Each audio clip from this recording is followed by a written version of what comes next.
السلام عليكم. وعليكم السلام ورحمة الله وبركاته. كيف الحال؟ شو أخبارك أسامة؟ الحمد Oh, لله. okay. Renato is here. Very nice. Oh, Hi. Dr. Renato, how are you? I'm well. How are you? Good to وعليكم be السلام ورحمة here. الله وبركاته.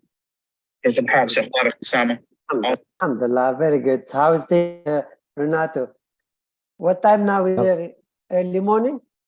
7 o'clock a.m. Renato, how are you? Have you had a breakfast or not yet? Not yet. Just wake up. So we'll send it now. There is something wrong, Mr. The management here. There is repeating of the sound every now and then. I found that one. Can you check before we start? It could be because you are logged in from 2 laptops, sir. Yeah, but I'm closing the other laptop. The same yesterday. Okay. Anyway, already now there is nothing. Now? Is it okay now? Yeah, is it okay? So I think we'll start very sharp.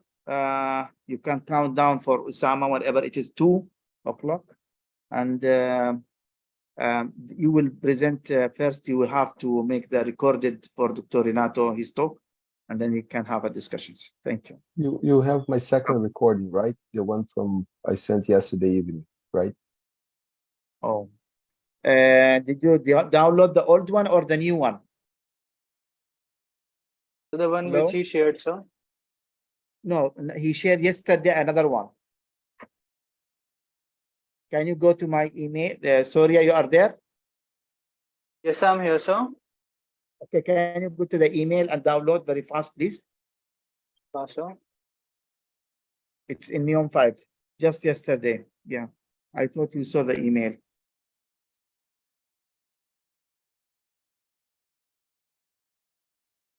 I can present here. Okay, if that's Yeah, okay for you, it will be a great. Yeah, it'll be great if you can present because it might take some time to load and all. It's not a big file, but I can definitely do that. So, Whatever is easy for you, Renato. Whatever is suitable, it's because we have a time in the session itself. Sadiq, you have time you can download quickly and Okay. What do you think, Dr. Renato? You want them to download or you to share from your side? if you can download, I think it's more efficient because I need to do a couple Sure, of things. sure. Let's So see please, what goes faster. Let's see what goes faster. Okay. No problem. Sadiq, you're there? Yes, sir, I'm here. Okay, Mohan, you're there. Oh, I can present. I'm ready to present if you prefer. If you can share the screen and check and see. Osama, you can lead this if you want. You can open the sessions, Live please. now? We are live. Yes, we are live. Yes. Good afternoon, everyone. It's welcome all. This our session will start about keratoconus cutting edge, and we are really pleasure to have Professor Renato Ambrosio. I'm sure he's well known. He's adjunct professor of ophthalmology in Brazil, and he's also president of ISRS. And really, it's a pleasure always to have him with us. And he will be talking about. One second. Sorry, Advances. disappear from my screen. Sorry for that. Okay. You want me to? Osama, it is shown in the screen itself. It's advances in diagnosis of keratoconus, ectatic disease, corneal tomography, biomechanic, and molecular biology. And really, I'm looking forward for his talk because he's always bring us the top and the most advanced way. And really, it's a pleasure to have him with us today. Renato is yours now, if you want to start. Thank you. Thank you very much. I'm honored and grateful to be here. Thank you for the very nice introduction. It's a pleasure to participate in the QOIC Ophthalmological International Conference, along with friends like Paulo and Ricardo Vintiguera. So my topic is advances in diagnostics for keratoconus and ectatic diseases. We'll talk about corneal tomography, biomechanics, molecular biology. This is my financial disclosures, of course, including Oculus, but my main point is that the main disclosure I would say I have is related to doing the best for my patients. I also have a master class with over 20 hours of presentations recorded on multimodal imaging for keratoconus and refractive surgery. It's not a coincidence that the number of publications for keratoconus on PubMed increased tremendously, starting this exponential increase in the 80s to 90s. It was related to the evolution of refractive surgery. We broke paradigms, eventually create paradoxes, because one of the situations that refractive surgery can aggravate ectasia, the iatrogenic ectasia after LASIK, described by Theo Seiler in 1998 for the first time, actually relatively late if we consider the early keratomas used by Professor Burato and Professor Palikaris in the early 90s. But the first cases were related to LASIK and high myopia, in which the impactful procedure caused ectasia to occur. A few months later, still in 1998, we published form-fruit keratoconus defined from the front surface curvature with inferior steepening as a cause of iatrogenic ectasia. Those two reports allude perfectly to the pathophysiology of ectasia, which is about mechanical decompensation of the cornea related to the resistance, the innate biomechanical properties, and any cornea may undergo the cycle of decompensation described by Cynthia Roberts and B.J. Dupes, with thinning and protrusion, and of course the impact from the environment. Laser vision correction do weaken the cornea, but the major force against the cornea for any cornea developed ectasia is the eye rubbing. So if you want to avoid ectasia, start by telling patients not to rub the eye, because eye rubbing aggravates keratoconus and even can cause ectasia. This is a major concept on the Violet June campaign, which I invite all of you to participate. And a major message also that I think any cornea surgeon should consider is that aggravating keratoconus is different than causing ectasia. So if the patient sleep over the eye for many, many years, considering the pre-trauma, the innate biomechanical susceptibility, causing ectasia is different than aggravating keratoconus. That's the major point here on the conjecture from my friend Damian Gatinel that agrees. Actually, he says that no rub, no cone. And I highly agree with him, but I would say that some cases with very susceptible corneas may lead to ectasia development, to aggravating keratoconus with minor trauma. And this is important to understand. And this understanding of susceptibility is also related to ectasia after laser vision correction.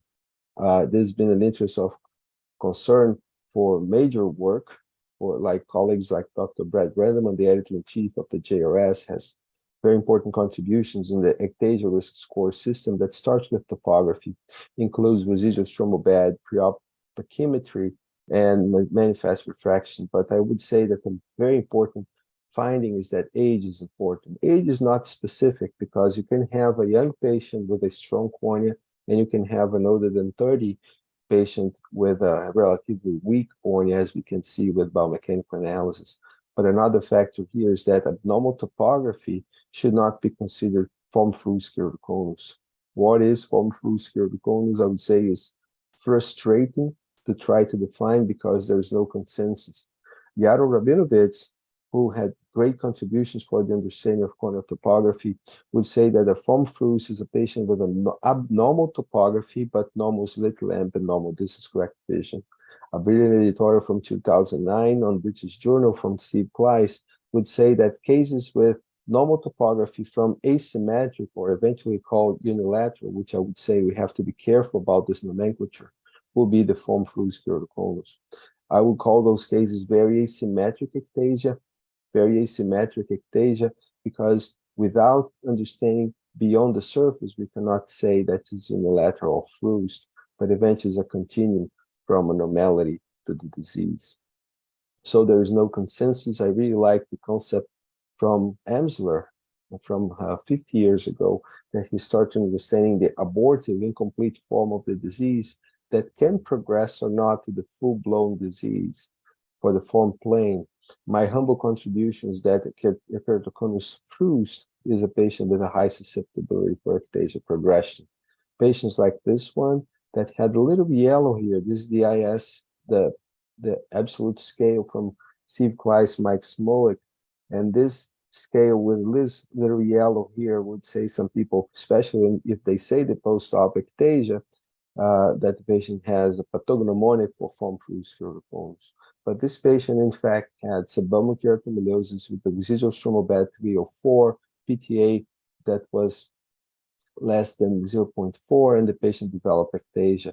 And this patient was case number 6 in a publication that we had that demonstrated the subjective variability that is huge among experts. And the mode was 0. The mode on the classification from 9 experts out of 11 would say that this is not abnormal, even using a second scale with a half diopter, which is in the pentacam is called the holiday scale. On the Bellin-Ambrosio was possibly calculated. This patient had surgery before we developed the display, but from the U12 files, the raw data we can calculate. So I would say this patient had ectasia susceptibility with a D that was higher than 1.5 and an artmax lower than 400. It's an anecdotal case. We need to go in population studies, and it took us about 10 years to get 105 cases with ectasia that had a pentacam pre-op. We had expanded that to about 150 cases, and the plots are very similar to this ones.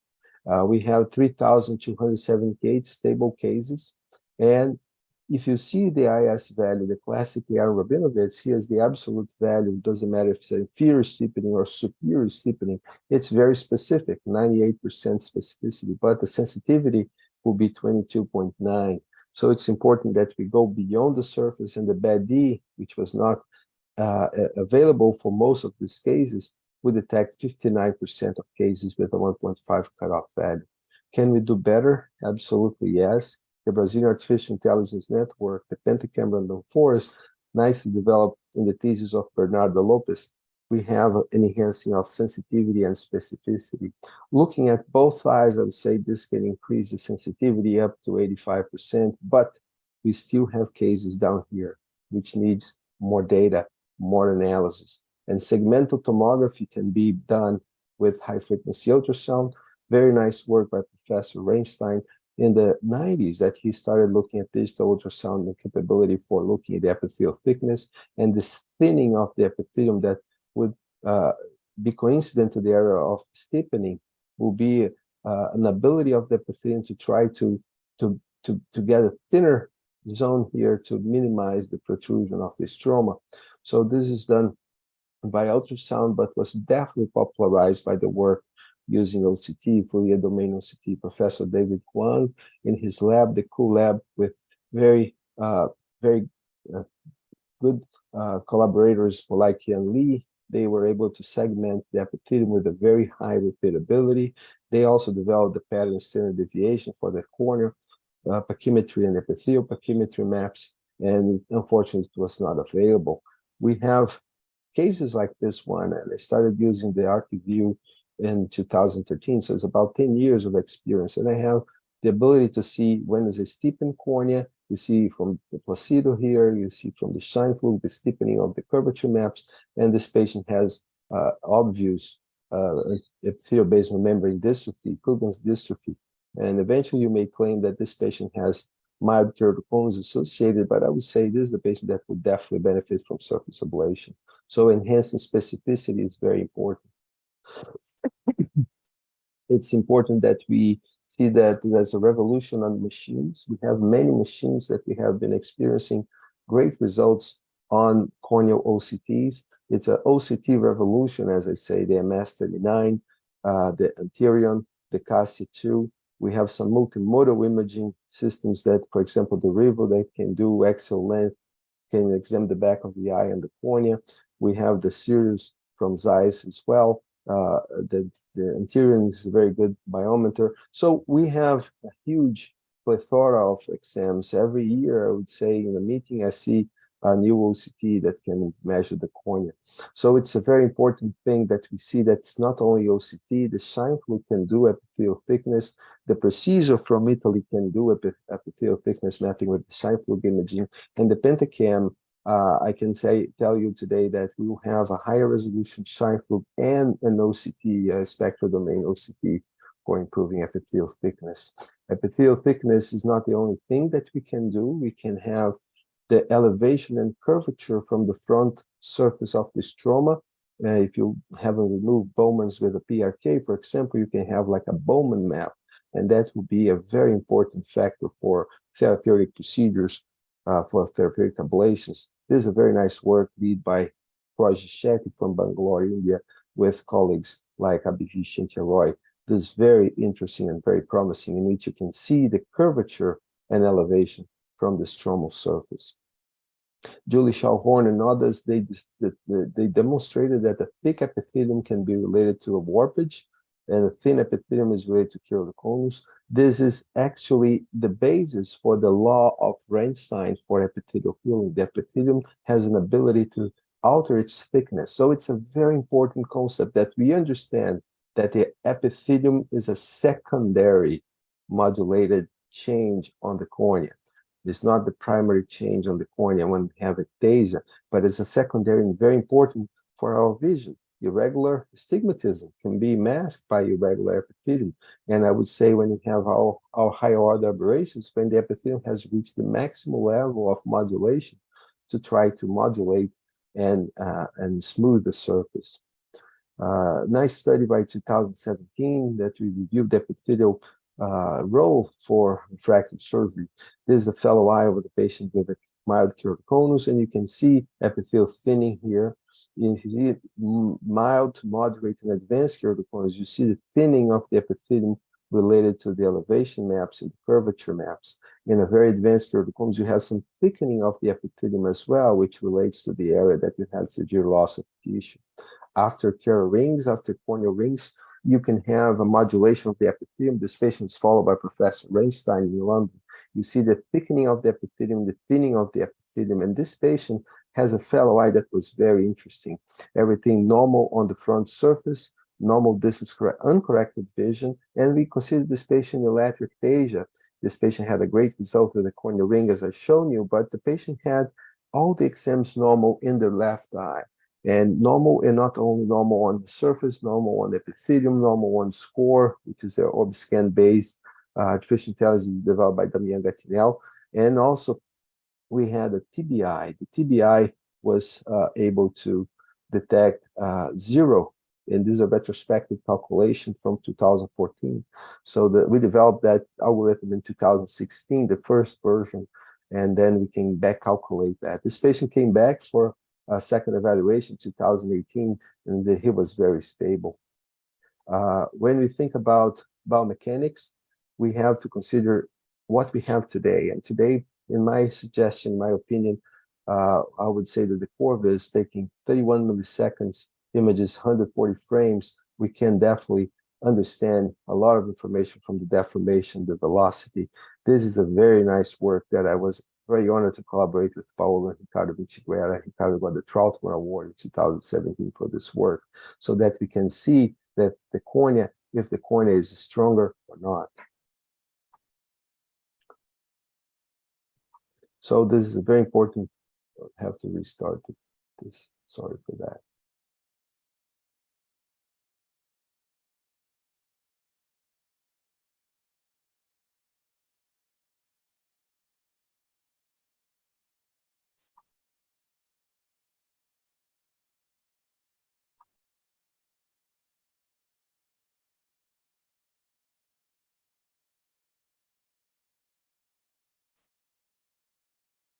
So when we integrate corneal tomography and biomechanics, we have the TBI.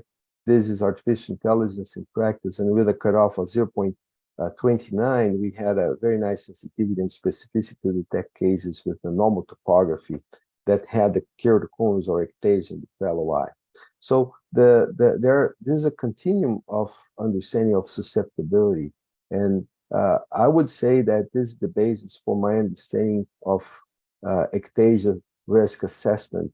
So that if the patient has a phakic IOL, it's not only ICL, we have the IQL as well, but we should understand also the relational tissue that we alter when you do surface ablation, LASIK, or SMILE. Or if the patient has only the ability to do a ICL or phakic IOL or IQL phakic, or if the patient has a therapeutic procedure. So that's how I use this data for customizing.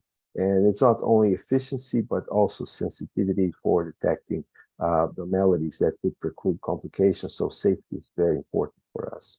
So we have cases like this one, 2015, with a mild correction. Everything would look even normal on tomography. But if you see, there is a TBI of 0.41. And this patient had a fellow eye with a mild keratoconus. So we enhance the sensitivity and detect in this normal topography eye some susceptibility. Shizuka Ko from Japan, she published 3 daughters of a patient that had keratoconus, and she had evidence of susceptibility. And all the 3 daughters had a normal slit lamp, and this is correct vision better than 20/20. And these patients had many abnormalities detected on the level of biomechanics and tomography. So it's important that we understand that we can have foam fruits in both eyes. This is the identical twin sisters. First was asymmetric keratoconus. The TBI was 0.58. The TBI in the 2 eyes of the other sister, identical twin sister, actually it was confirmed by genetic analysis that they were twins, and also that they had some moderate risk for keratoconus, not only on some genes related to the stroma, to the substantia propria of the extracellular matrix of the cornea, like the collagen, but also related to inflammation. It's very important that we understand that. So genetic tests had a potential for a real new revolution in diagnosis. Genetic tests will be very important for us to go beyond the imaging to increase sensitivity and specificity for ectasia risk assessment. Nice work by Professor Shetty. Again, he has done brilliant work with molecular biology. So lysyl oxidase will be deregulated in collagen levels. And he has demonstrated in a patient that had SMILE-related ectasia. And this patient had the lenticle frozen, and he was able to retrieve the lenticle and compare the lysyl oxidase and see important differences on the levels of lysyl oxidase, on the levels of the stable SMILE cases. So it's a very promising data. Other molecular factors that can be applied is related to MMP9, IL-6, and this is something that we definitely would have in our practices soon. I just want to finish with a very important case presentation. There's a young lady, 6 years old, that came in December 17 for the first time. A colleague of mine, very good cornea surgeon, would say that she needed a transplant in the left eye, adult, and a cross-linking in the right eye. She had 20/25 distance correct vision, 20/30 uncorrected in the right eye, and he wanted to do a cross-linking because of what happened in the left eye. She rubbed the eye tremendously. She is 6 years old and has 2200 with a very big anisotropia, and that's a huge, huge risk for amblyopia. But the right eye first, we should understand the thinning of the epithelium, the abnormal D, the abnormal TBI, TBI-V2 that we can now calculate is very abnormal. So the patient has unquestionable mild ectasia, fluid ectasia, whatever you want to call, but should she need surgery in the right eye? That's a question. You have to consider risk benefit for that.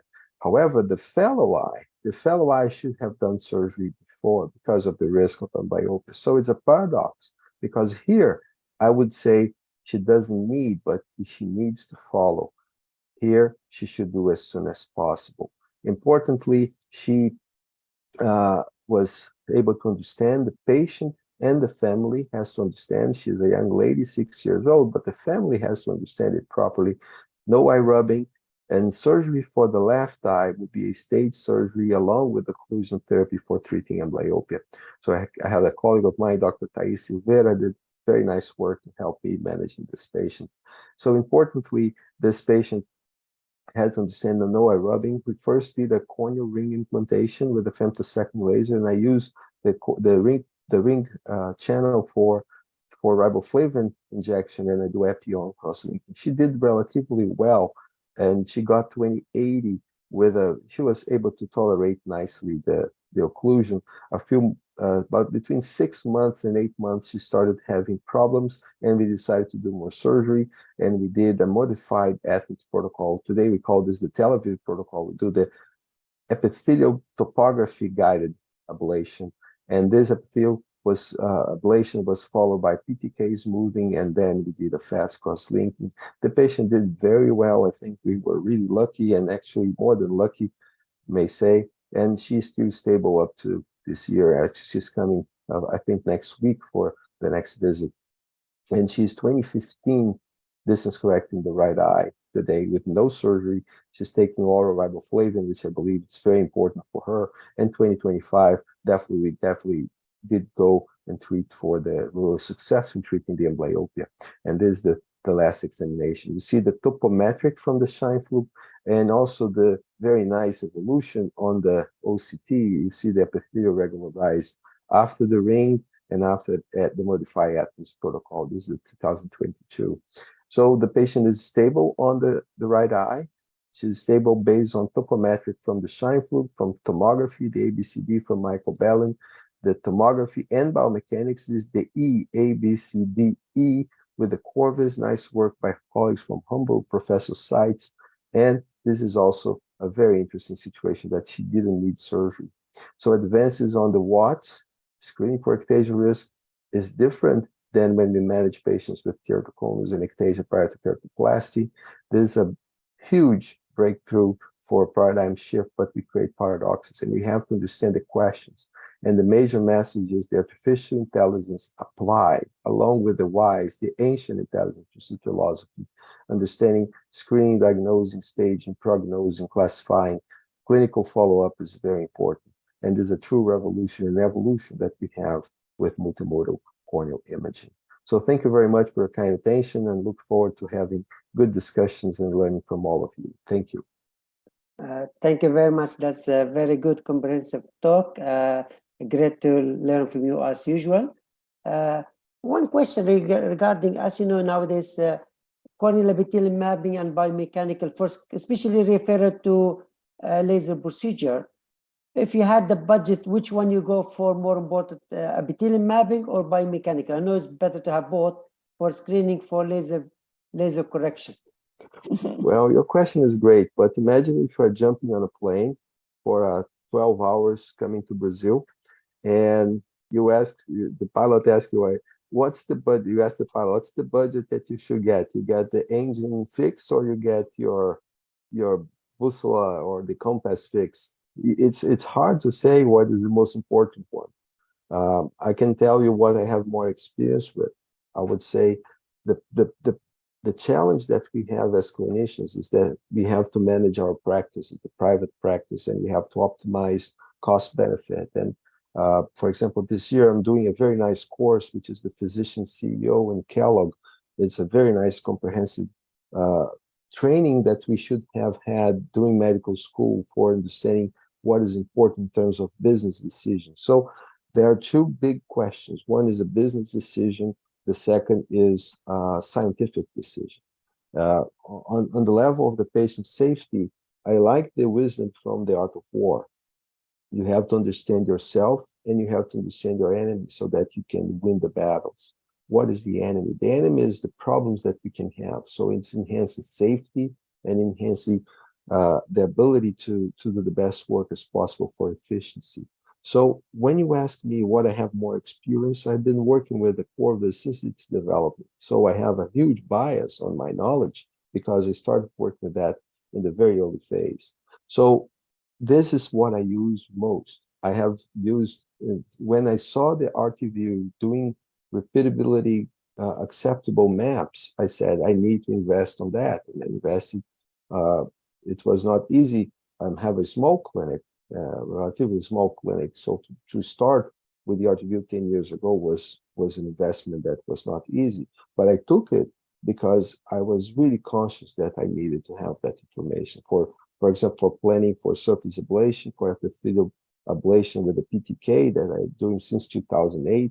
And I needed to have the epithelial data for looking at therapeutic cases, even though we don't have a link with the laser, this is something that helps me a lot. So you have to understand what is the best for your practice. That's a decision, and what is best for your patients. So I would say colleagues, ophthalmologists should work together. It's no sense to have everything in different places very close, because we can optimize. So, but it's a challenge. It's a challenge.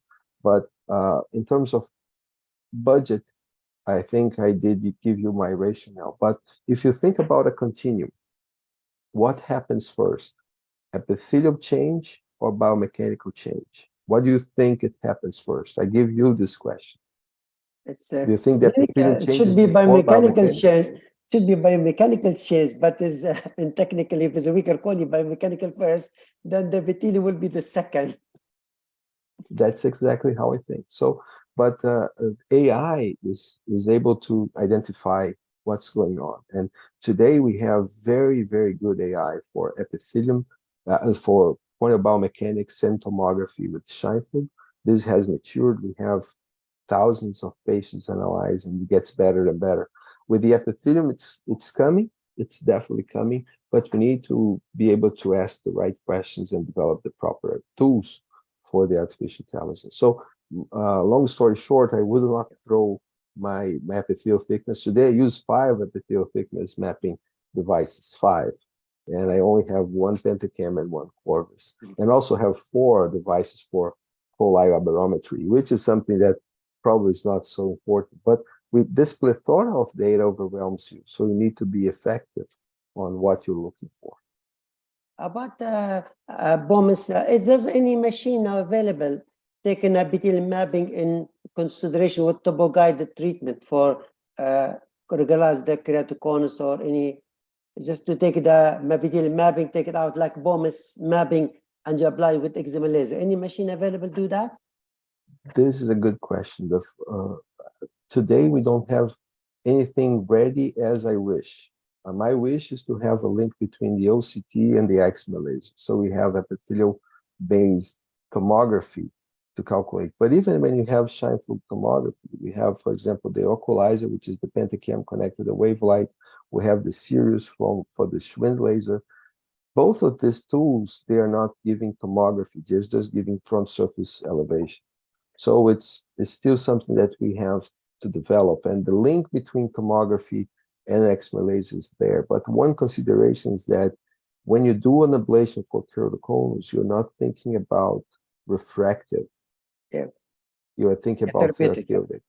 It's very important to understand. But I would do topo-guided, front surface topo-guided, with a conscious understanding of the epithelium. And the good thing about it is that the PTK, a flat ablation, can help you, because the epithelium is giving the mass that you need. Yeah, thank you very much. That's a really great talk, and thank you to have us with us. The next talk, which will be, I think, recorded with. Can I have one question to Dr. Renato? Oh, please. Yeah, if you had any question from the. Yeah, I want to highlight a little bit about I mean, in diagnosis of suspicious keratoconus.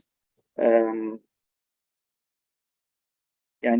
way how you are going to deal with suspicious keratoconus cases. Well, I know it's a very big word, things, yeah, just a certain point, because it's still, a big problems for most of the. Dr. Amari, it's a very important question, because I have this question every day to myself. But I think we have to consider the nomenclature. Steve Kleiss was very keen on developing the first artificial intelligence methods for topography evaluation to detect keratoconus, and he had a label of keratoconus suspect. I would say that the suspect for me is everybody. I don't need to do any test to say you are suspect.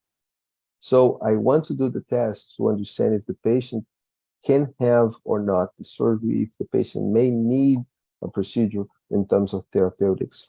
So when I think about how I approach this question, is how I approach every case with multimodal imaging. So everyone is a suspect, and everyone should have a complete examination so that I can get the data analyzed for proper medical decision. And safety and efficiency are on the top of the list for the reasons for doing this plethora of exams, and we have to be keen. I would say topography of placebo is still important because of the surface epithelial tear film analysis. And tomography with the shine fluid along with biomechanics with the corvus is going to be important because of the maturity that we have in terms of AI. And OCT is very, very important as well. So I look at this data and I try to make a cautious decision for every single case. It's even though I use a lot of AI, I also sometimes ignore some of the data that I have on AI based on the meaning that we have. And some cases are really out of the curve. And eventually those are the cases that are referred to me. And you see that you can learn a little bit every day, a little bit more. Thank you. Thank you Different for question really for that. I'll ask about something about the BRK extra or LASIK extra. Do you do that, and what you thought about it? I just showed you an Athens modified Athens protocol that I have done with a very nice lady that is growing beautifully. But again, it goes to the point of what is therapeutic and what is elective. I really don't think we need to go for extra for like a peace of mind or opening the door for doing more cases in for refractive elective procedures. I remember when Theo Seiler came to Brazil and I gave him the Barraqui Award in the Brazilian Cataract and Refractive meeting, Braskers. It was 2014. And he said, we need to do a study that is going to be very complicated. It's going to be a very long study with a large number of patients to demonstrate that LASIK extra is better to reduce the risk of ectasia. And I said, okay, you need maybe 3,000 cases in each arm, LASIK and LASIK extra, and follow this patient between 3 and 10 years because that's when ectasia occurs. Interestingly, I said, we just need one case of ectasia after LASIK extra to demonstrate that LASIK extra is not bulletproof. And he said, it will never occur. It happened to have in the literature, JRS, Sunil Sufi, he published an interesting case with a very low risk factors. The patient had a keratome LASIK and had with LASIK, actually had LASIK extra because of being young. And this patient had LASIK extra later ectasia. So I don't believe in the extra concept. If you see on the biological of cross-linking, I'm not the most knowledgeable person on this. The very little cross-linking that would even occur is not sufficient if you do the number of seconds that you have a cross-linking effect. So I don't believe in that. Me too. I've never done it really, but just some people do it. And I think there nowadays is any caution, any suspected case, you have to do epithelial mapping, you do corpus, you'd have to go all the way before touch this patient. Eventually not touch the cornea, go for a fake IOL. Yeah. Eventually consider follow-up. You know, when I was doing my fellowship with Steve Wilson, he said, for many cases, you have a suspicious cornea, and which was based on topography of the placido and central corneal thickness with the ultrasound. He would say to the patient, come back in a year. If you are stable, we can go ahead and do PRK, but I think you may have, you may be developing some keratoconus. At that time, we didn't talk about eye rubbing that much, but that's what I do. I treat the cornea with anti-allergic, tears, tell the patient not to rub the eye, riboflavin, oral, omega-3, and have the patient come back. And the most important thing that we give is patient advice, patient education, not to rub the eye, understanding what is ectasia, and that's what's the best for this. Yeah, thank you very much. That's a great My talk. And pleasure. eye rubbing is a big problem, and really patient should be educated. And the family, all the family, I told us the family, all the family asked them to stop eye rubbing. Yes, yes. If you have somebody rubbing the eye next to you, is going to be bad for you. So join the Violet June campaign. Don't rub your eye. Learn about protocols. Thank you very much. Thank you very Thank much. you. Thank you very much. So next is, Also we have yeah. Just Go ahead, Renato, Mom. if you stay with us for discussion after the second one, if you don't mind. So next speaker will be Dr. Ricardo Balfensiguera. His father, Dr. Paulo, couldn't join us, but is Dr. So Dr. Ricardo is well known for his current work in ophthalmology. He do a lot of work in the biomechanical and corneal related disease, keratoconus, corneal linking, keratoconus, and he will send us the recorded talk. Can you share, Mohammed, his talk from your side? It will be shared, yeah. Hello. So he will talking This is about Dr. what's new in Vinci corneal Guerra. linking. You And can it's really a start. pleasure to present the talk What's New in Cross-Linking at the 8th Cassini International Conference. This is my financial disclosure and none of them are relevant for the talk. When I received the title of the presentation, I thought what to speak about what's new in cross-linking. And in reality, what I think is very important when you want to understand new updates in cross-linking are the risk factors and the long-term efficacy of what we already have. So I made a review of the literature and I wanted to speak with you about what are the risk factors that are known for regression, for progression pre-op and progression post-op. The first important is progression pre-op. In particular is young age, eye rubbing, atopy, Down syndrome and steeper Kmax. And the progression post-op again is younger age, steeper Kmax, thin corneas and atopy. The most important study in which evaluated the progression after cross-linking was by Lenk et al. They evaluated 230 eyes with a minimum follow-up of 3 years. And the risk factor for progression of keratoconus after cross-linking was a high preoperative Kmax and the presence of neurodermatitis combined with atopic disease. So the first very important take-home message is that high-risk corneas are in general young patients, advanced patients, and atopic ones. So why I think that this is important for you when we speak about what's new in cross-linking? Because there are a lot of new protocols that are available. There is transepithelial cross-linking, and I'm going to show you some long-term results.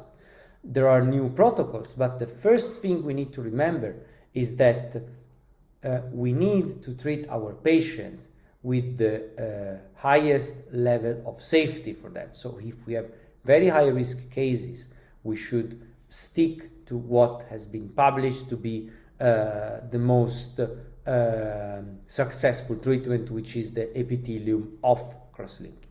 So remember that in high risk cases, my humble suggestion is that you stick to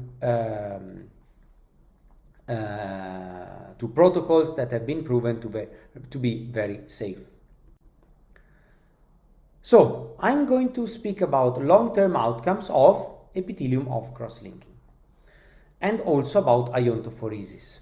So I can explain you what is the evidence that is available at the moment for long-term studies. Let's start with epithelium of cross-linking. So there are 4 studies so far that evaluated long-term efficacy of cross-linking. The last one that came out is from Rice-Cup et al. That has 15 years of follow-up. Then you have the Mazzotta with 10 years, which is pediatric, Nikula et al. With 10 years follow-up, and our study with 13 years of follow-up. Let's start with Rice-Cup, which obviously we know that is the hometown of cross-linking. They showed the results of 42 eyes with at least 15 years of follow-up, and they showed significant flattening with 67% of patients that had visual acuity that was stable or even improved, and retreatment was needed only in 14% of the cases. So you should expect your patients that have cross-linking to have the possibility to be re-cross-linked. This is something that you need to tell to your patients, and that also you need to take care of them and keep following them up. Similar results was coming from Mazzotta. They showed 10 years of follow-up of pediatric patients, with a progression rate that was 24%. But we need to remember that these are progressive patients and very aggressive because they are pediatric. So that means that these patients are more likely to progress. Nikula et al. Showed 10 years follow-up with improved visual acuity and keratometry, but they did not report any progression. However, when we speak about definition of progression after cross-linking, it's important there is no consensus regarding what is the definition of progression pre-op. So imagine if there is consensus of the definition of progression post-op. But additionally, if we use a single value like Kmax, it is known to be poorly reproducible, and many authors suggest to use even more than one measurement. So we use the definition of progression after cross-linking with the ABCD progression display. Why?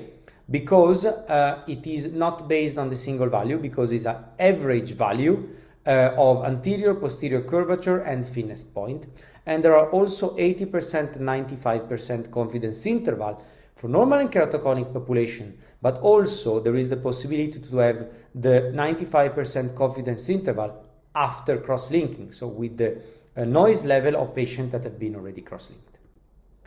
So these are our definition of progression, and I will show you in a second how they worked in the long-term follow-up. So let me show you first the 13 years follow-up after cross-linking with AP-off. So we had 27 eyes of 22 patients with a mean of 11 years of follow-up. All patients were progressive with at least one change of Kmax and or a 20 microns reduction of pachymetry. We showed significant flattening over time and decrease of A value. Based on the progression criteria that I described you before, we had 7.4% patients that required progression or required further surgery.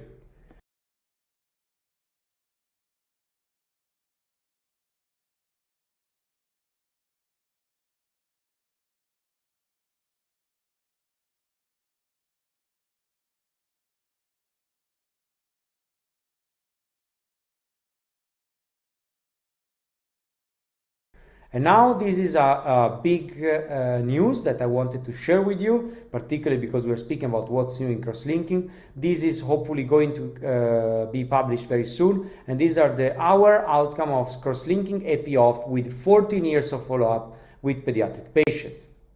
We included 38 eyes of 24 patients with a minimum of 10 years of follow-up and a maximum of 14 years. And the progression pre-op was defined as before. Main results, we had an improved, significant improved in visual acuity of more than one line. And you can see also that the A parameter was also improving, which means that the patient were getting significantly fatter. Based on the previously described criteria for failure, 34% of the cases progressed. But this is only if we consider also posterior curvature and thickness. If we instead consider a significant change based on anterior curvature, that was only a 77.1% of change, which is important because if you have a patient that is progressing only with posterior curvature, you might not want to recross-link the patient, but it's important to know that this patient will probably get worse in posterior curvature before anterior curvature gets worse. So as a second take-home message, standard cross-linking is safe with intermediate progression rate in pediatric and is confirming Mazzotta's finding. So we need to be careful with definition of progression. Last but not least, I want to discuss with you about long-term follow-up of iontophoresis transepithelial cross-linking. This is the only study in literature that has 7 years of follow-up with iontophoresis. This has been published and we showed no significant flattening over time. Conversely, we found a significant change in chromatic aberration, which means that cross-linking transepithelial with iontophoresis is able to reduce coma, but is not able to significantly flatter the cornea. And this is how you can see the change in chromatic aberration over time. So there is a significant change from 0 to 12 months, and then pretty much is the same up to 7 years. Based on the previous described criteria, 4 cases had a significant progression, particularly after 1, 6, and 6 years of follow-up. Remember that here we are also considering a change in posterior curvature. So, as a main outcome, we showed that iontophoresis cross-linking is able to stop keratoconus progression with an intermediate progression rate. So, based on long-term follow-up, we can say that pretty much a patient that is non-pediatric and has been treated with iontophoresis is as much likely to progress as a pediatric patient with epi-off cross-linking. So, as a discussion, it is important to note that if we base our definition on the event of Greek cross-linking or transplant, only 1 patient would have progressed in this iontophoresis cross-linking study. Instead, if we would have used a change in Kmax, only 2 patients would have progressed. With the above criteria, instead, 21% progression rate was evaluated. So in conclusion, long-term outcomes of iontophoresis cross-linking show that it's a safe procedure, but it might suggest not to use iontophoresis transepithelial standard cross-linking in aggressive patients, unless we consider to use new standard, new iontophoresis cross-linking, for example, the one that is using increased and total energy dose or pulsed UVA cross-linking. This is, for example, another study that we did in collaboration with Professor Mazzotta, in which we showed very good results. And with this last slide, I thank you very much for your attention.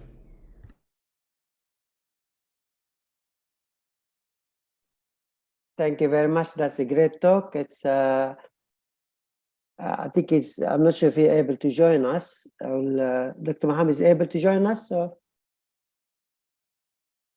I cannot hear you, Mohammed. He is not able to join. Sorry, Sama. He will not be able.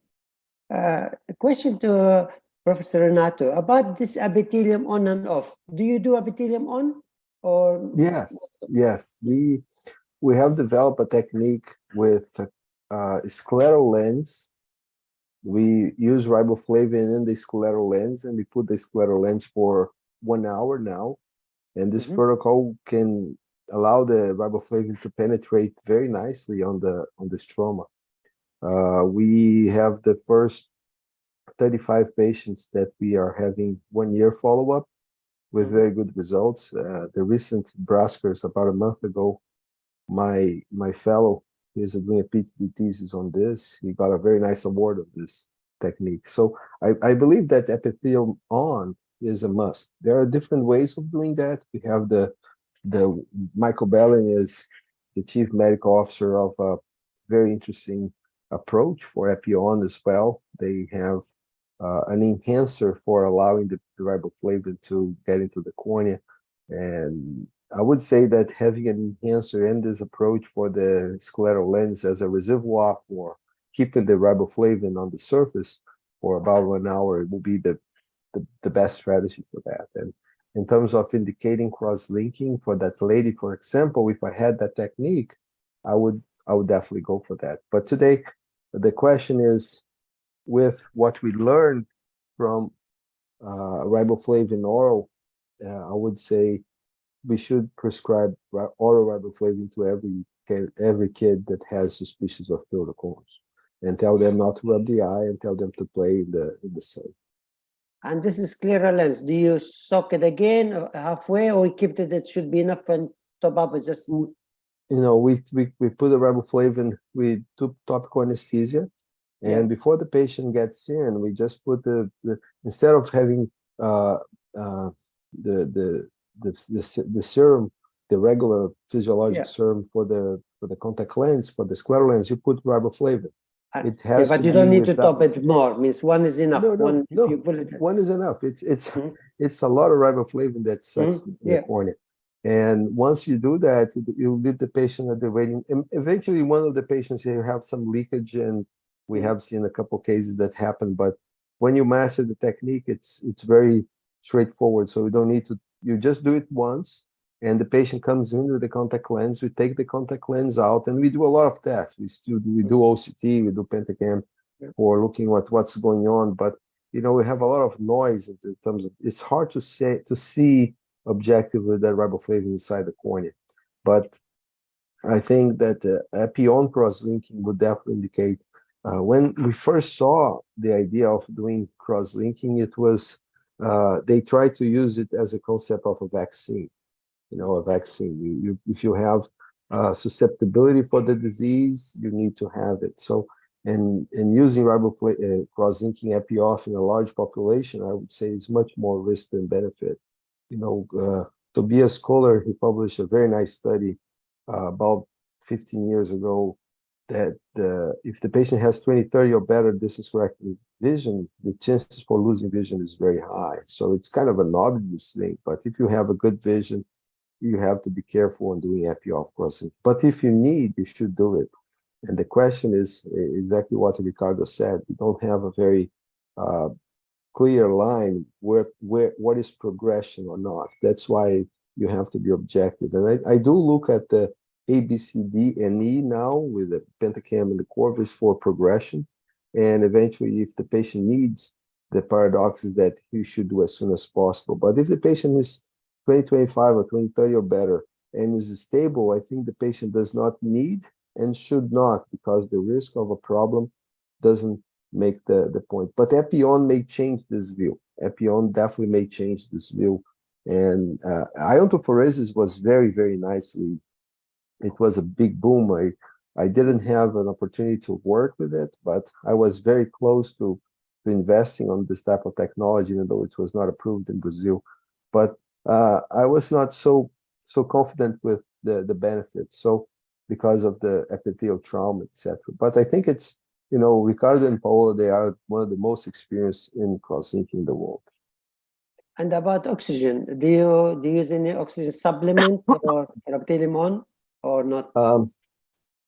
I like the idea of the boost, but as the biochemistry of cross-linking, we know we need oxygen, and maybe it will be a second necessary thing to improve the efficiency.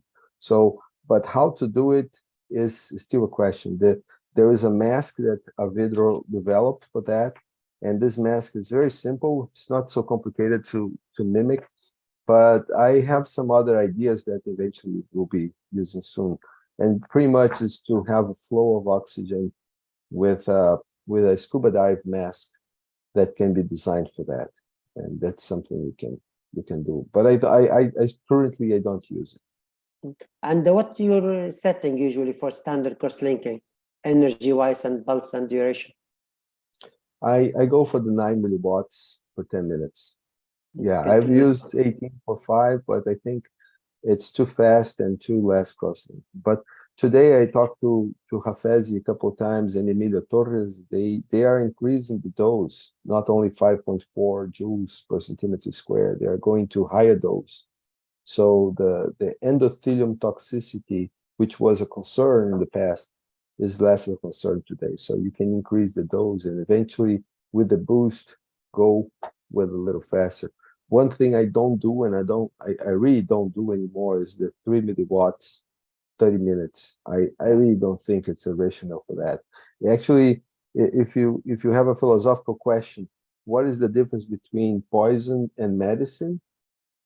It starts with the dose. We have all the differences, but the dose, and of course the dose of 3 milliwatts per 30 minutes is much higher, the amount of cross-link that you induce, but eventually I don't think it's necessary for, maybe for some pediatric cases, you may have a claim for that.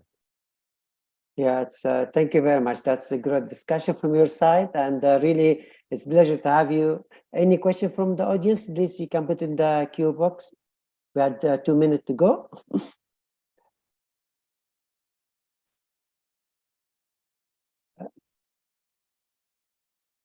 So very crucial, this as you discussed earlier about this continuous follow. If you do keratoconus, do cross-link, it's very important to explain to the patient that you need to follow them because there's a percentage of them, they need another boosting, especially if they're young age. all the cases that I saw progression after rings or cross-linking, they are very, very aggressive eye rubbers. They rub the eye. So, and they keep rubbing the eye. That's what we have to consider.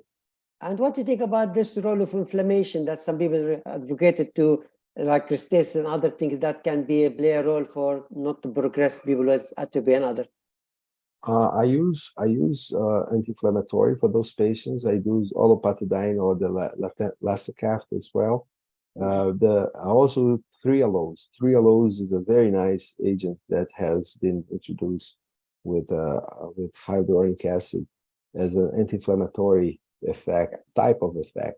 Yeah. But you have to be careful with steroids for kids, of course, because they learn that it's a good drop and they start using it by themselves, and they may have cataract and glaucoma. And so you have to be very keen. Actually, patient education is the most important thing. And treating inflammation in a custom way, maybe in the molecular biology test that POSCHECK will develop, so that we can see what's the best strategy for treating, if it's a steroid, if it's a cyclosporin, when to use which type of treatment, that will be very beneficial. So customizing, but you need to change the cycle of inflammation and allergy. You need to break that. Thank you very much. And this is the end of the session. Thank you very much. It's really a pleasure to have you with us. My pleasure. I look forward to you in person, so hopefully soon. Thank you, Dr. Mohammed, and thank you for all Thank that. you, Dr. Osama. Thank you, Dr. Renato. It was an excellent session. Thank you for being with us, Dr. Renato. Dr. Osama, thanks a lot. Thank you. Have a good afternoon. Bye-bye. Thank you. Thank you. Have a good morning for you all. Again, thank you. Okay. Bye-bye.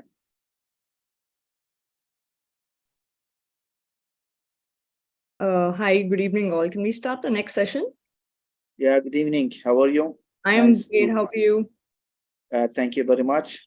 So the floor for you. You are the moderator. You can start the session, please. Thank you very much. I'm not really sure if all the participants are, oh no, all the participants are here. Okay. So wishing everybody a very good evening. And I think we can start our pediatric session. I would like to invite Dr. Hayat Khan, who is a pediatric ophthalmologist and strabismus. He is not here, Dr. Hayat, I think. Can we start by others, because he is stuck in the clinic? So I think we can go on to our second speaker, Dr. Simarajan Singh. I see him here. Yes, he's there. Yeah, so Dr. Simarajan, who is I would like to introduce him as the Assistant Professor, Vitreoretinal Surgery Department, Advanced Eye Center, PGI Chandigarh. And he is going to be talking on the various gene therapy for inherited retinal diseases in children. Dr. Simarajan Singh, over to you.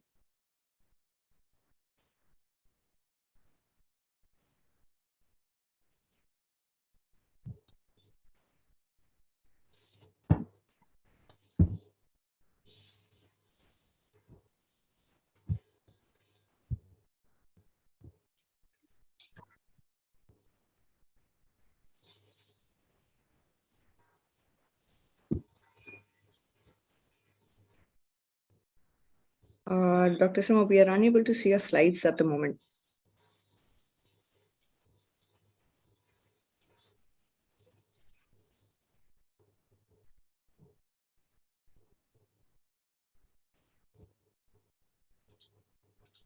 Should I share my screen, ma'am? Yes, of course. Please go ahead.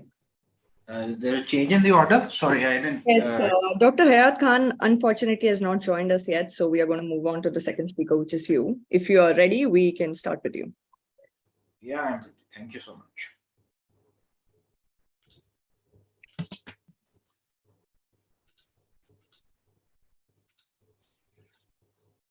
Are my slides visible, ma'am?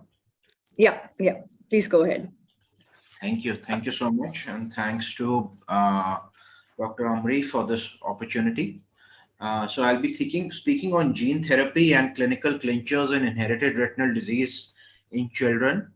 So inherited retinal disease can present in various morphologies, and while we may be able to classify them morphologically into a few subgroups, they are genetically very diverse. If you look at them, they have a lot of overlap and literally more than hundreds of genes that are involved.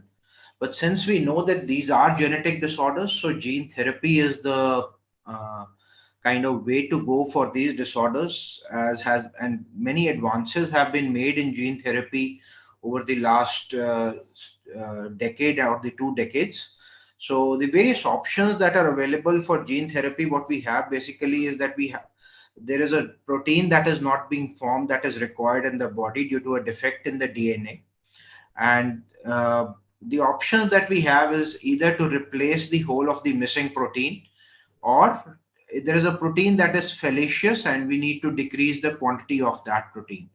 So the options that are available to us for that currently are the gene specific options, which include gene augmentation, which is the most tried out option right now, and with the only approved gene therapy, that is the RP65 therapy, Vortigine Neporovac. The same therapy is used using gene augmentation, which replaces a missing part of the genome that is missing, and that produces the missing the protein that was not being formed earlier, leads to restoration of some function. They are usually delivered with the help of viral vectors. Gene editing is something that is coming in a big way, especially with the advent of the CRISPR gene editing modality, which helps in mainly the autosomal dominant variants, as well as genes that are very large and cannot be packed into the viral vectors to delivery into the target cell. And then, of course, we have RNA transcript editing, which helps in decreasing the bad proteins, which may not be necessary. So these were gene specific modalities that are available. There are some gene non-specific where we don't use the genetics, but we do some downstream regulation of the functions of the protein and help in sustaining some of the function in these cases, which can help like neuroprotection. So there is a rod-derived cone viability factor, which helps in sustaining the cones even when the rods are getting lost in a rod cone dystrophy. So if we can supplement that, we may be able to prolong the life of the cones further. And even in the last stage now, optogenetics is kind of being tried. That is when the entire rods and the cones are lost, but we still have the rest of the pathway intact. So the optogenetics kind of helps in stimulating that pathway with the opsin function to light, and so that some vision can be restored in those cases. So these are various options that are available, and the path to gene therapy has been very long and it's still going on. But in 2017, we have the first FDA approved gene therapy for RP65 Leber's congenital amaurosis, and there are many more that are in the pipeline, and these are various clinical trials that are ongoing for multiple disorders, trying out various modalities that I just shared. But what is needed for this is accurate diagnosis of the disease, and that is the most important thing, and an early diagnosis of the disease, because the more rods and cones we have left, the better it will be for the gene therapy to function.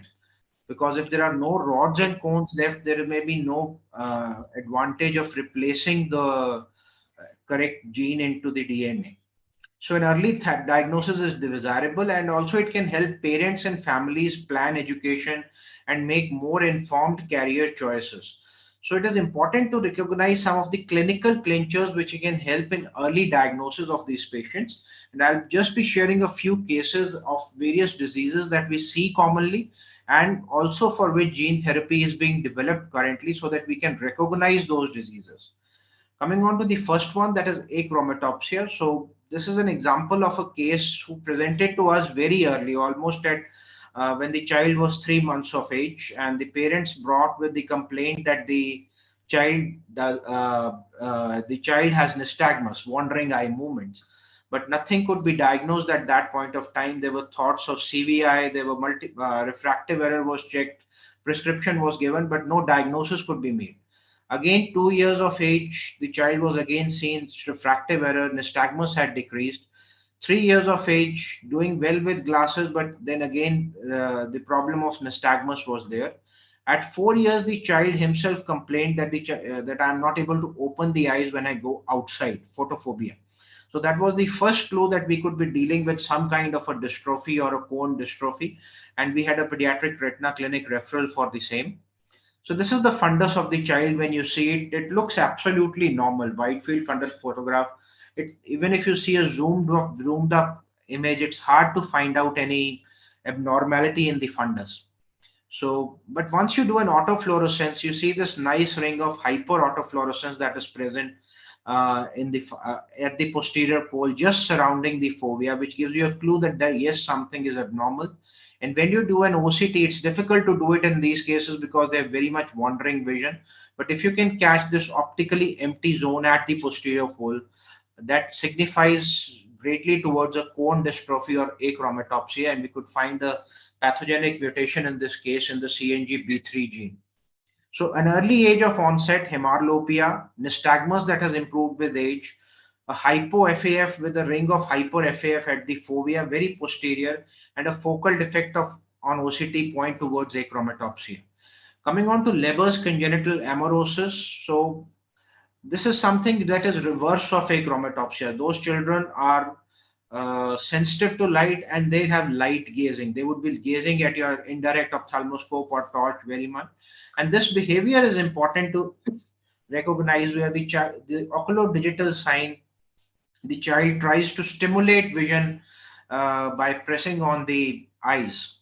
So these are indicators. And when you see the fundus, you have this hyperpigmented spots all around the fundus.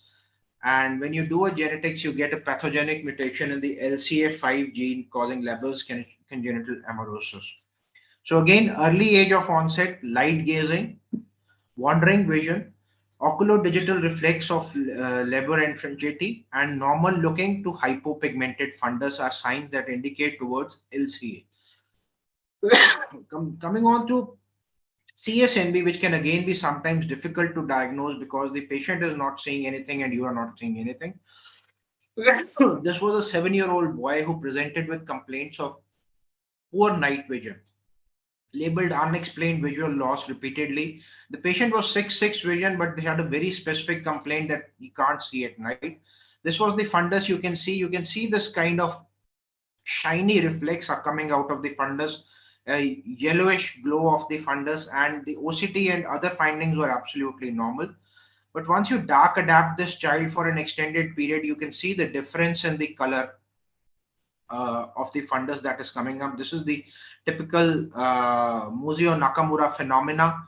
And you can see this difference once you flash the fundus again after dark adapting for a prolonged period. You can see the difference between the normal fundus color and the altered color produced from the flash. And we found a pathogenic mutation in the SAG gene, which signifies Oguchi's disease. Again, it is important to recognize these cases because here the prognosis is relatively good. The vision is going to be good and they are going to remain stable. So it is important to inform the patients of the same. Coming on to another important cause of night blindness, that is enhanced S-cone syndrome. Here the typical findings are this mid-peripheral involvement of the fundus, which can be picked up very classically on autofluorescence, where the involvement is more around the arcades, not in the periphery, not in the center, but around the arcades. And of course, you sometimes get the sheetic spaces at the posterior pole as well. And the ERG is also pathognomic in these cases, where you have a very similar rod and cone response present. So clinical clinchers can be night blindness, increased tapetal reflex in the mid-peripheral fundus, which is the location of the S cones, and sheaths at the posterior pole. Another important dystrophy that we commonly see in childhood is the X-linked retinoschisis. Sometimes they may be you may confuse this for a detachment, but once you look closely at the posterior pole and you see this spoke wheel pattern kind of at the posterior pole, that is very characteristic of juvenile X-linked retinoschisis. And of course, if you can do an OCT scan, you can find these sheetic cavities. Important to not to label them as macular edema. And you can see this split, which is within the retina and not below the retina. And yes, you can find a pathogenic mutation in the RS1 gene that causes retinoschisis. Stargardt's disease is another common disease that we see in childhood, and they come with low vision. So it is important to recognize these whitish flecks that are present all around, which can be present very early and you don't have that typical bronze beaten appearance at the posterior pole as yet. But if you can pick these up, these are very classical for Stargardt's disease. And the OCT thou shows you atrophy here, but you don't have the classical bronze beaten appearance. So low vision in childhood, foveal hyperpigmentation, later a bronze beaten appearance, and presence of the hyperautofluorescent flecks, which indicate towards Stargardt's disease. Best dystrophy usually looks very classical, but like this case had just come with retinal detachment in the right eye post-trauma. Left eye, we just incidentally saw this. Patient did not have any complaints, was 6'9", but when you do an autofluorescence, you see this hyperautofluorescent deposits at the posterior pole, and these are the vitelliform-like deposits at the posterior pole with shaggy photoreceptors, and genetics showed a BEST1 mutation indicative of best disease. Coming on to the CRB1 associated rod cone dystrophy, amongst the rod cone dystrophies, which has some very characteristic findings. And if you look at that, it may look like a typical rod retinitis pigmentosa, but you see along the vessels, there is sparing of retina along the vessels. And this is something very classical of CRB1 associated rod cone dystrophy. And if you can see this perivenular sparing and sometimes presence of secondary VPTs and exudative RDs, they are indicative of CRB1.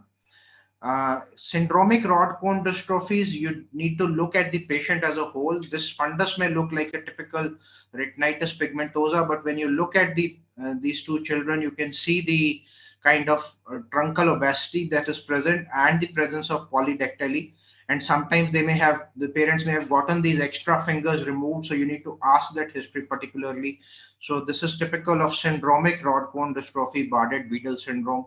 Also ask about hearing loss that may indicate towards Usher syndrome.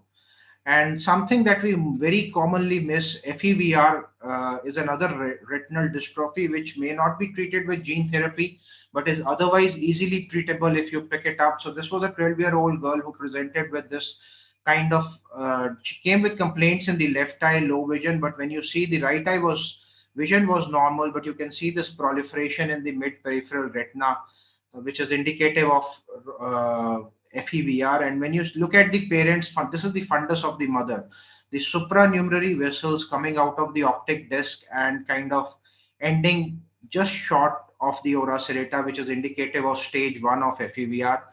And in this, the genetics revealed a mutation in the NDP gene, which is known to cause FEVR. So to conclude, we now have the tools to reach a conclusive genetic diagnosis in most cases of inherited retinal disease, but we have to suspect something is wrong first to get to the point of genetics.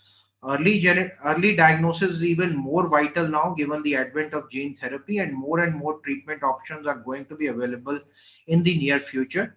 Catching a few of these clinical clues can help in picking up these diseases at an early stage and helping our patients. Thank you so much. Thank you, Dr. Simarajan. That was a very, very, very informative talk, and you had nicely depicted everything with pictures. I think we'll take all the questions towards the end of the session. I'd like to invite the second speaker, Dr. Hayat Khan, who would be talking on the management of Duane's retraction syndrome. Dr. Hayat Khan, over to you, please.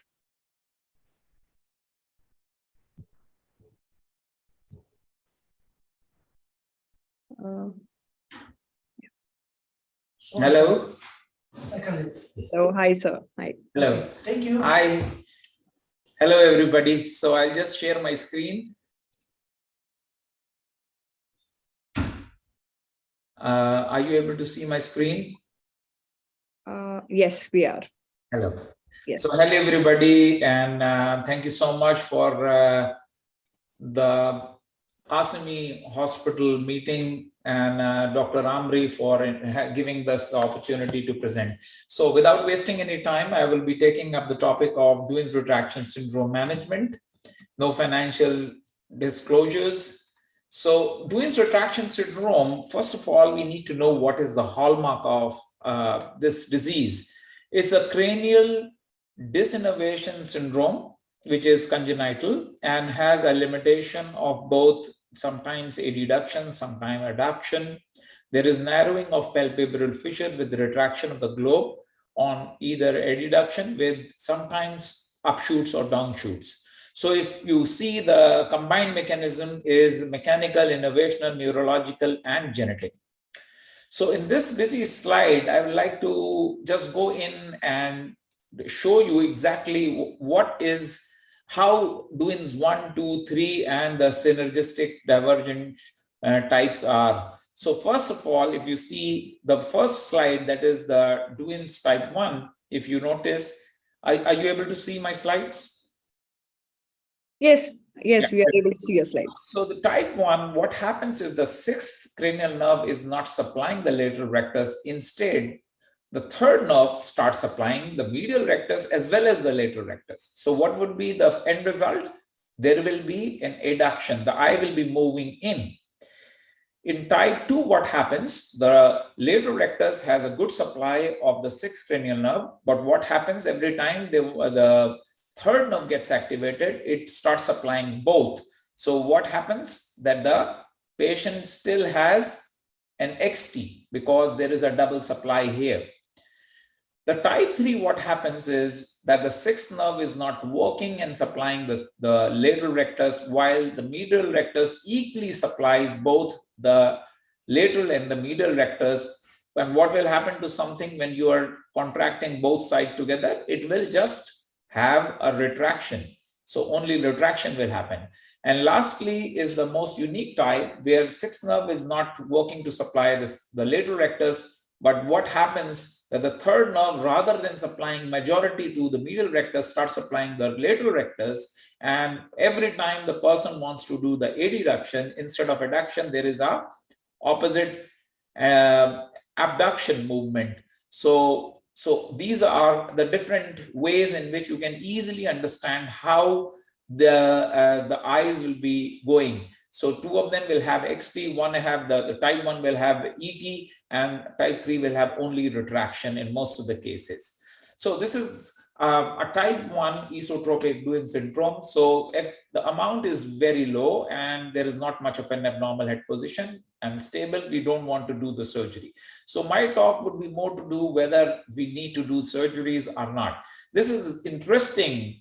Twins, if you notice them, the way they both are standing in my clinic, if you notice, they both have opposite abnormal head movement. If you notice, they both have Duin's retraction syndrome, what we call the mirror imaging.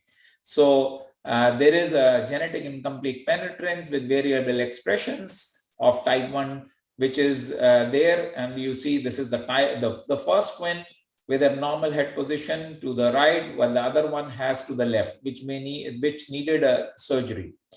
Now, going further, sometimes the surgery is not needed only if there is very mild retraction. You don't want to, and the abduction is very limited. So we sometimes leave the patients and no need to do the surgery. While sometimes you'll see the condition is bilateral. This is a type 1 bilateral Duin syndrome. And these cases, definitely you would like to operate. So let's go in. What are the indications of surgery? So a significant misalignment in the primary positions and significant head position with poor cosmetic appearance. And of course, as you see, narrowing of the palpebral fissure due to retraction, which is more than 50% of the total amount, and sometimes significant upshoots. As you can see, these are upshoots and there is retraction. So definitely all of these will go a long way in making our decision to do the surgery.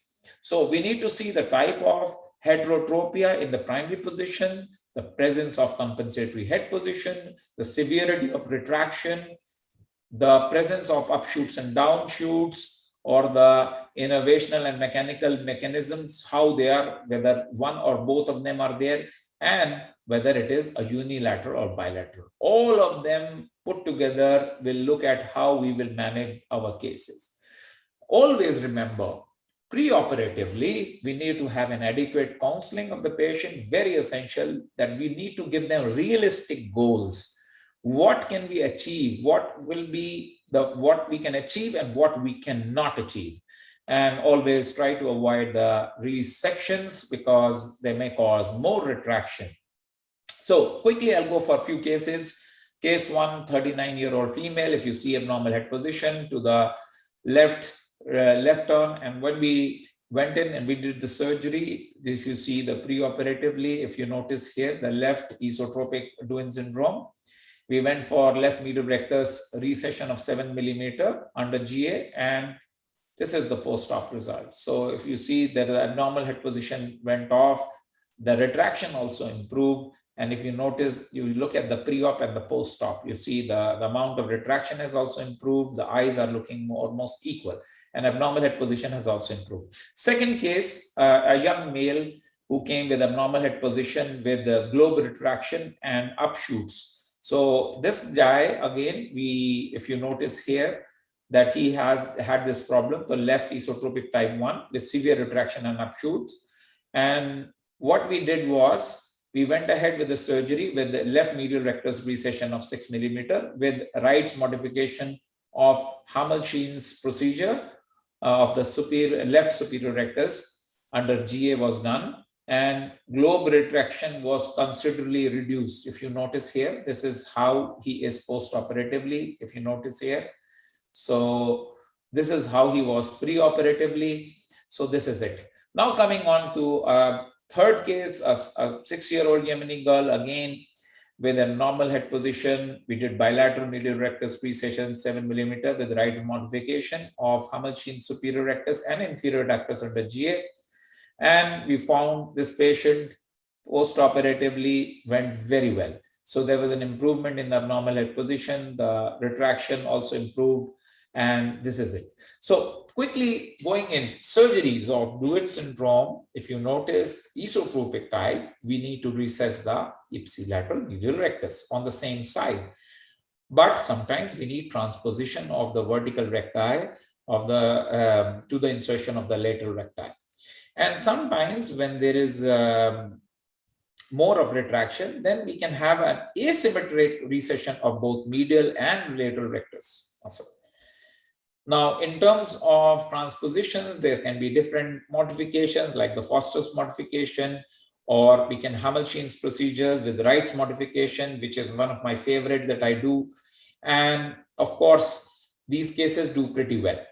Now, so for large angle esotropias, bilateral medial rectus recession is required. Sometimes posterior fixation suture to the normal medial rectus may also diminish the adduction.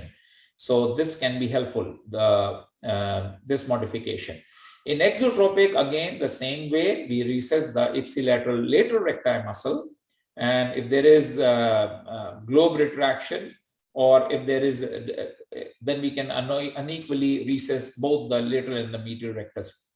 In cases with upshoots and downshoots, a wide split of lateral rectus is very helpful. And of course, I have already told for large exotropias, you have to do both bilateral lateral recti recessions. And retraction, I have told you asymmetric medial and rectal recessions where more of the lateral rectus recession is needed. In orthotropic type, again, a wide split of the lateral recti and ipsilateral recession of medial and lateral recti will be helpful. This is how we do the Y splitting and the recession of the lateral recti muscle. If you see in the lati, we have done this, and it works pretty well, especially in cases of upshoots and downshoots. Globe retraction, as we have already discussed, if it is esotropic type, more of medial rectus than the lateral rectus. If it is exotropic, then more of lateral rectus than the medial rectus. And if it is the type 3, then of course, equal amount of lateral and medial rectus recession will be helpful. Upshoots, I have already discussed, and downshoots, the Y-plasty helps with recessions. And I have very happy with the results. Sometimes, so I'm just putting it all together. The take-home message, Duane retraction syndrome consists about almost 5% of all strabismus. And adequate counseling, especially what we can improve and what we cannot improve, is very important to inform the patients. And we need to inform that certain things will never be perfect. A proper diagnosis, evaluation, and a good surgical planning is needed for the best functional and cosmetic outcome. And every patient has to be individually prioritized. Every surgery has to be individualized. And of course, if there is amblyopia present, we need to attend to amblyopia before we go embark on surgery. Thank you so much. I think I finished in time. Yes, of course you did. And it was a very, very, very informative talk and all covered up in very good time frame. Let's move on to our next speaker, who is Dr. Shweta Chaurasia, who is an associate professor in the Department of Pediatric Ophthalmology and Strabismus at PGI Chandigarh. And she's going to talk about an update on myopia control, something that Dr. Hayat spoke to us about yesterday as well. So over to you, Dr. Shweta. Thank you. Thank you for the opportunity. Good afternoon, everyone. My talk will be on understanding the paradigms of progressive myopia and the science and strategies to control. So we know that the myopia has become a major health burden and has evolved as an epidemic. With the 28% of the population myopic it has been affected by 2010, and it is estimated that 50% of the population will be myopic by 2050. If we talk about the epidemiology, the Western population has shown a prevalence of around 23 to 70%, whereas Asian children have shown a prevalence of 70 to 90%. India is coming quite fast here with the 7.5% prevalence in the school-based study, whereas in the urban population, it is 15%, whereas the population-based study in India has shown a prevalence as high as 30%. We know why we need to control, because myopia is one of the leading cause of blindness in the world, and we know what are the complications of myopia. We talked earlier about the retinal detachment. It has seen that if the refractive error is -1 to -3, the retinal detachment risk is 4 times, whereas it is 16 times if the number shoots more than -6. So there are two theories of progression. One is the accommodation lag theory, which says that when there is accommodation lag during near work, there is foveal hyperopic retinal blur, which induces an abnormal axial growth of the eye.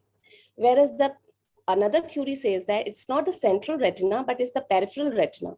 So peripheral hyperopic blur drives the eye to elongate. So what are the factors? Age is an important, strongest independent factor for myopia progression. Early the age of myopia onset, higher is the degree of myopia. Myopia progression is faster in younger children than older children. Then there is a higher prevalence in Asian children than white and Afro-Americans. And then again, urban population is having more prevalence of myopia compared to the rural population. Coming to the genetic factors, there are 39 genetic loci which has been mapped on the human genome. And if we talk about the Sydney myopia study, they say that if the one parent is myopic, there are 2 times risk. And if the 2 parents are myopic, there is 6 to 8 times risk. Then has been found association between outdoor and myopia, and it has been a lot of studies have been done, and it's seen that children who spend more time outdoors have a lower risk of developing myopia compared to those who spend less time outdoors. And the theory postulated is dopamine release, which alter the gene expression for axial length elongation. Australian study have found that children who spend 21 hours per week are non-myopic compared to the children who spend only 16.3 hours per week, which are myopic. A meta-analysis have found that 2% there is reduced odds of myopia per additional hour of time spent outdoors per week. And a recent prospective interventional studies have found that there is adding only 2 additional outdoor recess program of 20 minutes prevented the onset and development of myopia. Again, season also affects the myopia progression, and there's a slower rate in summers compared to the winters. Again, the near vision, there is a lot of studies have been done, and there is an evidence for a link between near work and myopia, but still the authors are divided. Like in Singapore study, they have found that more than 20.5 hours of reading a week is associated with myopia, whereas the Beijing myopia progression study have not found any significant difference. The Sydney myopia study says that if the child reads at a distance less than 30 centimeter and there is a continuity of near work more than 30 minutes, then there is a likelihood of myopia and the risk is 1.5 to 2.5. Then again, vitamin D levels has been associated with myopia. So now how can we control it and what are the options? So for that, we need to know the myopic profile of the child.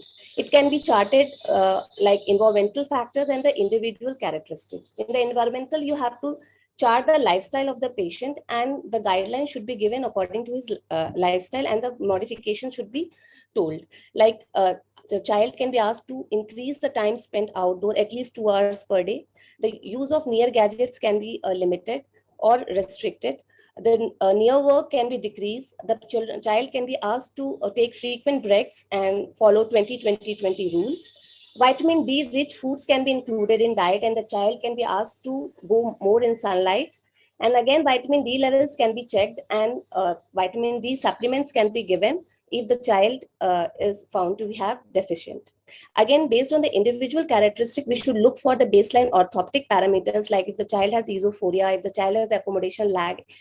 Both the refractive errors should be checked, and the MEM should be done both for the central and for the peripheral refraction, in order to and accordingly the patient can be prescribed spectacles and contact lenses, which we'll be discussing further, and other pharmacological therapies are also there. Coming to the spectacle and lenses, the strategies which target the central refraction are bifocal spectacles and progressive spectacles.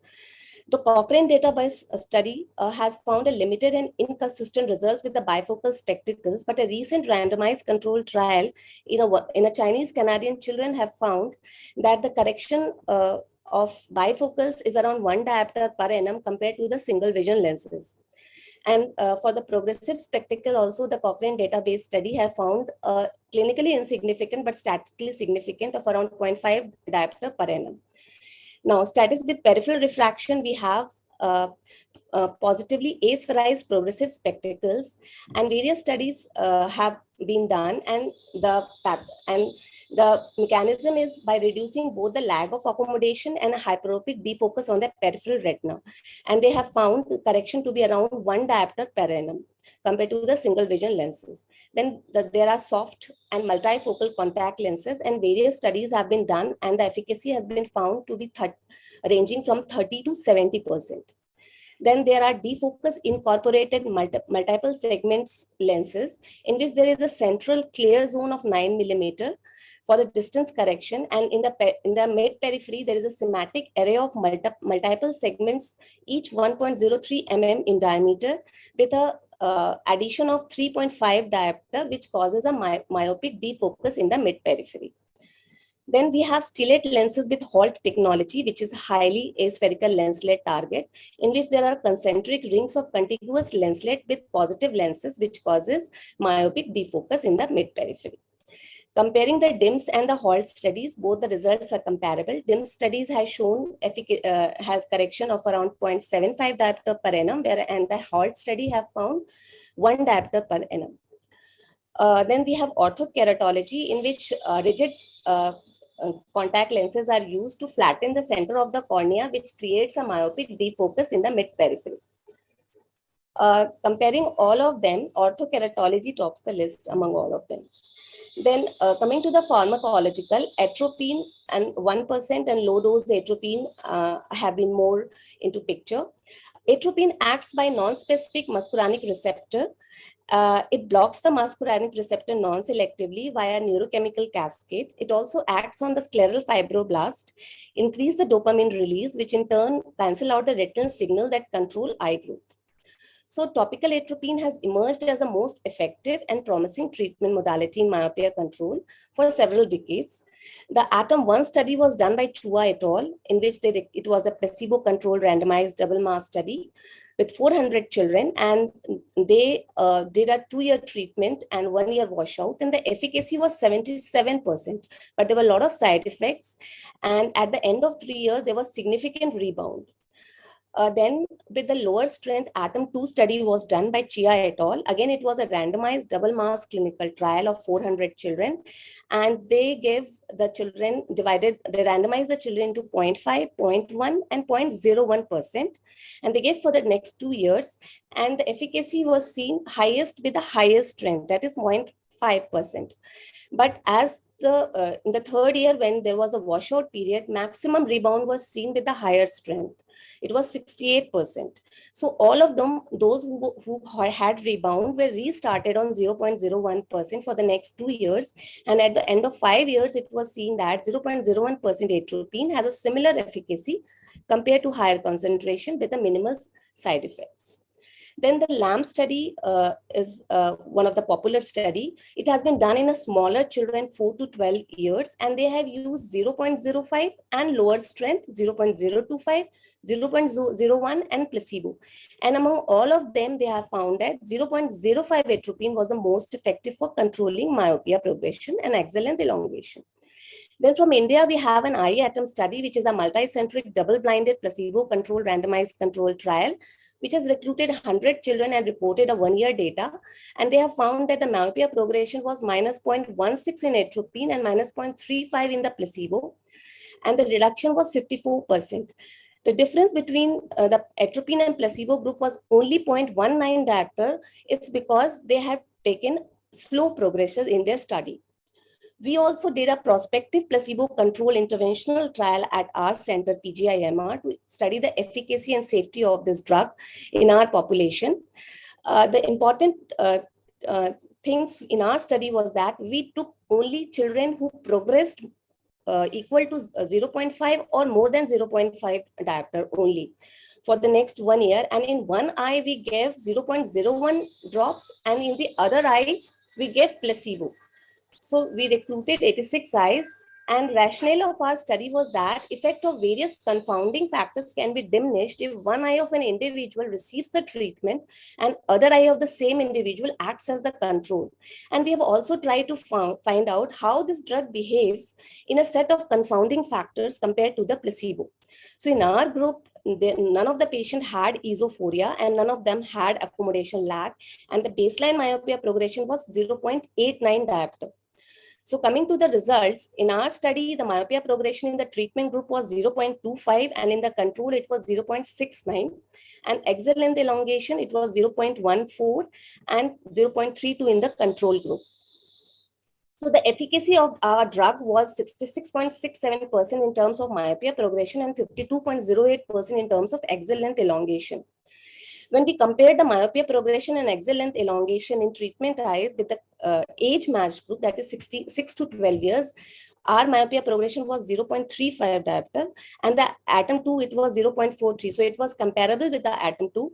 But in the LAMP study, the myopia progression was little higher because they took smaller children. So it was minus 0.59. And IATOM study, it was little lower because they took small, slow myopic progressions. In our study also, we found the drug to be safe. Pupil size change was around 0.5 mm, but no patient complained of any allergy or blurring of vision or photophobia or glare. We also, in our study, we had a structure validated questionnaire for various modifiable and non-modifiable factors.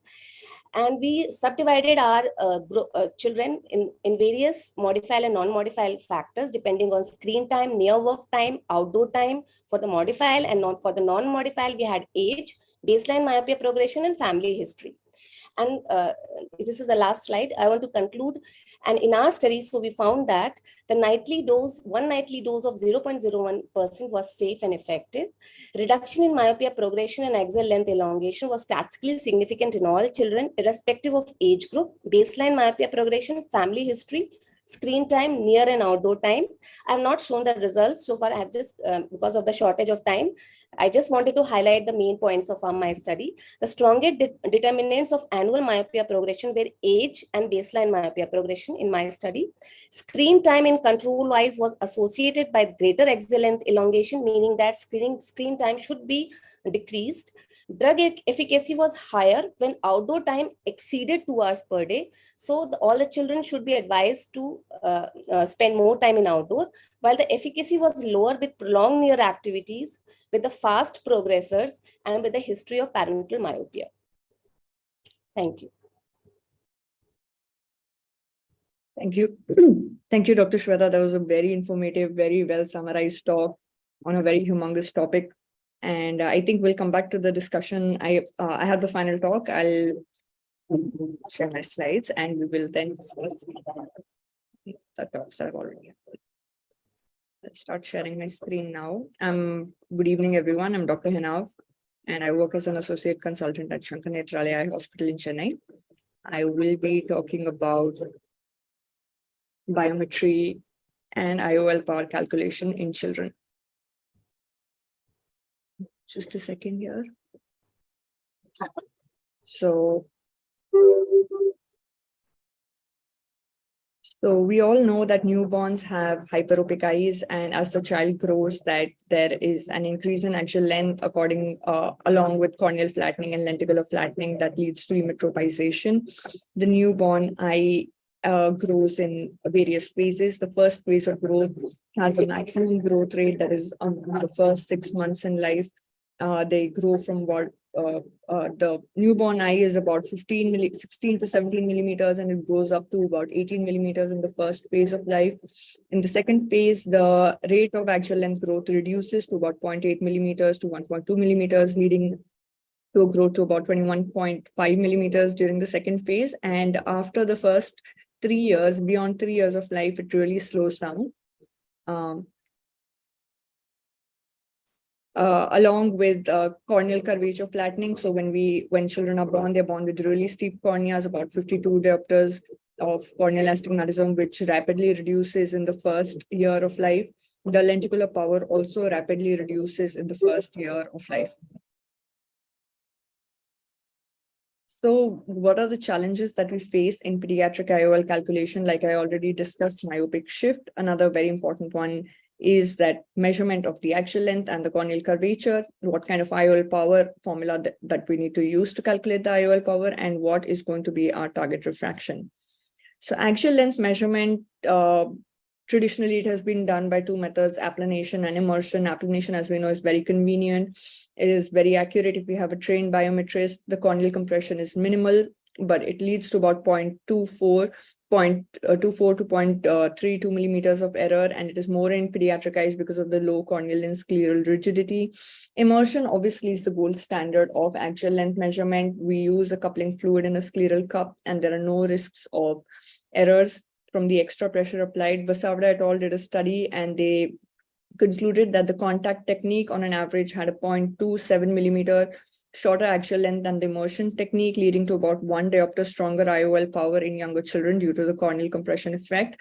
And that effect was more due to the anterior chamber depth being reduced rather than corneal lenticular flattening.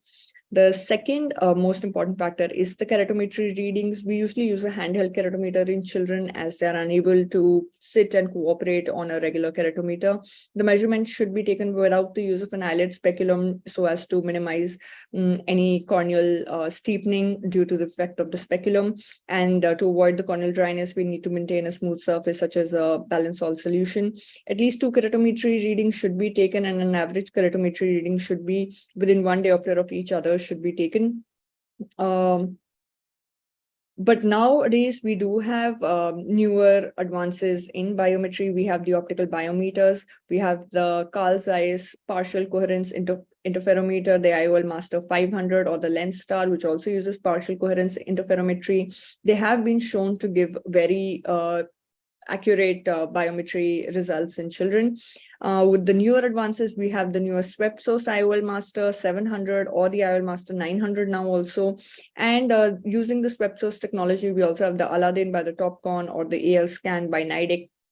The only drawback here in these optical biometers is that we need cooperation from the end of the child. We need the child to be stable. We need the child to be able to sit down. So it is possible in only slightly older children, I would say about 3 years and above if cooperative, but otherwise very practically possible in children who are 5 years and older.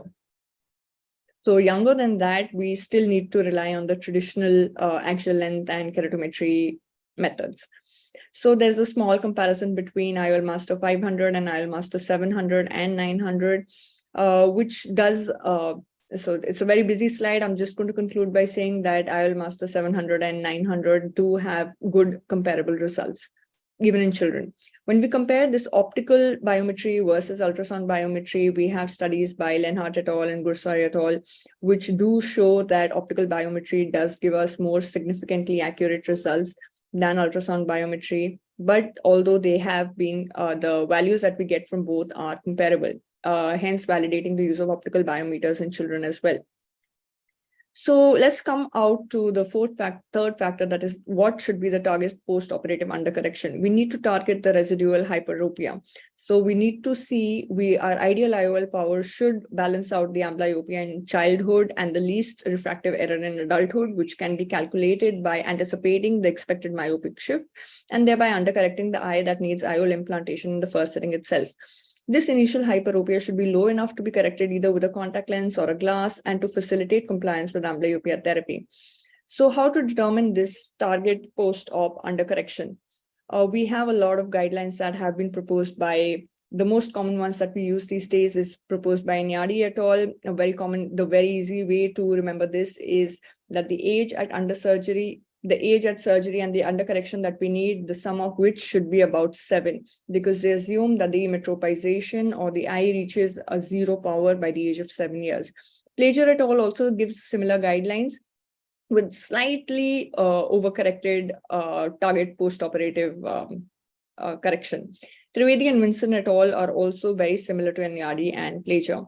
Dahan et al. Gave guidelines based on axial length measurements, not very commonly used nowadays, but it can be used in children where you're planning customized IOL implantations in children with shorter axial lengths. So in about 17 millimeter eye, you ideally plan a 28 diopter lens. So you plan for about 20% undercorrection in children less than 2 years and about 10% undercorrection in children 2 to 8 years, and more than 8 years, you target emetropia. So what is the protocol? What to follow, when to follow? There are a few factors that you need to keep in mind. The age at the time of cataract surgery. If the child is younger, you do want to keep a relatively okay hyperopia there, because we know that if we leave the child with a large residual hyperopia, so large residual hyperopias are more amblyogenic than myopia. We need to look at the status of the fellow eye. The eye is if the fellow eye is also cataractous in case of bilateral cataracts, then the level of hyperopia should be equal among both eyes. But if the eye is phakic or the lens is clear, that is in case of unilateral cataracts or persistent fetal vasculature cases, we do need to aim at a little less hyperopia. Visual acuity, we need to look at the status of the fellow eye visual acuity. We need to look at the socioeconomic status of the children, where the child will comply. We need to decide whether there will be compliance of the child's family to refractive correction via contact lens or via glasses, or if they're going to be compliant towards occlusion therapy or not. We also need to look at bag or sulcus implantation of lens. We also need to look at whether we are going to plan a secondary IOL implantation a little later. If the parents are myopic, we do tend to keep the children a little more hyperopic because we anticipate a greater myopic shift in these children. So IOL power formula, what formula to use? It has been an age-old question. We have theoretical and regression formulas. The regression formulas are the SRK and the SRK2 formulas, which are based on mathematical analysis of post-operative results in eyes. So, and the theoretical formulas are the SRK-T, Hoffer-Q, Holiday 1 and Holiday 2 formulas, which use the geometric optics. All these formulas have been validated for IOL power calculation in adults. However, there are very limited studies which have IOL power formulas which have been validated for children. In fact, none of these formulas have been derived by calculations on children. They have been derived by calculations on adults and then been validated for children. So there is no consensus. We have a lot of studies here which have compared formulas. So I'm just going to summarize a few of the important studies that I came across. Chang et al. States that in age less than 2 years, SRK2 has been, SRK-T has been proven to be very accurate with less predictive errors. And in greater than 2 years, Barrett's, which is a new IOL power formula, has been pretty accurate. Kekunia et al. We have a study from India which differs from the other two studies, saying that SRK2 has the lowest prediction error. However, a lot of studies that I've come across, they do suggest that Barrett's is a universally good formula with less prediction errors in children at least over 2 years of age. A lot of other studies say that for shorter eyes, actual length shorter than 21 millimeters, Holiday 2 is also a good formula with the least prediction error. We also have the pediatric IOL calculator that has been designed by Gordon and Donzis, which is a modification of the SRK2 using the Holiday algorithm, and it attempts to predict the refraction of pseudophakic eyes as the child grows. It is based on this is one of the few calculators that is based on the primary data that has been collected through aphakic eyes in pediatric population, and it uses a computer software which is free of cost. It is available on the American Academy of Pediatric Ophthalmology and Strabismus website. So we have been using this pretty much in our clinical practice these days. So there are a few things that we need to keep in mind, that the axial length-based formulas give us about 80% predicted error within 0.5 diopters. OCT-based biometry has about 92% efficacy within 0.5 diopters. The Barrett's Universal 2 formula has about 98% efficacy or prediction error within 0.75 diopters. So my take-home message here is that the tailored approach is the best approach. We need to look at the child as a whole. We need to look at the family history. We need to look at the status of the other eye while we plan for biometry and target IOL power that we need to put in the child. Thank you.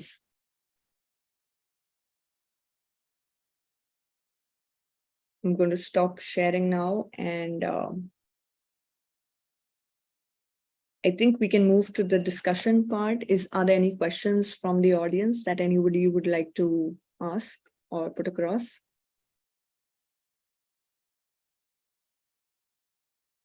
Okay, if I have a question actually to Dr. Shweta.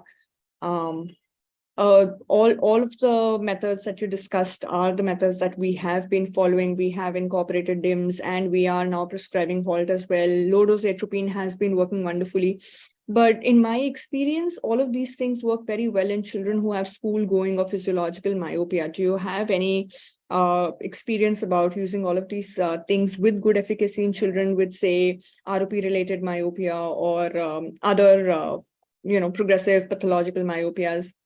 I do have a lot of children who come in, parents being very, very concerned, 3 years of age, underwent indirect laser ophthalmoscopy for ROP, powers as high as -8 at 3 years, and they're still going to progress. So do you have any experience using atropine or these glasses for them?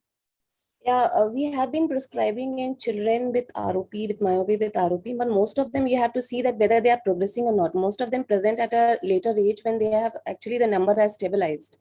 So you have to see if the child is progressing or not. I have tried in few of the patients, but the results are very inconsistent. I could not say it until I collect all the data and finalize it. But I would still say giving something is better than nothing. So we should be giving in that. And even they should be checked for the accommodation lag in these children. If they have accommodation lag, the bifocals also have a very good result. Because in our study, we have shown that low dose atropine corrects only around 0.45 diopter, not more than that. So again, if the child is progressing more than like 1.5 diopter per year, you cannot control only by this. So you have to combine with other modalities, whatever you have, based on the budget of the child also. So most of the time, bifocal is in their budget. So we have to see the child is properly wearing executive bifocals, because I have given few of them. You usually give it the plus 2.5 ad, or you just start with we check the accommodation lag in these children. But in large, 2 or 2.5 works best. And some of you the wean these children off the bifocals? Sorry? When do you start weaning these children off the bifocals? Yeah, weaning, actually, again, if the child himself complain, you will find that the parents complain that he doesn't wear glass, or he just remove it. So by the time you check the accommodation lag again, and then you start weaning off. So depending on what is the need of the child. Again, checking the child is important. Again, because Dr. Hayat Khan, if you're still here, this is in continuation with your myopia talk yesterday. I'm sorry if you're still up for it. I recently came across a few articles, even open for you, Dr. Shweta. Recently came across a few articles suggesting the use of repeated red light exposure for myopia control. Do you have any experience at your center, or Dr. Hayat, do you have any experience regarding that in your center? We have not been using it in our center. Most of the studies are from China. I'm not sure how effective it is. So I'm just asking for We have not done in our center. Hayat sir, if you're still here, we would like to hear your experience as well. Okay, I think sir is probably not here. Dr. Simarajan could not join us for the discussion as he had some prior commitments. Do we have any other questions?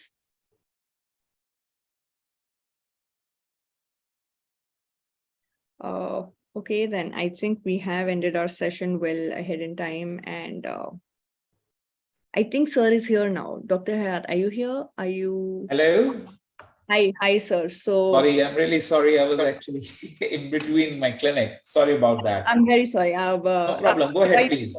Okay, so my question to you was, one, in continuation with your talk yesterday, we were short on time yesterday, so we couldn't discuss. Do you have any experience with repeated red light exposure for myopia control? Like Dr. Shweta and me were discussing, they do not use it in their center. We don't use it in our center either. Do you? I don't have that. This is not only here in the UK. Also, I have some of my colleagues who are using this. I don't have a personal experience with that. Okay. What do you think, Dr. Shweta? Actually, we have not used, so it's a good idea to see, check the literature, and if we can do that at our center also, because I have no idea about, because we have not done at our center. Yes. Mm-hmm. Another question related to your talk from today, Dr. Hayat. You did talk about. Assalamu alaikum, Dr. Khalid. كيف الحال? Can you please join? You are. Yes. Can we continue, please? We have 1 minute. Go ahead with Dr. Dhillon. Yeah, my last question to you is, when you perform a Y split, how much of a Y split do you perform? Like millimeter wise? Like do you? So how much wide apart you mean? That no, I mean how much of the separation of the ends of the Y do you perform? Exactly. Usually about 10 millimeter. So 10 millimeters you take from the outer ends of the Y or the inner ends? Within the inner. Within the inner. So I think that works very well, and I have seen very good control, especially of the upshoots and the downshoots with that. Yes. So, because literature is very inconsistent with how much of a Y you need to do for how much of an upshoot. So just gathering from personal experience. I have always been about consistent with about 10 millimeters. 12, somewhere around that. So I think it was worked very well. All right. Thank you. I would like to add a comment. Even sometimes LR periosteal fixation gives a very good result in case of very severe co-contraction. I have a lot of experience with LR periosteal, and it gives a very good result when you have, like, even the Y split sometimes fails in that when there's a severe co-contraction. In that case, LR periosteal does a good job. Do you do periosteal fixation by yourself, or do you take help? No, I do by myself. By yourself. All right. That's great. Thank you so much. Thank you. I think this is. Thank you, everybody, for such an elaborative and a nice presentation. Thank you. Thank you so much. Yeah. Okay. I think over to you, Dr. Alamri. You can start the next session probably. Dr. Amri, your sound is mute. You are mute, Dr. Thank you, Dr. Safwan. Thank you, Dr. Aniba, for this nice session. Appreciate. See you, inshallah, next time. Bye-bye. Thank you. Dr. Safwan, you can go ahead. We can start. Yeah, please. So, Assalamu alaikum. Maybe he's not available. So if you want, you can start. Dr. Dr. who? Khalid? Khalid Aish is not available. Dr. Muhsin available. And Dr. Yahya Salah. Yahya Salah. Okay. And Dr. Hasna? She is joining now because she was in the other session. She's joining now. They just Dr. Yahya Salah. Assalamu alaikum, Dr. Yahya. ودكتور محسن also is here. عليكم السلام. يا أهلا وسهلا. يا مرحبا. فالسلام عليكم. We will start the new session, refractive session 2, on title of lens-based refractive surgery. And today we have me, Dr. Safwan. I'm the moderator, and Dr. Khalid Ayad. Sorry, Dr. Salah. We are on يعني a broadcast. Dr. Ala, Dr. Mohsen, and Dr. Hasna, and Dr. Yahya Salah. And hopefully that Dr. Khalid, he join us or not? No. So we can start with Dr. Mohsen if he is ready. Dr. Mohsen. Or if you don't mind, Dr. Safwan, Dr. Yahya, he's having, I think, clinic. Okay. If you want to start, Dr. Yahya. Yahya, you can start, Dr. Yahya. Dr. Yahya Salah. Dr. Yahya. I think there is a freeze. I think that he's not hearing us. نعم انت أنا سامعك بس أنت ما تسمعني. دكتور يحيى النت ده يتقطع ف anyway we can start with Dr. Mohsen. Please. Dr. Mohsen, you are ready? Yes. Yeah, recorded. Yes. Okay, so you can start Dr. Mohsen, and Dr. Mohsen, he will start with unusual indication for pseudophakic toric IOL. Please, Dr. Mohsen. We have 10 minutes. We have 10 minutes for each speaker. Okay, can you please I already sent my presentation. Yeah. I know, Dr. Mohsen. Can you please, the management, open Dr. Mohsen? Yes, please. Share his screen and great. Hello, everybody. I would like to thank all the Mayo board and especially Dr. Al-Amri, Dr. Ashraf Armia, and Dr. Safa Jihad for giving me the opportunity to be associated to the prestigious Mayo board. Today, I would like to share with you these cases of unusual indication of pseudophakic toric IOL. Usually, the best indication of toric pseudophakic IOL is the association between cataract and stable regular astigmatism, as shown in this slide. Personally, for over than 15 years, I have used pseudophakic toric IOL usually when the cataract is associated to an regular corneal stable astigmatism up to 1.5 diopters. I would like to present to you these clinical cases of young patient aged 28 years who was victim of ocular trauma at the age of 8 years with a post-traumatic cataract and corneal wound causing high irregular astigmatism and decrease in visual acuity. The preoperative assessment including the complete ophthalmic clinical examination, including exploration of anterior and posterior segments, given the traumatic context. It's to be noted that in these cases, the ocular trauma caused both the cataract and corneal scar. The tomography of this patient of the cornea show an astigmatism which is almost regular with the flat axis at 160 degrees. Fortunately, in these cases, the corneal scar causes a high astigmatism with very important regular components. I would like to highlight the tomography data of this patient, which show a very important component for regular astigmatism, even it's post-traumatic and even it's a post-scar and with the wound in the cornea. The question to be asked here, it is possible to correct with a single procedure the cataract and the post-traumatic corneal astigmatism. After giving the patient all information about risk of this kind of surgery, because it's not usual indication to use toric IOL in post-traumatic context, after giving all information, we go to do phacoemulsification with phakic toric IOL. We have opted for phaco with toric IOL because even the astigmatism is irregular and caused by scar and trauma, it has a regular dominant component and the capsular bago is good outside the little fibrosis or again in the wound and normal posterior segment.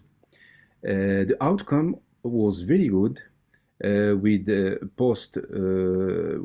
very good post surgery, and the spherical equivalent was less than 1 diopter, and the corrected visual acuity about 8-10.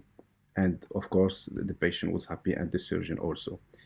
We showed the slide with the movie with the surgery, and I would like to highlight that to be very careful in this kind of surgery, be warned behind the scar of the cornea. And in this case, the back was very good and very stable back to allowed us to put the toric IOL in the back. It's still debatable question about the indication of pseudophakic toric IOL in irregular cornea.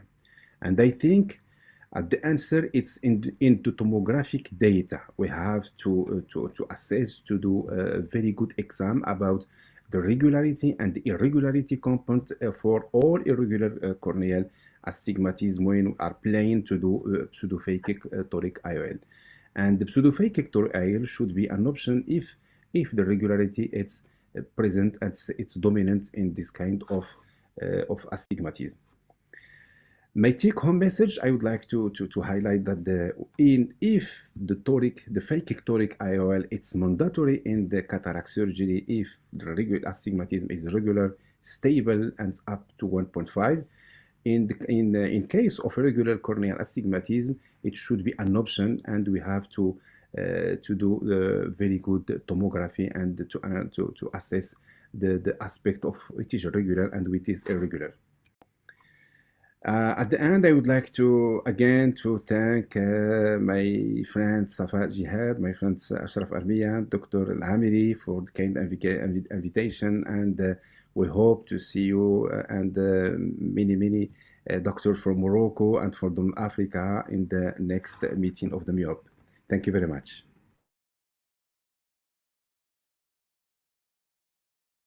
Great, thanks, Dr. Mohsen, that you stick with the time. Hopefully that I can make it, and I think that I can call Dr. Yahya Salah if he's here. Dr. Yahya, if you are ready to give your session, your presentation, Dr. Yahya. Okay, so if Dr. Yahya is not ready, I think that we will move to Dr. Hasna, and Dr. Hasna will give us today what we call mix and match with bifocal IOL. So Dr. Hasna, please. Thank you. I will share my presentation. My presentation.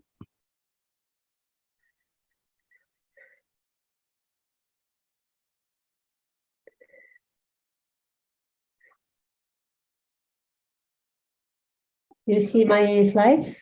Yes, I can see it. Go ahead, Dr. Hasna. Thank you. Thank you very much. Cataract surgery is actually a refractive surgery. The patient wants to be independent of their spectacles. So there's many multifocal on implants on the market, some of which are very expensive. Diffractive bifocal IOL is a good deal because good quality of vision and less expensive. The problem that arises with this IOL is that you have to choose to favor either far vision or near vision, and intermediate vision is not good very often. So in our study, we mixed two types of bifocal IOL, emmetropized 1A in order to have nice far and intermediate vision, and myopized other eye to favor intermediate and near vision. So in binocularly, the patient can have a good vision in all distances with less expensive IOL. Our series comport 27 patients, 54 A's with bilateral implantation of bifocal IOL. Exclusion criteria was astigmatism higher than 1 diopter, glaucoma, diabetes, macular disease, corneal disease, when ocular findings can't be seen, and monophthalmos.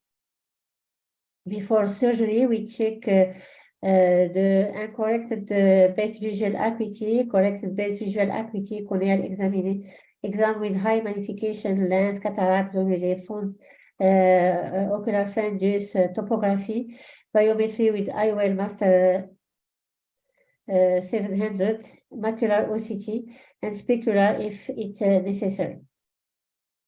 We check for dry eye and we check lacrimal secretion and treat dry eye before surgery. The surgery was classic phacoemulsification with the we put the implant on the back and we check the centering. We ask the patient to look at the light. Which IOL, we put diffractive bifocal lenses. If we can check the dominant A, we put the IOL emmetropization in the dominant A, and the other eye will be myopes by -1.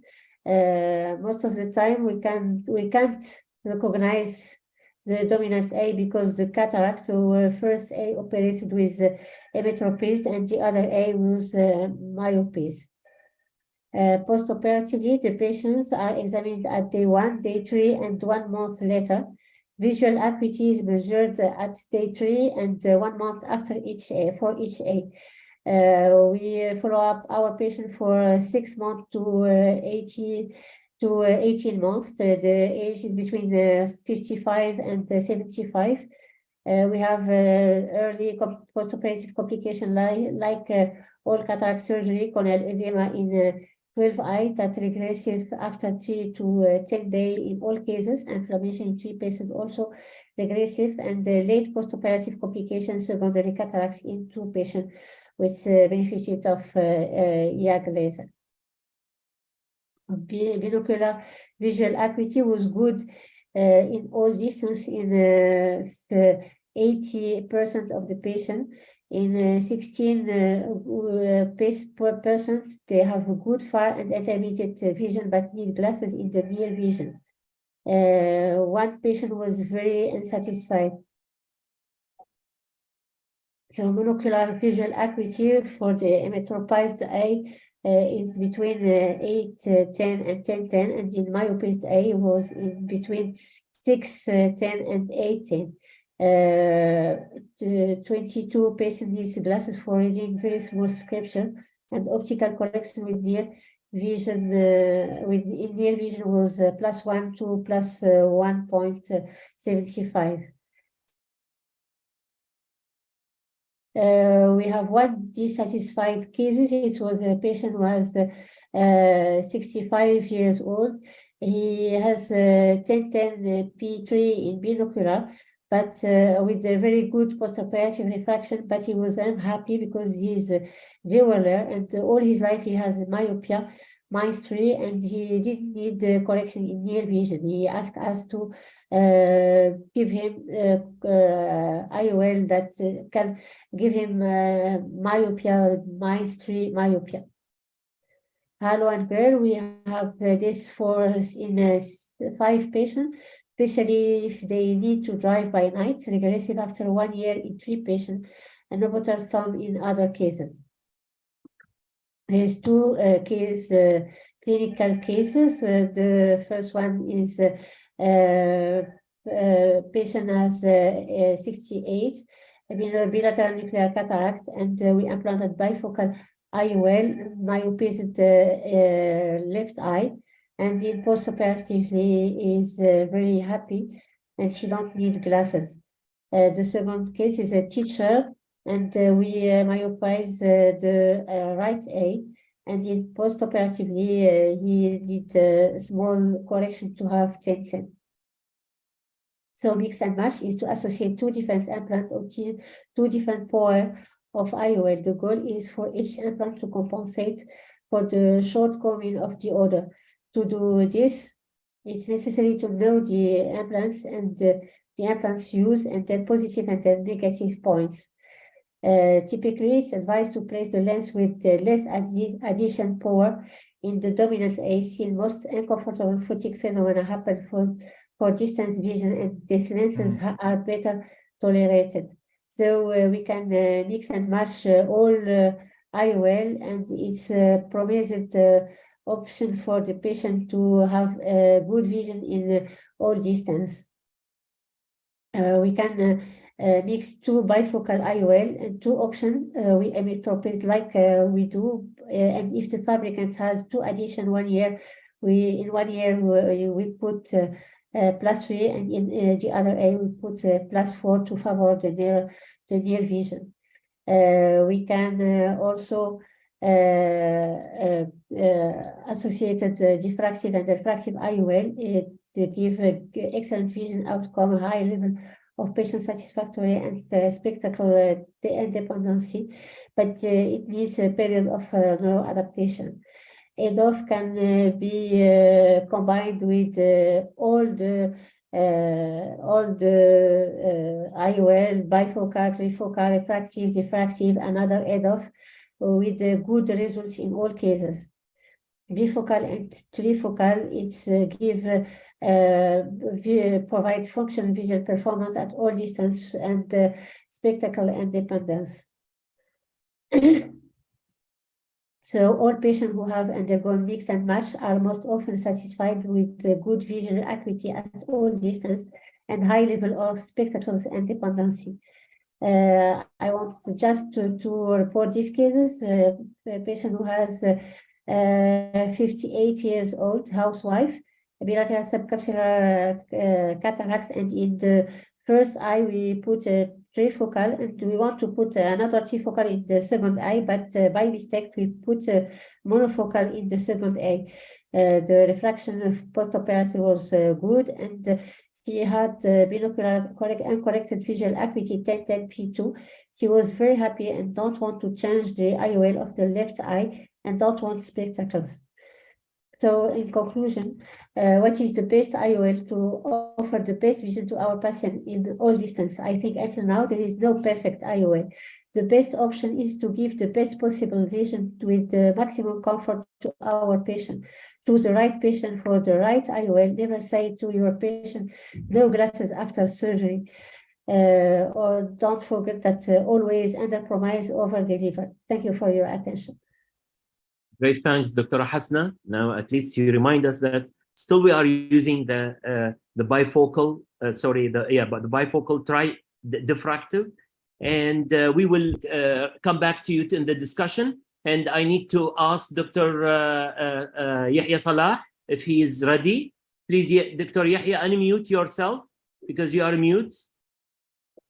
And Dr. Yahya is our colleague, and he's a pioneer in his field, and he will talk about clear lens extraction or refractive lens extraction. Please, Dr. Yahya.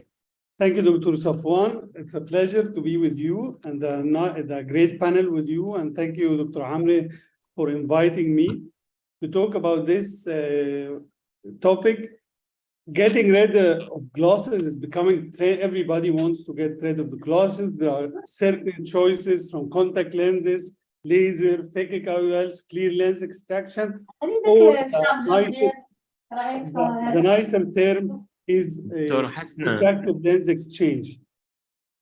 So let us focus on this. And definition of clear lens extraction or refractive lens exchange is the removal of non-cataractous natural lens with or without IOL placement as refractive procedure. There are indications that we all are aware of, and we will see this in our practice. High myopia, not fit for other refractive procedures, corneal or laser refractive procedures, high hypermetropia, presbyopia, and this is a huge number of patients that are waiting for a solution, or patients who had previous refractive surgery and becoming presbyope, and this poses another challenge, or younger or older patients with anisometropia that should be addressed. Now there is new terms like dysfunctional lens syndrome, and this is what you see in the eye trace by this staging. So there are patients that are not really, you cannot clinically say they have cataract, but you can diagnose them as a dysfunctional lens syndrome. So how to evaluate any refractive procedure? By accuracy, stability, safety, quality of vision. Accuracy, the clear lens extraction, in spite of all biometric development, is less accurate than that is needed. Stability, it's the most stable refractive procedure available.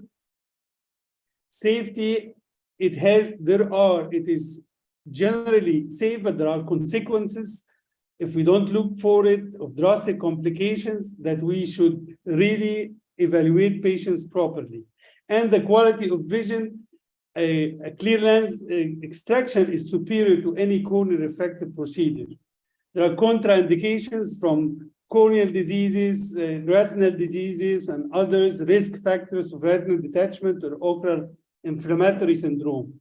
There are many complications that I'm not going to address here in this talk about complications of refractive lens exchange, from operative problems, post-operative problems, affecting the power of the IOL, quality of vision, retinal problems, inflammations, etc.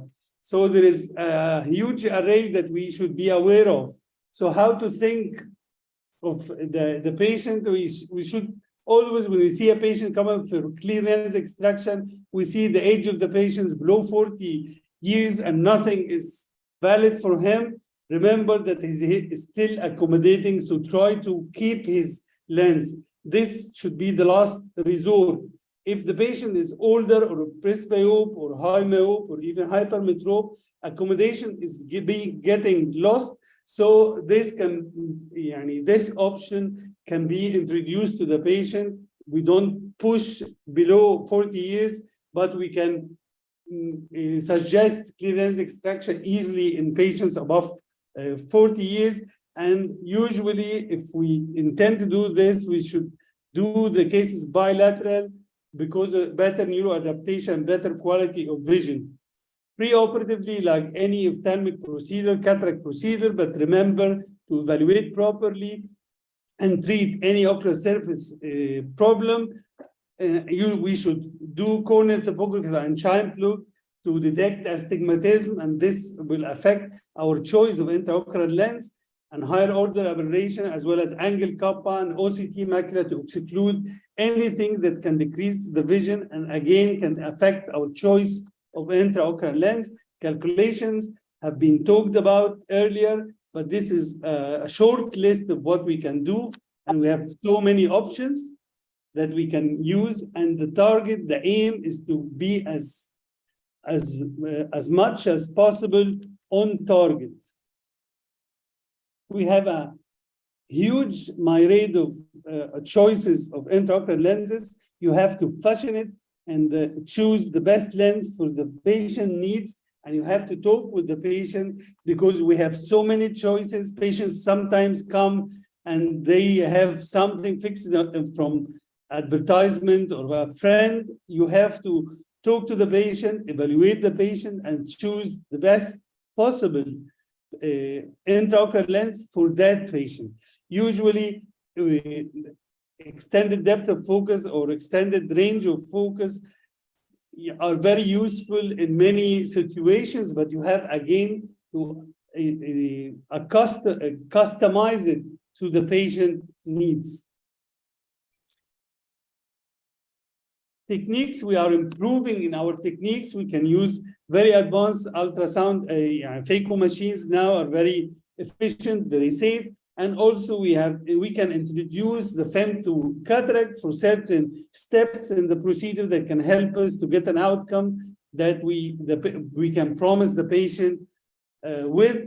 And in my opinion, if we're using any of the extended depth of focus or multifocal, trifocal lenses, topical anesthesia is an advantage for better centration, and there is just few tips to center the capsular axis and use the least energy to protect the cornea and definitely protect the posterior capsule, because this is a refractive procedure. You should avoid any complications.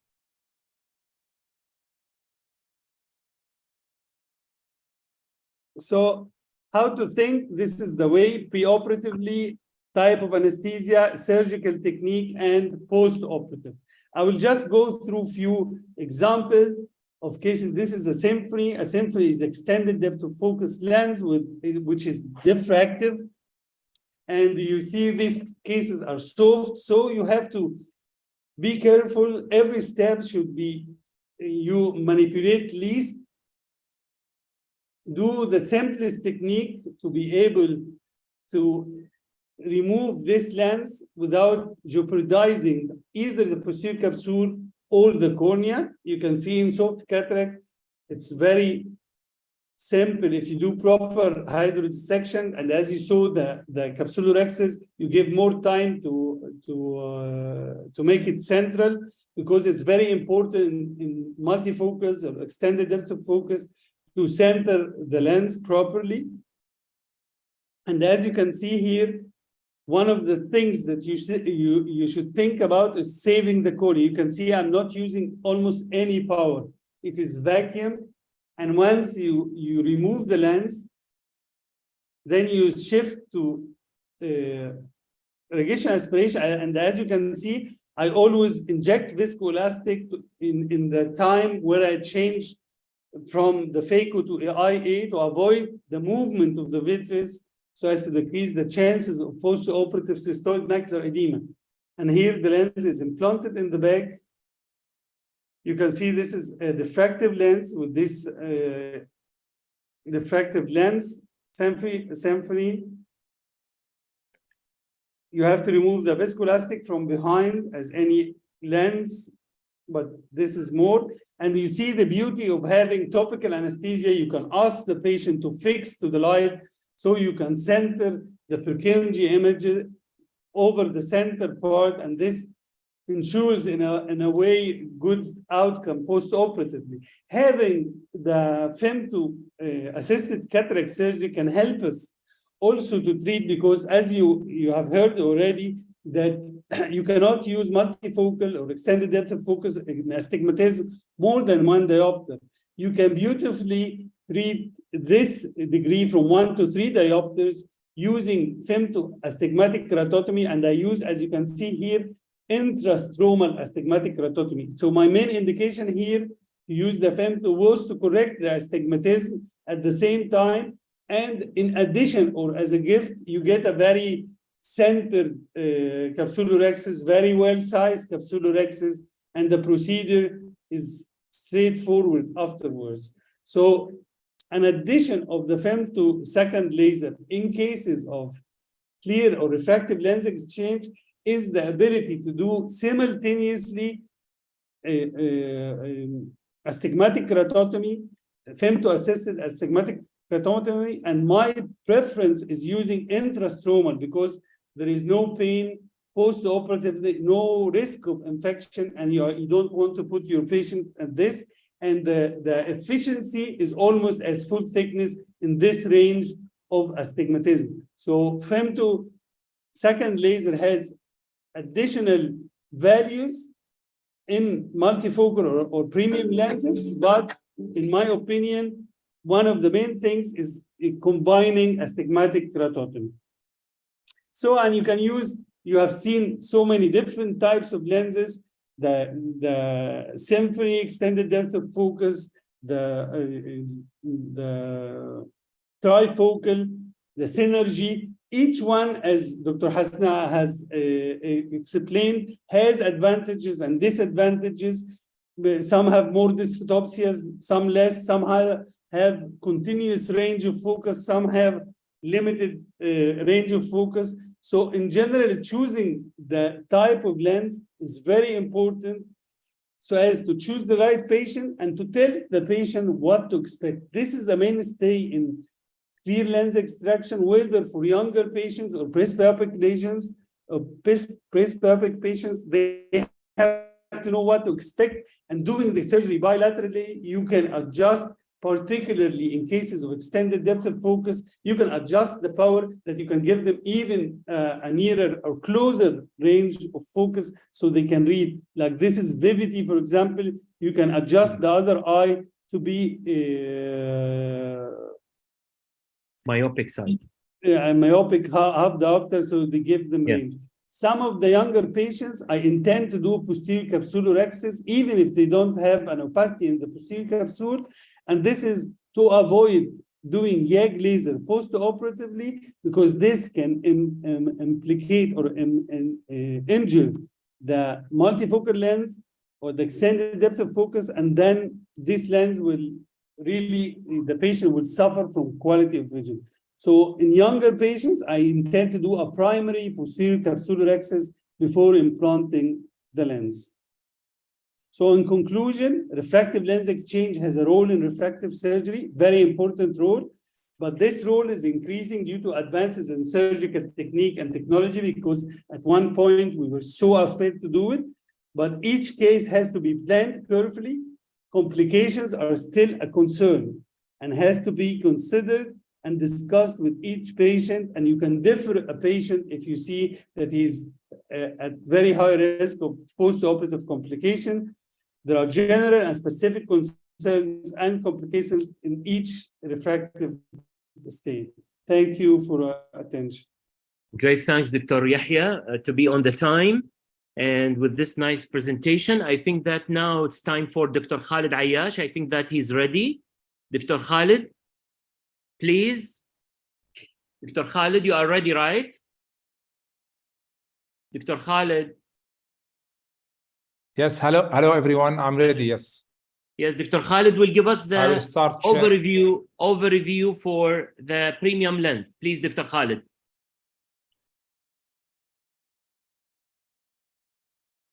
I'm sharing my screen. Yes. Okay. Yes, Dr. Khalid, it's okay. Done. Can you see my screen? Yeah, I can see your screen. Okay, Bismillah ar-Rahman ar-Rahim. Thank you for the invitation. I'm happy again to speak today at this meeting. I will give an overview of the premium IOL. First, I will give a list of the available lenses, and I will go through the existing terminology, because nowadays we are hearing a lot of terms by the manufacturer, and we should, as doctors, be aware of these terms. Actually, the first multifocal lenses was implanted in 1986. They have accommodative IOLs. There are many in the market. We have presbyopia correcting lenses, including the multifocal, trifocals, and nowadays we are facing with the EDOF technology, as already mentioned. And we have more than 70 multifocal and EDOF lenses in the market nowadays, or even more than that. We should have, before we start the talk, we should have some facts that there is no lens available or will be available that can resemble the natural human lens. No lens could have zero or complete multifocality. No lens could have a zero photopic phenomena, and no lens that can preserve the contrast 100%. These facts we as doctors should be aware of, and we should take this message to our patients in order to be happy after the surgeries. What are the options for presbyopia correcting lenses? At first, there was the multifocal lenses or the bifocal lenses. We have from Alcon the Restore, from Johnson & Johnson the Thickness, Zeiss they have the Atliza lens, Rayner they have the M-Flex multifocal. Then came the trifocal lenses, the Panoptix from Alcon, Atliza Tria from Zeiss, Rayner they have the Ray 1 trifocals, and the Visual they have the Fine Vision group of multifocal or of trifocal lenses. And then came the EDOF technology. We have EDOF monofocal IOLs. These are pupil independent lenses, like the Vivity from the Alcon, it's a refractive lens. We have the EOHANS from Johnson & Johnson. We have the EyePure from Visual, and we have the X-Acme 4 from Santen. And we have also EDOF trifocal IOLs, like the Oculentis from Lentis. We have Johnson & Johnson, they have the Thickness Symphony, Thickness Synergy, and the Rezoom. Zeiss, they made the Atlara, and the Visual, they had the Fine Vision Trimorph. So these are trifocal EDOF lenses. There are many ways of classifying the premium IOL, like full range of focus. I will not go through these, or the increased range of focus. Now, the EDOF lenses, when we say about the EDOF, extended depth of field lenses, this is actually true for only two lenses. When we define EDOF lenses in their pure way, there are only two true EDOF lenses. One is the IC8 from the AcuFocus, and the other is the Morcher, the extra focus from Morcher. And why these are the true EDOF lenses? Because they have the pinhole effect, and this present a small aperture, aspherical surface, and they have a non-diffractive annular opaque mask which block defocused paracentral light rays and allow entry of paraxial light rays, giving an EDOF effect. It's not pupil dependent. It provides excellent visual acuity at all distances, and the visual field or contact sensitivity, it has insignificant affection al visual field or in the contrast. Also, the IC8 IOL, it has also a small aperture, 1.36 millimeter. Total diameter of the lens is 3.23, and this black area that we can see, it's not a black actually. There is a micro perforation, around 3,200 micro perforation on this one. This is the extra focus Morchar lenses. It's an EDOF lens, and it's intended for ciliary sulcus implantation as a piggyback lens. It's not a lens to be inserted as a only lens. It's as a piggyback lens. It has an overall diameter of 14 millimeter with a central pinhole effect of 1.3 millimeter. It's made of a black hydrophobic acrylic, which blocks visible light, but it's transparent to infrared light to permit retinal examination through the opaque material. So if we have a lens inside the patient, still we can see the fundus by the OCT, and this does not interfere with the examination of the posterior segments. So this table summarizes the differences between the extra focus IOL and the IC8 IOL. So these are the two type of true EDOF lenses, and we will come to this. So if we classify the premium EDOF lenses, we have multifocal EDOF, we have monofocal EDOF, which is the aspheric, and we have the pinhole lenses, which are the true EDOF lenses. And also, if there are other group of premium IOL like the accommodative and the piggyback and the Evo Viva ICL. This is the only one I want to talk here about this because it's a promising lens. I think it will be in the future. It's like the ICL, but it's intended for those that have monofocal lenses, and so instead of putting or changing their lenses for trifocal lenses, we can keep the monofocal and we can put this over the IOL. And also it's intended to be used for phakic IOL, and it has a very good range from -0.5 to -20 diopter at the spectacle plane. So I think this will be a promising lens in the future. So if you come to the terminology, there is a lot of terms in the field.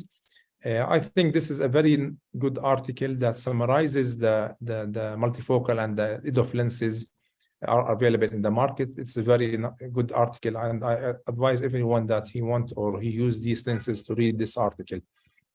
What about the mechanism of action of these lenses? These could be zonal refractive lenses, could have or could be diffractive, could have small aperture, could be accommodative, or could be combined mechanism of action. The refractive IOL, they are zonal and they are aspheric lenses. Zonal means that there's a distinct region that refract light differently, with refraction determining the way the light rays bend.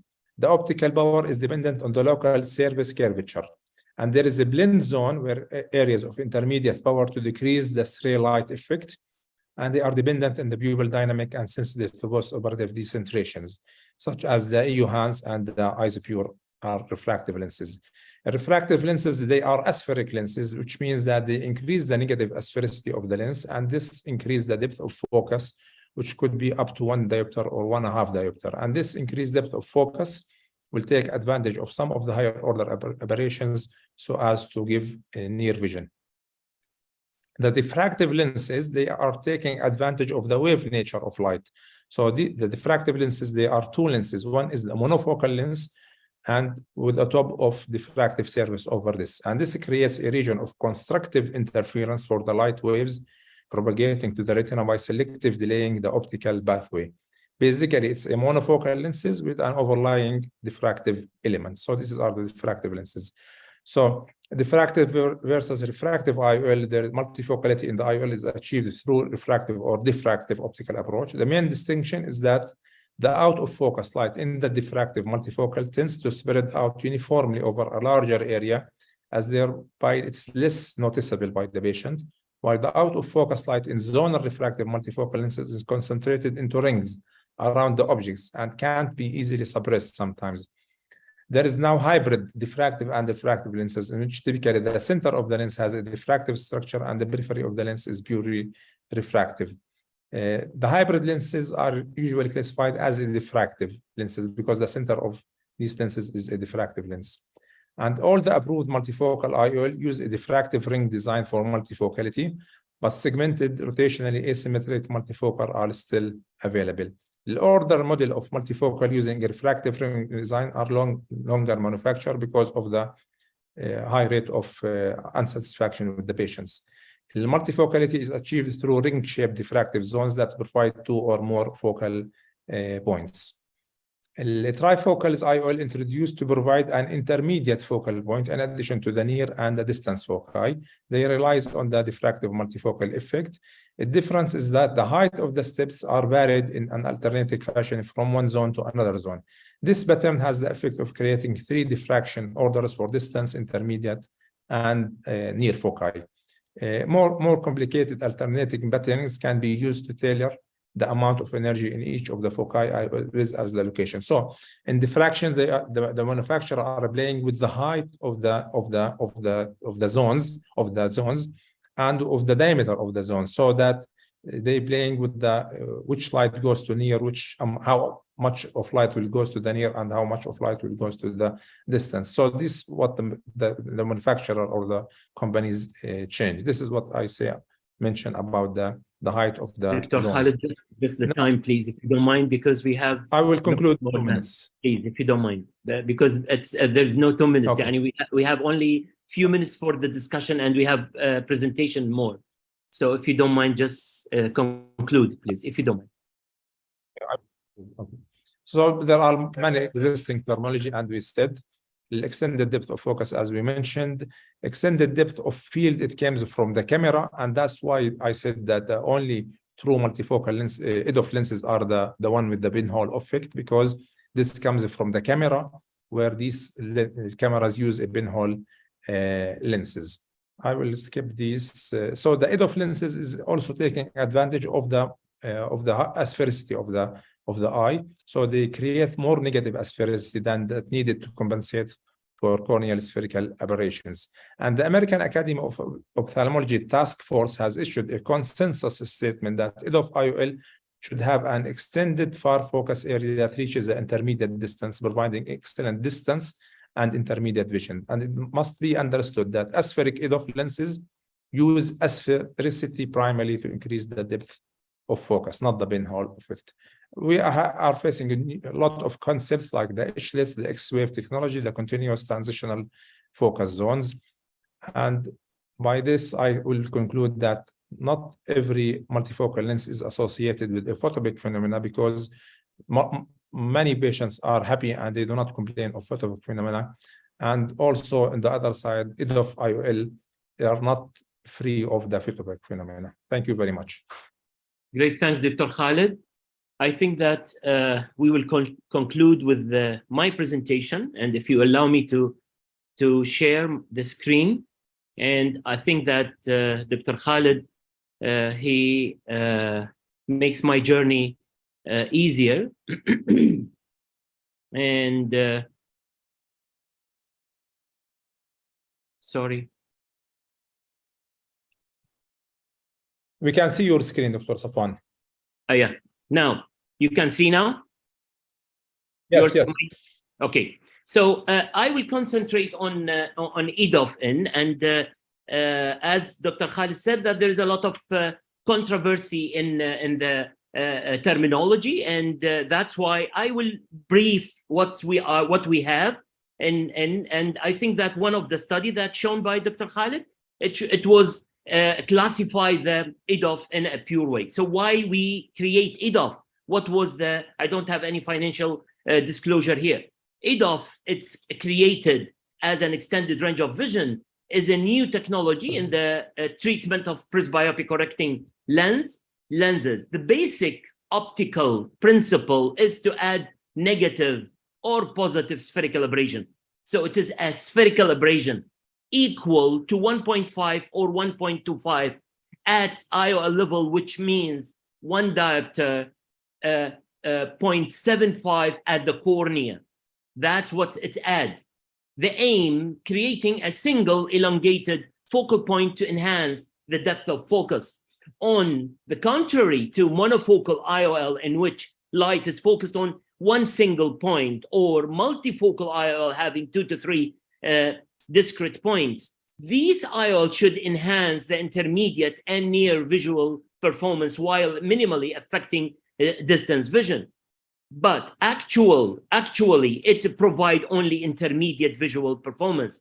Adding more abrasion, because someone would say that instead of adding 1.5 diopter negative spherical abrasion in the center, we can add more. Here, we will lose the aim of the EDOF by reducing the halos and starburst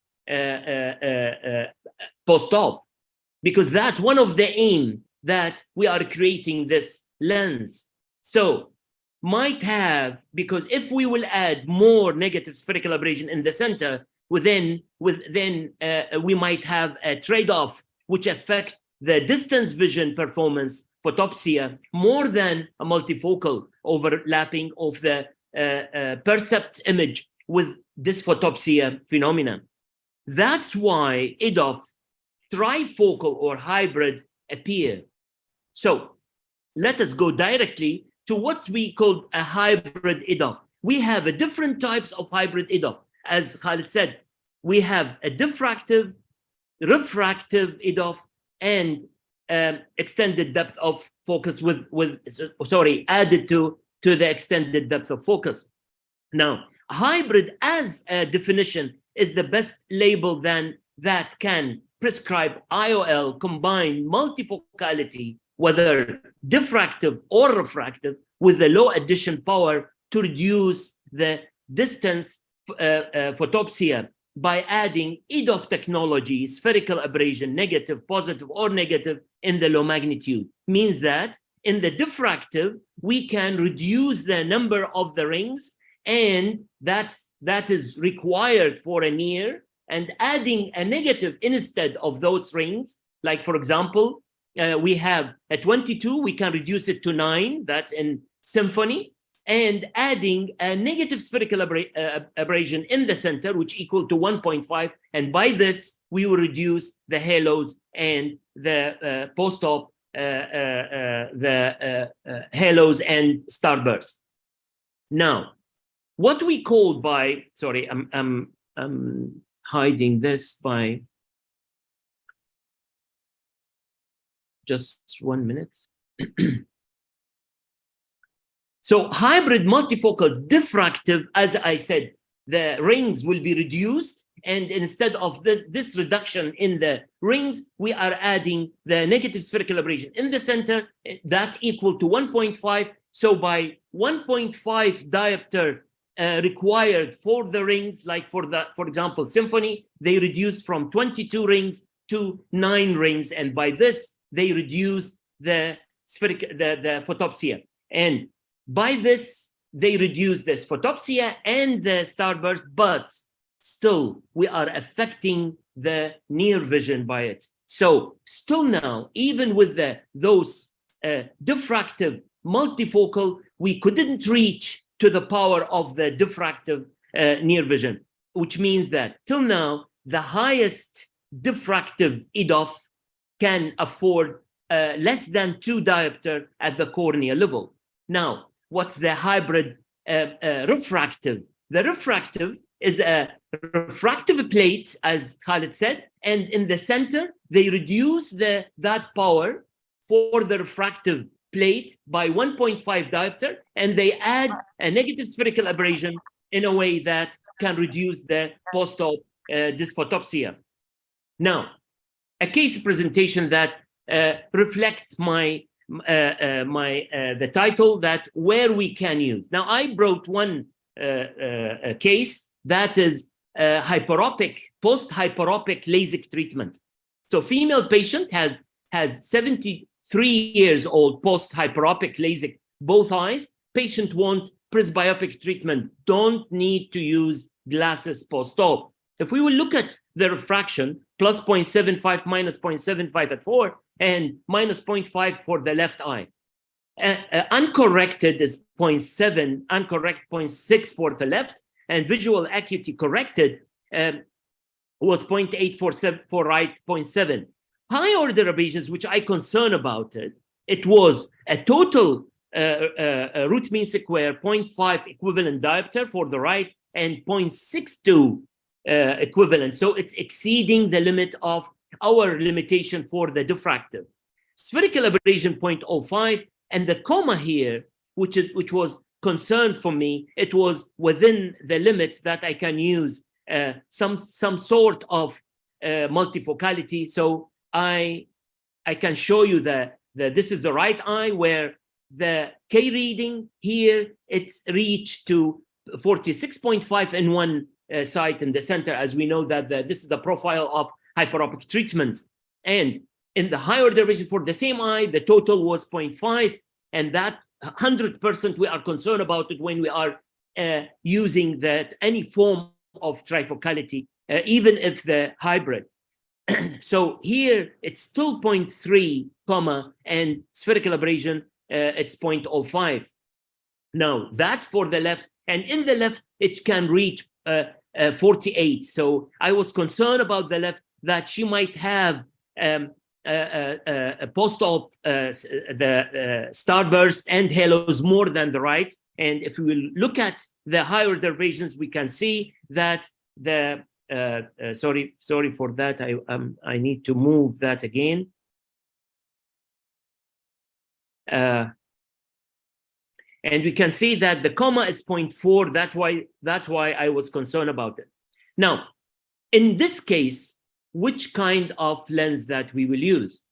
EDOF pure, that means that EDOF lens that has, as Khalid said, only spherical aberration in the center, having addition of 0.75 a cornea, or EDOF diffractive, refractive, hybrid, both eyes, or right eye trifocal diffractive and left eye EDOF refractive, because left eye having more corneal power and high order aberration, or both eye trifocal diffractive multifocal.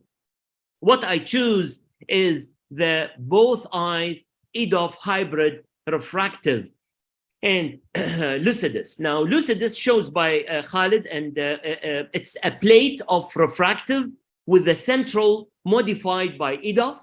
They add a negative spherical aberration in the center of 1.5, and the power of total power given at the lens level, it was 3. It is 3 by the lens, so it gives us 2.5 at the cornea, and the patient was very happy. The post-op refraction was remarkable for her, and she was able to read and see the distance in a very good way, and she didn't have any concern about the post-op dysphotopsia, whether it's starburst or the halos. So, but it's not mean that we can implant any EDOF hybrid in any patient. As Dr. Salah said, that it should be customized to the patient. So that's why I present this.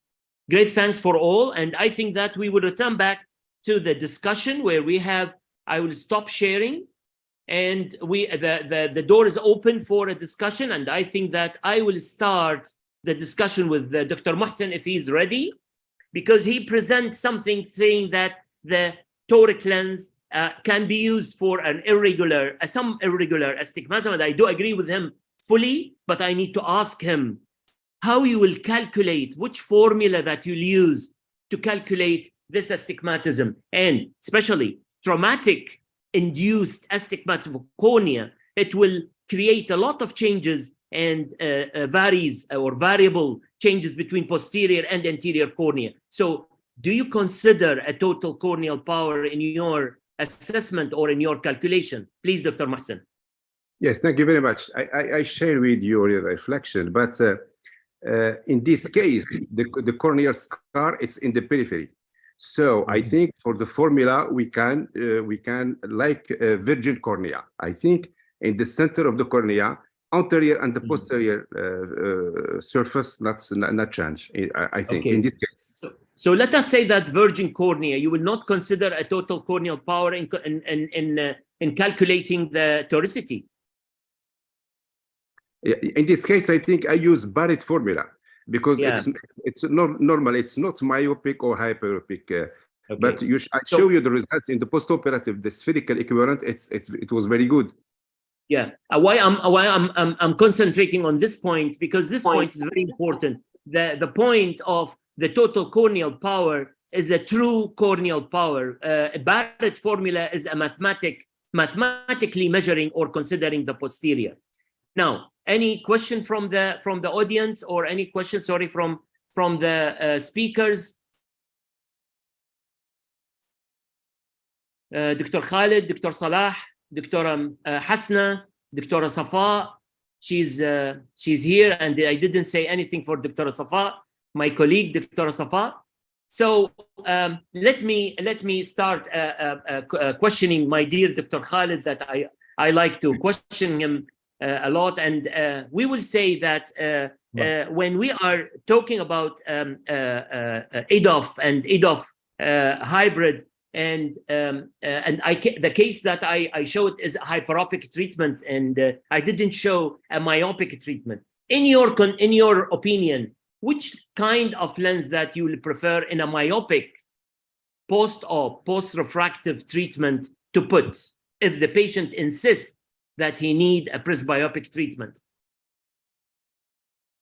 Usually you should, depends on the spherical aberration. We should, in these patients, we look at the spherical aberration pre-operatively and the RMS values. And if, usually multifocal lenses or trifocal lenses are not a very good candidate in post-refractive surgery, though I did many, and many of them are happy actually, because if the RMS values are within normal values, of the angle kappa is within normal values, then you can use the trifocal lenses.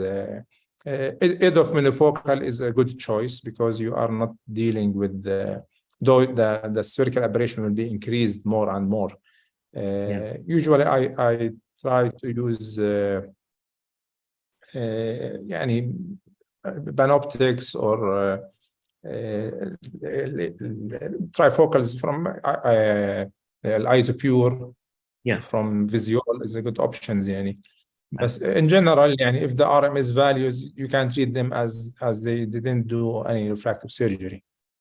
Well, I like your presentation indeed, and I have one point that I like it more, because you said that the hybrid EDOF is not non-pupillary dependent; it's a pupillary dependent, and I do agree fully with you, because I saw few surgeons that they are saying the Synerge or Symphony, they are not pupillary dependent. This is not true. They are pupillary dependent because they are a modified. Now, when we are talking about Synerge, it's a modified diffractive. When we are talking about of Symphony, it's a modified diffractive. When we are talking about Synerge, it's a modified diffractive refractive. The plate is refractive, and the center is a negative spherical aberration, and the posterior part of the lens is a diffractive rings. By it, they increase the depth of focus. Instead of 1.5 of a Synerge, of a Symphony on the cornea, they reach to 2 diopter on the cornea, and that's still not reaching the diffractive power of the near. So I like the refractive hybrid, which it is one of the famous of it, the one that maybe I think that you show it, Lucidus that shows the central negative spherical aberration of 1.5, and the rest of the power is refractive, so it gives 2.5 at the cornea, and it's with me for post-operative, it's with the less spherical aberration. Exactly. Now, one case that we didn't mention it here, patient did LASIK or laser-based presbyopic and he has a cataract. I think that this subject is very important. I will take 1 minute or 2 minutes just to mention a few things about it. Those patients that they have laser treatment presbyopic, and then they have cataract. Now, which lens, what's the best solution for them? In my opinion, in my practice, I'm using the pure EDOF because I'm calculating, especially for those that I did the laser-based presbyopia, I'm using Presbymax technique and Schwind, and I know how much that I calculate for the right eye and left eye, and according to that, I'm putting the pure EDOF. The pure EDOF gives them plus 0.75 at the cornea. If we are adding to what's been added on the cornea, then we will end up with a very good near vision and a very good distance vision. I think that we need to close this session. What type of IsoPure. What type of pure EDOF you use? IsoPure from Physiol. Okay. The lens from Physiol, EDOF Yes. Physiol. Safwan, Yes, I'm closing. I'm closing. Don't close. I'm not saying okay. to close. We are having 15-minute break after Okay, this one. that's- So if you have to okay. continue, Dr. Yahya, Okay. or another for 5 minutes, it's Okay, good. Up to you. That's a very good thing because we have a lot of discussion. Yeah, You have this to- is the first time I need to pray. Now I will go to pray shukr lillah because you are giving me 15 minutes. My God, I'm very happy today. Yes, you are on the Khalid, I think timetable. that we توصل can لك الدكتور continue. محمد دائما بتوصل بالدكتور صفوان. ايوه لا، دائما هو متوصي Dr. فيه. Safwan, he إيه. take 2 minutes or 3 minutes more than others, but no problem. لا He حول can. ولا قوة إلا بالله. يلا, okay. Now, I think that, Dr. that Yahya, Dr. Maxim. as Dr. Khalid was saying that if you are going for example, for Vivity or for IsoPure or for any other lens that have the pure negative spherical abrasion in those post laser-based correction of the presbyopia. Eye management. Sorry, who's talking? I don't know. Dr. Hasna? No. Anyway, what we are concerned that is that the surgeon that he did the laser base, he calculate and he know how to what he did. But if the patient coming, he did the laser base presbyopia, how we will calculate? Well, we need to go through and because for me, I have the MS39 and I can calculate the amount of the negative spherical abrasion. Because what we are doing in a laser base, we are creating a negative spherical abrasion, the same as what's there in the diffractive. And that amount of the negative spherical abrasion will appear in your high order abrasion sheets. So you can at least reach to a certain calculation that equivalent to the power that will add.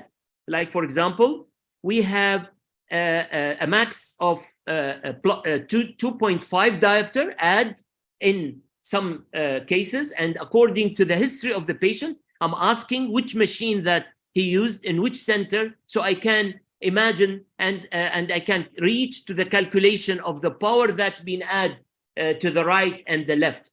In one case of mine, the patient came from other center that he did Presbyon, and I know that Presbyon that they are doing not more than 1.5 add in one eye, and the other eye it's some form of micro monovision or monovision, and they add they correct only the refraction in the other eye.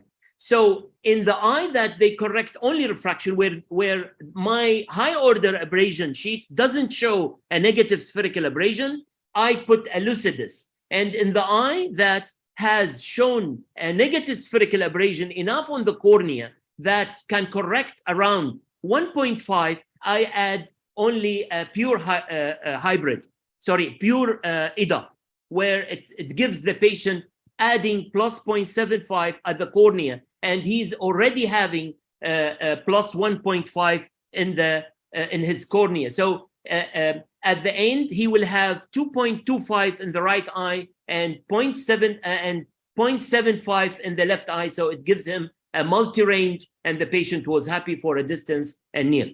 That's what I was. So Dr. Salah, any comment? Salah, Dr. Yahya Salah? Just unmute, please, unmute. Unmute, please, yeah. I agree with you, of course, but you have more luxury than we have. We don't have all these types of lenses.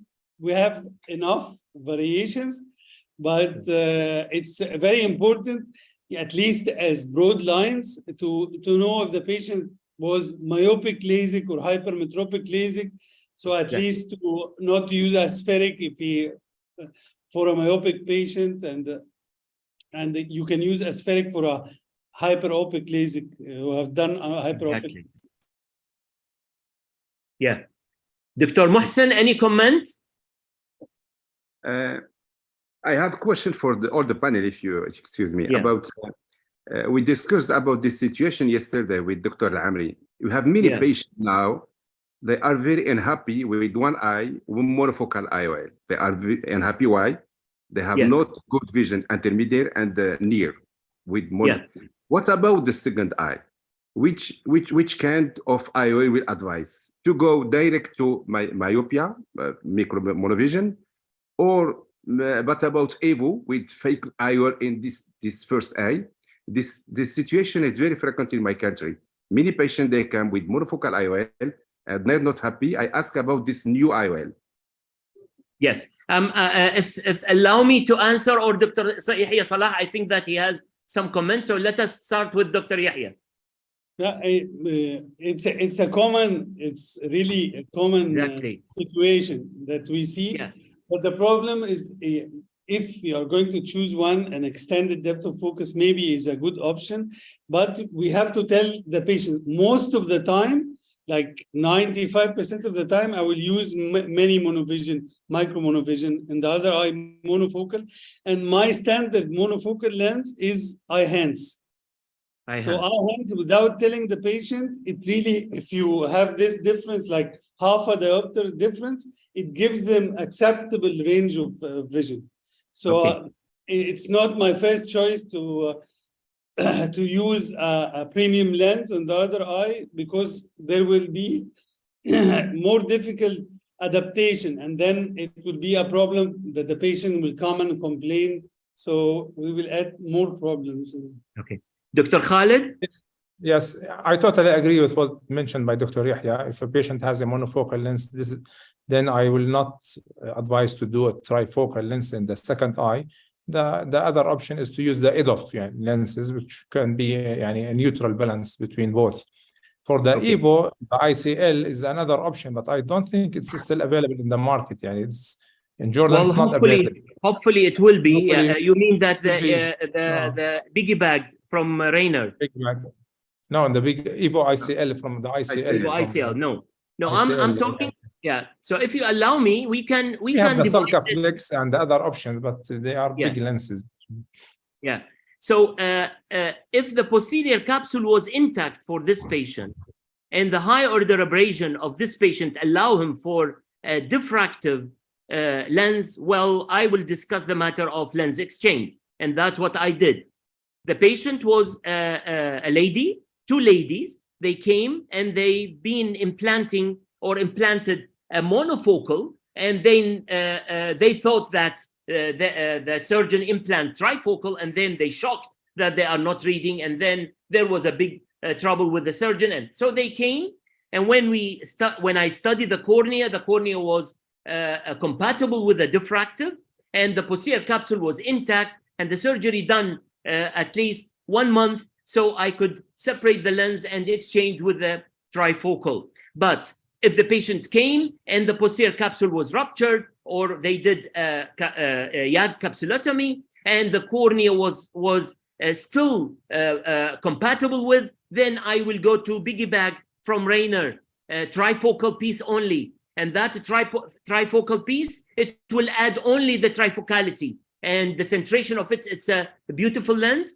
You can order it from Rainer. Now, if the patient cornea was not compatible to the diffractive and any changes, then I will go to deal. Definitely, the dealt with the other eye will be the same as what I will do in this eye. Now, I have few cases that they sorry. The time is over if you don't mind already. Okay. I just need to 1 minute from you if you have, you give us a. So one case that the patient insists to do a laser correction after the after the lens-based correction. The lens was monofocal and Presbymax module did a very good job, and the patient had 2.5 add on the cornea on a monofocal, and that definitely you need a good study for the visual axis and a track system that can assess the cornea, and we succeed in that. So in case that the cornea was not compatible with the trifocal, I will do a Presbymax for this eye. Definitely the second eye will be according to what's the second eye compatible, either with a diffractive or EDOF. Great thanks, Dr. Muhammad, for this luxury time that you give us to us. And great thanks for the audience and for the panel with the best discussion that done and best presentations. And see you in next meeting. Thank you. Thank you, Dr. Safwan, Dr. Mohsen, Dr. Yahya, Dr. Khalid, Dr. Hasna.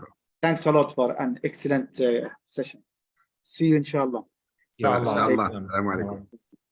Okay, I think Dr. Sharif, you are there. Dr. Sharif. Yes, Dr. Muhammad, I'm there. Thank you. How are you? The floor is with you. You can use 2 minutes better than two, so you can start as you wish. Yeah, okay, I will.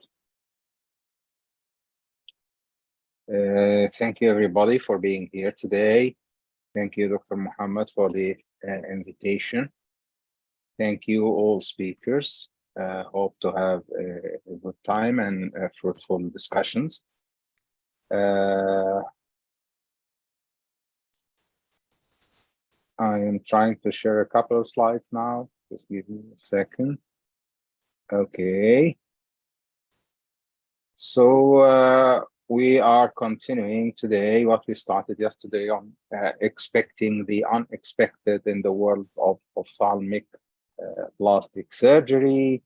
And as I started yesterday and commented that common things are common, we shouldn't forget this dictum. Never forget that common things are common. We are going to mention a couple of uncommon cases, but this does not mean to forget that common things are common. The English proverb that we were taught as medical students says, when you hear hoofbeats, think horses, not zebras. Horses are everywhere, zebras are only in Africa. Rare things are rare, but they exist, like a white peacock, like the Stonehenge, like a purple carrot, albino crocodiles, white tigers, red bananas, rain from an airplane, red corn, volcanoes. All these are very rare occurrences, but they exist. So I am now inviting the first speaker, Dr. Muhammad Moin. Would you share your screen, please? Yes, I'll just share my screen. Assalamu alaikum. I can't, it's not starting my video, but anyway, you cannot start your video, but I'll share my screen. It is not letting, okay, now I can start my video. Sharif, can you please stop share? Stop share first so he can share. I think I did. Am I still sharing? I yeah, now it's, yeah. Yeah, please. Let's see. Let's see where it go. So today I'm going to discuss an interesting case of, let's say, start screen. So can everybody see my screen? Yes. Yes. Yes, thank It's you. clear now. Thank you. Thank you very much, Dr. Muhammad Al-Amri, for organizing this MEOM conference. I think it's a wonderful opportunity for the people from this region to participate in this meeting. And thank you, Dr. Sharif, for introducing me. And my talk is going to be on one of the unexpected presentations. And I'm just going to show you a case with a 5-year-old girl who presented in 2020. She had a left upper lid huge swelling since birth, and she had a complete mechanical ptosis, which was obscuring her vision. Just this, okay. And on crying, it was increasing in size. Swelling was reddish in color, which blanches on applying pressure. So as you can see, this was her picture. We just got a photograph because this I actually did in the hospital at that time. We didn't keep a picture at that time. So you can see the upper lid is all completely ptotic. It is closed, and there's a large reddish mass. So the differential at that time was either it's a capillary hemangioma, or it's a cavernous hemangioma, or it's an AVM. So the most important diagnosis or the treatment strategies were different at that time. So I'll discuss because she had been referred to us and she'd had multiple treatments before. On examination, the visual acuity did sort of improve to 624 at that time, and she was having a stimulus. I'm not sure at that time if it actually was improving or not, but our residents did mention that there was some sort of vision, but probably that could be doubtful. But there was no proptosis. It's all a lid lesion, and no ciliary or conjunctival congestion was seen, and the cornea and the posterior segment are all normal. And the mobility was immobile. The lesion, it was inseparable from the skin. It was painless. Transillumination was negative. There was, we couldn't differentiate a bruit, which is typically seen in an AVM. The Valsalva maneuver increased in size, and pulsations were present as you would expect in an AVM. And duration was 5 years, and the size was 30 and it was soft and reddish in color. She had previously received 3 intralesional triamcinolone injections because it was confused as a case of a capillary hemangioma, but there was no improvement noticed. So in our hospital, we had the facility of having a carotid angiogram, so we are able to differentiate more easily over here. At that time, our initial diagnosis was, or differential was, an AVM, because the pulsations were positive. It could be a venous malformation, could be a lymphatic malformations, a capillary hemangioma, a cavernous hemangioma, a neurofibroma, or a carotid cavernous fistula. But our main working diagnosis was an AVM at that time. The patient had CT scan and orbit with IV contrast, MRI brain with orbit contrast, and digital subtraction angiography as well. So here you can see this is a typical CT scan of that girl who was seen over there. And you can see the lesion is present in front of the eyelid, and it's enhancing on the scan. And it is pretty intense. You can see it's going pretty much forward over here in this area. And this is the carotid angiogram, which we saw in this patient. And you can see the ophthalmic artery, and this is the area where the AVM was. This is a branch in the upper lid where the AVM was seen. And initially, the diagnosis was the same. And the question was what to do at that time, because we were not dealing with AVMs very routinely. We were doing carotid cavernous fistulas, but we had some orbital lesion. But this was our first case doing a preoperative tumor embolization with the help of our neuroradiologist. So we used an expansile PVA particles. The other options were to use a gelatin sponge, microsphere, there's onyx, and there's squid or histoacryl glue, but they all depend on how long you want to occlude the arteries or the AVM for before you go ahead with the surgery.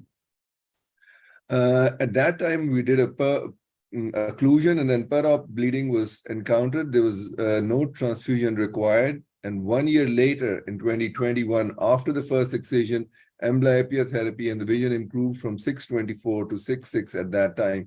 And this is something which is a post-op patient surgery. We didn't have per-op pictures because at that time we were not keeping a record of her, or they were misplaced at that sometime. But this is what we saw after 1 year. So you can see the AVM has drastically been removed. You can see the scar over here.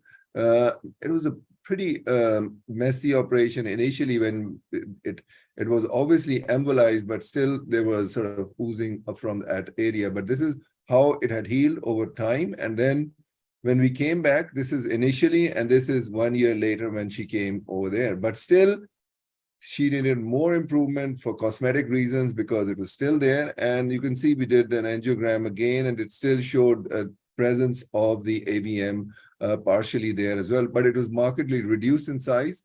So we went for re-embolization with PVA particles. Just to show you what PVA particles are, they are polyvinyl alcohol particles. These are small particles. They come in different sizes. You can see from 50 microns to 1,000 microns. So we utilize about 200 microns particles to embolize that area.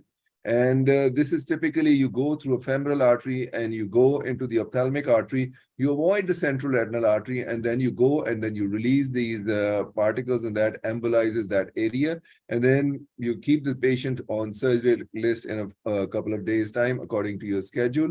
And then we went on. So the most challenging thing was to decide what we're going to do at that time. So we planned to go ahead with the surgery, and we excised the tumor. You can see the tumor was there, and we did as much of resection as it could. It was the skin. What was difficult in that the skin was totally adherent to this lesion, and we could not separate it from the lesion. And we didn't know. Initially, I had thought we'd just go in, that the lesion would be there, and we'd just remove it, and that would be the end of surgery. But we ended up sort of losing all the skin over the lesion. So here you can see, and there was pretty excessive area of skin loss, and the lesion was actually going very near to the lashes. So we had carefully decided to sort of remove that area of the skin, but still there was some medial area, but we just wanted to do this area, which was affecting her visual axis at that time, because we thought initially that this would produce quite a bit of scarring. Then we sort of took the map for our skin graft and took it from a sort of the inner side of the arm. And this was the graft we took in, and then we put a full thickness graft on her upper lid. And this is how she looked 2 months after surgery.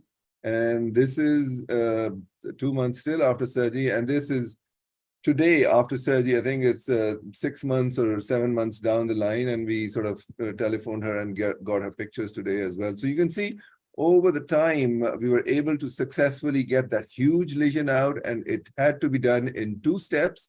But getting the second step where we needed to skin graft really worked very effectively. Our threatened post-op complications were graft rejection, infection, or a hematoma, or even a cicatricial ectropion, but thankfully we did not encounter that over time.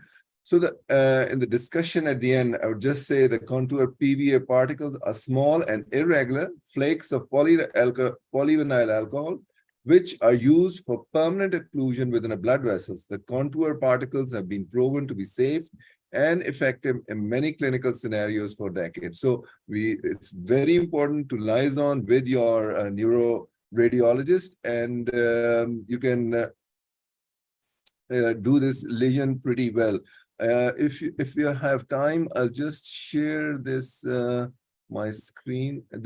Because we did not get the video of how the embolization was done. I'll just take liberty to show it from YouTube. There's just a 1 minute video. It's very interesting just to see as ophthalmologists. This is by Dr. Sandeep.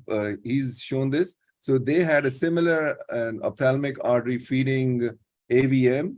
And you can see the AVM is over there. So similarly, we have in our department, we have neuroradiologists over there, and they go in and they would catheterize the femoral artery, and then they would go through the femoral artery. And then here you can see there actually we're used to an ophthalmologist, where is the actual field where the surgery is done, but you can actually see it is being done somewhere else. And they're just seeing on the X-ray screens over there where the thing is happening inside the orbit. This is selective left ophthalmic artery injection. So you can see the injection is going over there, and here you can see the onyx injections they use, and this is sort of closing that lesion over there, and then they'll do a post-contrast enhanced image, and you will see the main area of the lesion becomes absent over there. So this is the technique through which they would do a post-embolization video, and you can actually see what is happening. So I think, thank you very much for watching, and there are any questions, I'll love to take those. Well, we have the time for questions by the end of the session. So thank you very much, Dr. Mohammed, for the nice presentation and the good job you've done. And now I invite Dr. Thabit Orat to speak, please. Thank you, Dr. Sharif Alwan, for the invitation, and thank you, Dr. Mohammed Lamri, for the invitation also. Assalamu alaikum wa rahmatullahi wa barakatuh. My case today, actually, it's about, just wait a minute. It's about blepharotosis caused by silicone oil after penetrating ocular injury. So this patient was a 20-year-old male patient, was referred to the oculoplastic clinic complaining of left upper eyelid swelling, as you see here, over the last 6 months before the presentation. This presentation came to me to the clinic in 2006.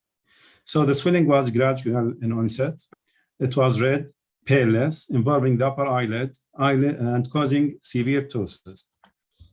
So the past medical history and past medical and surgical history revealed perforating eye injury caused by hammering metal on metal 12 years before presentation. It was 1994. Primary repair of the corneal wound was done, followed by cataract extraction and posterior scleral wound repair, in addition to 3-port pars-planar vitrectomy with intraocular silicone oil injection. The patient was lost to follow-up for 12 years. So during that time, there was a metallic foreign body, as you see here, the CT scan, located behind the eyeball and adjacent to a vital intraorbital structures. And therefore, it was left in place as it was not interfering with vision, and no signs of orbital cellulitis were noticed at that time. So they prefer to keep the intraorbital foreign body in place. In examination, there was, as you see, there is a severe ptosis, there is swelling, there is redness, and it was not hot to palpation. There was mobile subcutaneous small lumps that were not tethered to the skin or to the underlying tissue.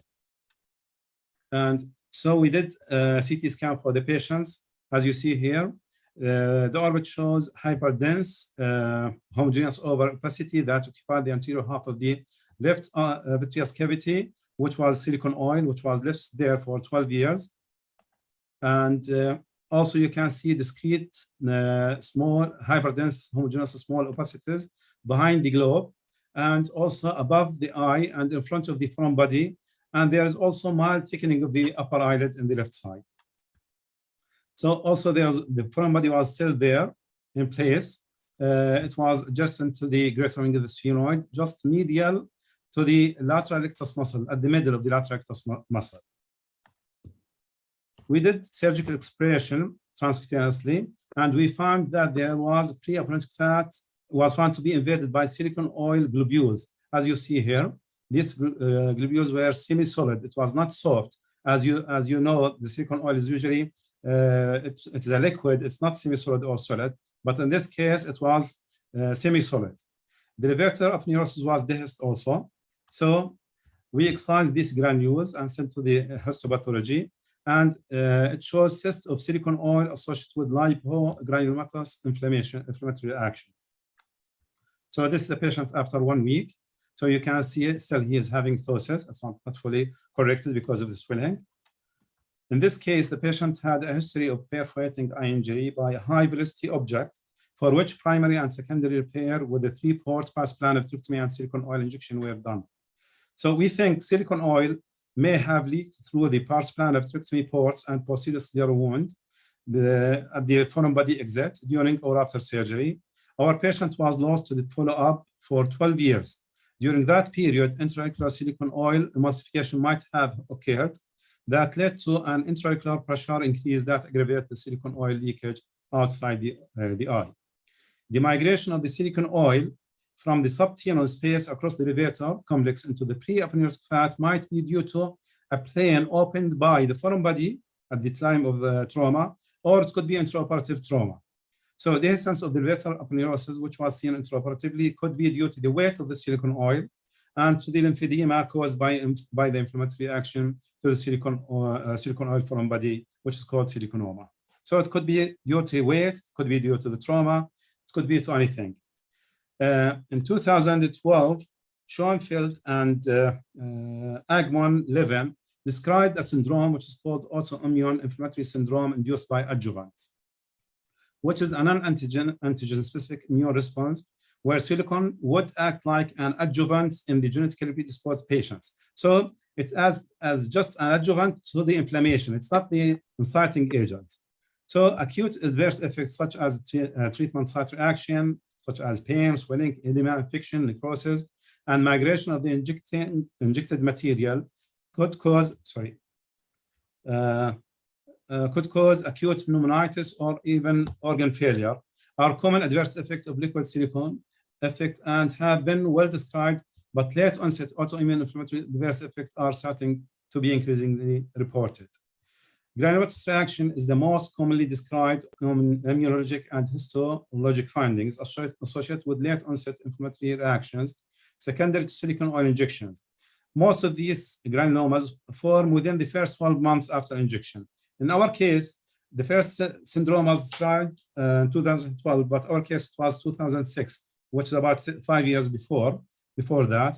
But the first case of injecting silicone in the body was for breast augmentation. It was in the early 40s, 1940s. So there has been a lot of complications for this procedures, but it was not mentioned to have such complications in the literature.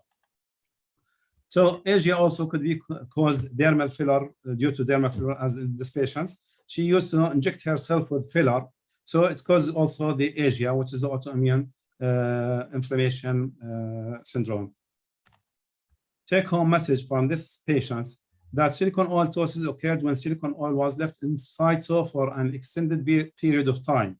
So it's recommended to remove intraocular silicone oil after 3 months to prevent complications. Long-term follow-up is needed also for those patients who have to retain silicone oil for extended period of time. Mechanical ptosis can be caused by migration of silicone oil after PVV, especially if the tenon capsule is breached either by trauma or iatrogenic during the surgery.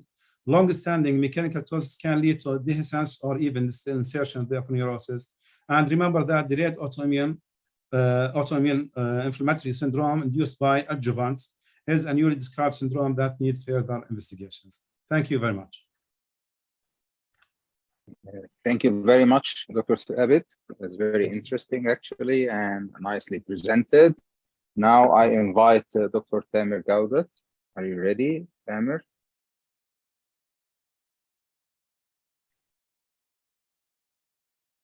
Dr. Tamer?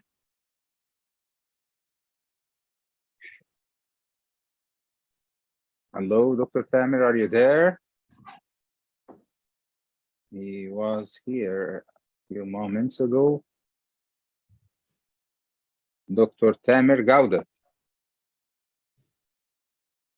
Yes, Tamer, please. Unmute yourself, please. Hello. Yes, we can hear you now. Okay.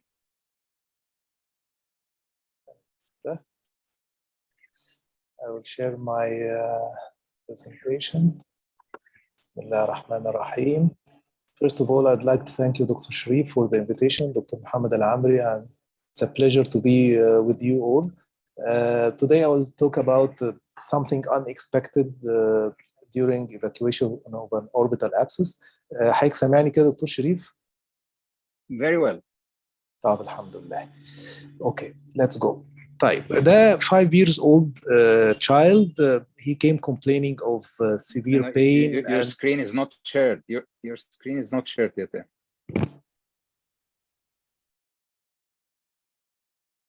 Not shared.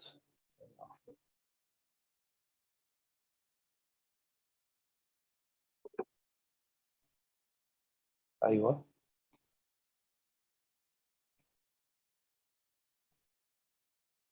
اوكي كده.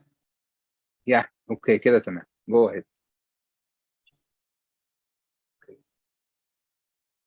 تمام. هو 5 years old boy complaining of severe pain, recurrent orbital swelling, droopy eyelid, as you can see. There was no clear history in this child. His parents told us that he had minimal trauma. He fell from a few steps and there was no wound, and he developed this swelling, and every now and then he took antibiotic and he became better, then recurs and so on. So of course, when we have such thing, we have to make our differential diagnosis. Is it orbital infection or inflammation, or is it a mass?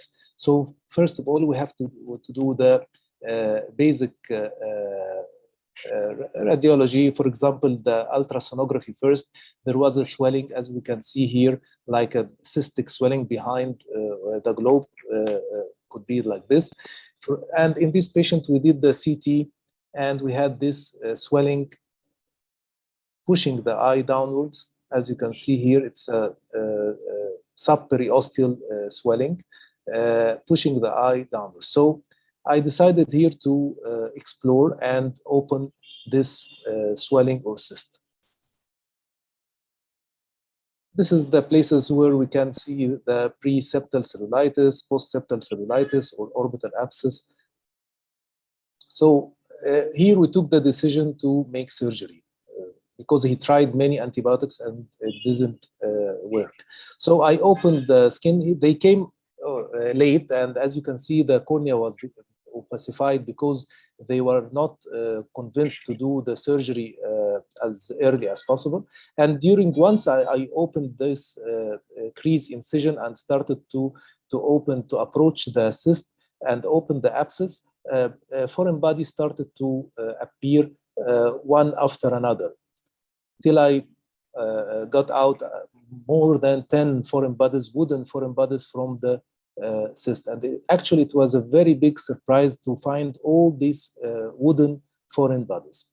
So what I missed during the examination, and this is very important to thoroughly examine the patient for any small wounds. Here, as you can see, above the crease, there was a very, very small scratch. This scratch, it seems that this was the wound when he fell down, and a wooden foreign body entered the orbit. And because it was a very clean-cut wound, it healed within few days, and they started to present when there was orbital infection and orbital abscess. So we have to examine the patient thoroughly for any superficial wounds, especially in cases of trauma. Also, what I missed during examination of the CT, this shadow here, when I went back to the radiologist and I spoke with him, he told me that this could be, of course, a foreign body inside the orbit. And this actually also in the coronal scans, these small shadows within the cyst could be a foreign body. So we have to suspect foreign bodies inside the orbit in case of trauma, especially if there is recurrent infection. So whenever there is an abscess, we have to search for any foreign body, even if the patient or the parents says that there is no trauma with any sharp object or anything like this. This is, of course, another case also with orbital abscess. And here you can see during evacuation of the abscess here, a lot of pus coming out. But in this case, there was no foreign body, and this was orbital infection from severe sinusitis in this child. So not every case, of course, there is a foreign body, but we have to put it in mind that sometimes there is foreign bodies inside the orbital infection or orbital abscess. Okay, thank you so much. Thank you very much, dear Tamer. Nice presentation and a wonderful surprise. Thank you very much. Now, welcome. I invite Dr. Tariq Al-Duais. Please go ahead, sir.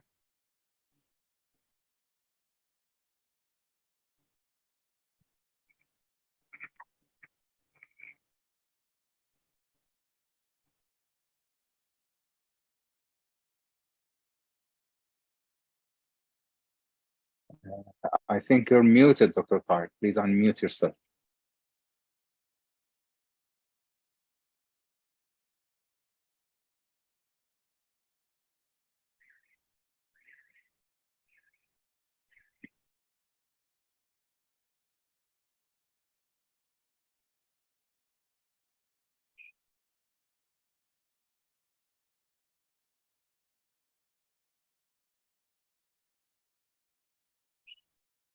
Okay, thank you for all.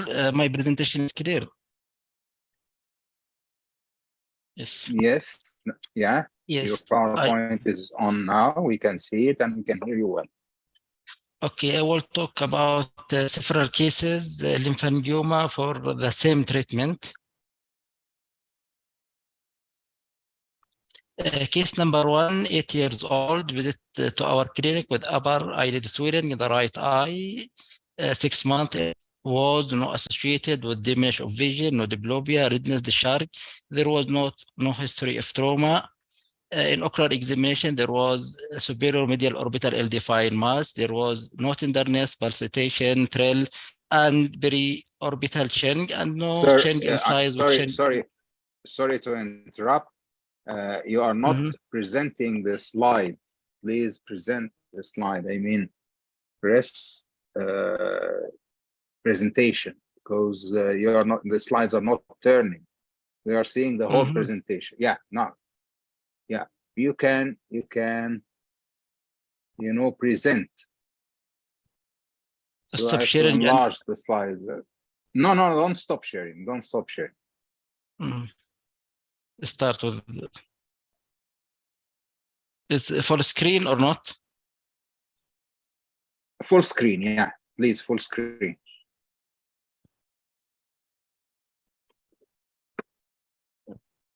Now is full screen good? Okay, it's okay. You can go, but you have to turn. You have to turn the slides. It so has to be synchronized with your speech. Okay. In ocular examination, there is superior medial orbital ill-defined mass. There was no tenderness, pulsation, thrill, and peri-orbital change, and no change in size with change in position of false alpha. CT scan was done and show 5.2 millimeter ill-defined. Change the slide, please. What's the problem? We don't see the CT scan. It's the slide number 4. We see slide number 3 now still. Now CT scan or not? In my screen? No. What's the problem?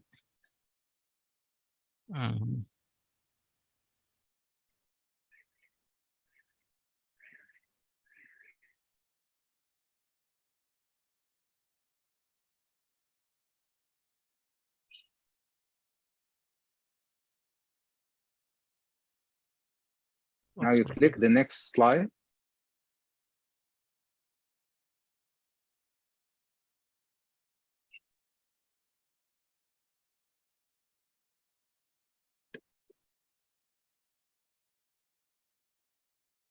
Your slide is clear or not? We still see the slide of the patient. Yes. Now? Yes, if you click the, yes. Now we can see the CT. Okay, full screen or not? No, it's not full screen. So you need to go on presentation mode. Yeah. Now? Yeah, this is the one. Right. Yeah, Okay. now you go. Now by clicking, the slide will change automatically. Okay. Okay. CT scan was done and show 5.2 millimeter ill-defined macrocystic mass that's diagnosed as orbital lymphangioma and advised the patient for observation. 6 months later, the patient complained of sudden onset of proptosis, progressive for 3 days, redness, pain, swelling of the eyelid, decreased vision. In ocular examination, visual acuity 616, OD 66 OS. Envelope in the right was axial proptosis, no palpitation, trill and periorbital change, and no change in size with change in position or valsalva. CT scan was done to infiltrative and diffuse mass in the intracornal and extracornal space of the right orbit and diagnosed as lymphangioma and prepare the patient for aspiration under general anesthesia. Aspiration was done under general anesthesia, 20 cc blood was aspirated, and bleomycin 1 unit per millimeter saline was injected into the cyst wall in multiple punctures. 1 month later, follow-up of the patient, symptoms and signs were completely resolved. CT image results show no residual macrocyst, lymphangioma, and there was no signs of free bleeding. There were also no signs of recurrence at 6 months of follow-up. This is patient pre and post sclerotherapy. Case number 2, the same diagnosis, 2 weeks old with severe proptosis OS and severe exposure keratopathy and limitation of all ocular motility. MRI sequence demonstrate left axial proptosis, multilobulated orbital cystic mass of intra and extra conal space with multiple fluid levels. The post-contrast sequence will reveal heterogeneous enhancement, mainly enhancement of the margin of the cystic space. The same maneuvers, aspiration was done, 15 cc blood was aspirated and bleomycin was injected into the cystic wall in multiple punctures. This is the patient pre-op and this patient 1 month later.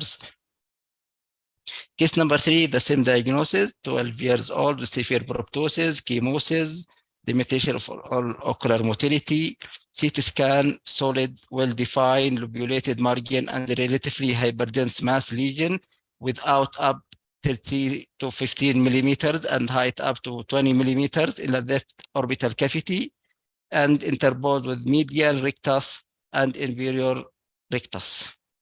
Aspiration was done under general anesthesia and bleomycin for sclerotherapy is injected in multiple punctures. This is the same patient pre-op and 1 week's post-sclerotherapy injections. Last case also 2-month-old with severe proptosis, severe exposure keratopathy with limitation for ocular motility, MRI 22 for 23 for 15 millimeters will define demonstrated mass lesion at right superior extracornal intraorbital region. Lesion appear hyperintense in flare, hypointense to isointense to extraocular muscles on T2. Lesion causing significant proptosis and compression of optic nerve. Aspiration was done with sclerotherapy, 1 day post-operative. That's the same patient at 1 month pre and post sclerotherapy. This is all Sana'a.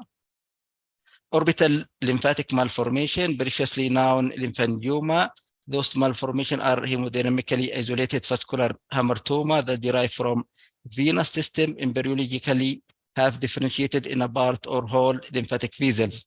They are present at birth and are composed of abnormal dilatation of lymphatic tissue that result from defective embryogenic development of predominant lymphatic channels. These cyst lesions are characterized by abnormal endothelial lymphatic cysts, which vary in size from few millimeters to several centimeters. It represents 1 to 2/4 of all orbital masses. It's 2 types or 3 types, microcyst and macrocyst, and mixed of them. Clinical features, clinically orbital lymphangioma can be asymptomatic. However, symptoms can appear slowly as mass involved the orbit, or suddenly hemorrhage of the lesion, painful proptosis, compressive optic neuropathy, exposure keratopathy, restrictive ocular motility. Those symptoms might appear after upper respiratory tract infection or minor trauma. Diagnosis, CT scan or MRI might demonstrate either a cyst with an enhancement or solid lesion with cystic component. Management, conservative management include observations, simple aspiration of the anterocystic component. Indication for intervention are acute orbital hemorrhage, progressive significant cosmetic disfigurement. Surgery can be challenging because encapsulated natures of the lymphangioma, which intervenes and interdigitate with surrounding normal vital structure in the orbit. Incomplete resection may result in recurrence. The risk of bleeding also increases with venous component. Multiple treatment modalities, radiotherapy, intralesional or oral steroid, intralesional sclerotherapy. Intralesional sclerosing therapy is used to induce cystic collapse by destroying epithelial lining. Option for sclerosing, absolute alcohol, sodium tetraacetyl sulfate, sodium morphoate, bleomycin, and doxycycline. Bleomycin is chemo agent that commercially available. You have 1 minute. You have 1 minute more. I'm sorry. You have 1 minute more, sir. Okay, we'll finish. While contains 15 international unit. A side effect of bleomycin, immediate side effect of intralesional bleomycin include eyelid edema, transient increase in proptosis, orbital cellulitis, diffuse subconjunctival hemorrhage, erythema, hypopigmentation, and local skin necrosis, flu-like symptoms, no systemic complication. Those are hero of our story. Mitochondrial orbital lymphangioma is a rare but benign tumor that arises from lymphatic cystic in the orbit. Sclerotherapy is the safe and highly effective treatment for orbital lymphangioma with excellent visual acuity outcome. It should be considered as first-line treatment for these conditions. These are my references. Thank you. And this. Thank you. Thank you very much, Dr. Tariq. Actually, you are the hero, not the patients. This is my viewpoint. You managed complicated cases in a very beautiful way. Thank you very much. Please stop sharing.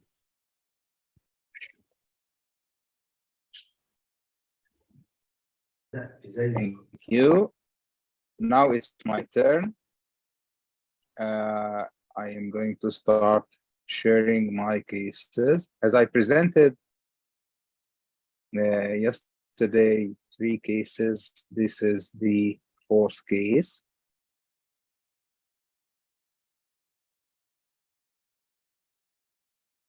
This is an 18-year-old chap who had a lump above the left eyebrow with very irrelevant history. On examination, it looked like a small abscess. We thought of probably a granuloma, but otherwise the area was normal, and this is what we had: a small mass below the right eyebrow. Below the right eyebrow, and on palpation it was cystic. But once I opened it, I discovered the tip of a color pencil, a case very similar to that presented by Dr. Tamer. The history given by the patient never mentioned any accidents involving any pencils. So this is a case of an eyelid foreign body. My second case is a 45-year-old lady who came complaining of epiphora with history of intubation, lacrimal intubation. On examination, she had an upper granuloma at the site of the upper punctum with a lower slit-like punctum. I did punctoplasty. Of course, I removed the granuloma. I did punctoplasty and canalicoplasty above and below. And this is the idea of cheese wiring. Cheese wiring here, I am trying to address the young ophthalmologists here who probably represent a portion of our audience. Cheese can be cut by this small machine with the wire, and this is a video that shows the concept of wiring and cutting. This is how the tube can cut through the canaliculus and lead to this slit that we saw. So cheese wiring of the canaliculi is a postoperative complication of bicanalicular intubation. And the tube cuts through the soft tissue close to the puncta or canaliculi. And the possible mechanisms are either excessive loop tightening while finishing intubation, prolonged placement of the tube in place, inadvertent traction to the nasal end while extracting the tube, eyelid closure squeezing the tube loop medially, and or chronic irritation from the tube itself. But little is known in the literature about the effect of this cheese wiring on drainage. So second case is canalicular cheese wiring. My third case here is a 43-year-old chap who complained of red refractory discharge from one of his eyes with irrelevant history. On examination, the punctum was swollen, red, and turned outwards with tenderness over the medial lid margin, pericanalicular inflammation with conjunctivitis, and on pressure at the canaliculus, we had the expression of these small yellowish hard nodules, multiple, known as sulfur granules. So this is a case of canaliculitis. On pressing on the canaliculus, you can have these small bodies that are sometimes taking the shape of the canaliculus. This usually occurs above the age of 40. The risk factors for developing canaliculitis are obstruction due to probable trauma or a foreign body like a punctum plug that has been retained there but not seen, or a diverticulum in the canaliculus, but most cases we don't have an identifiable risk factor. The commonest organism to cause this condition is Actinomyces israeli, which is an anaerobic bacterium, gram-negative in nature, gram-positive, I'm sorry, in nature, filamentous, and it is the most common, as I said, plus some fungi like Candida albicans, Nocardia, Steroides, Aspergillus, and sometimes maybe herpes simplex virus. Sulfur granules are like stones called dacrylith. Differential diagnosis includes chronic conjunctivitis, dacryocystitis, migrated punctal plug, and rarely carcinoma or canaliculus. The management includes the laying open of the canaliculus for complete drainage in a slit-like. It can be done under local anesthetic in the office with expression of all the contents. Otherwise, it will never respond to any antibiotic treatment.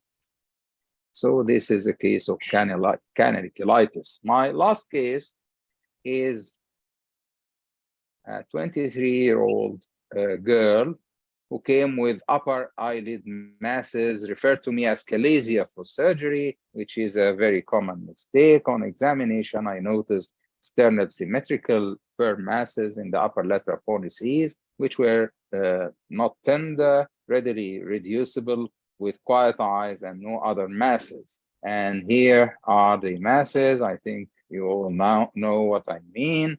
This is a prolapsed lacrimal gland bilateral. The etiology of this condition is either ligament dehiscence, trauma, sometimes due to simple aging, and the diagnosis is made by seeing these masses feeling firm, more circumscribed than the surrounding tissues, not tender, sharply bordered, and easily reducible. And these are other cases.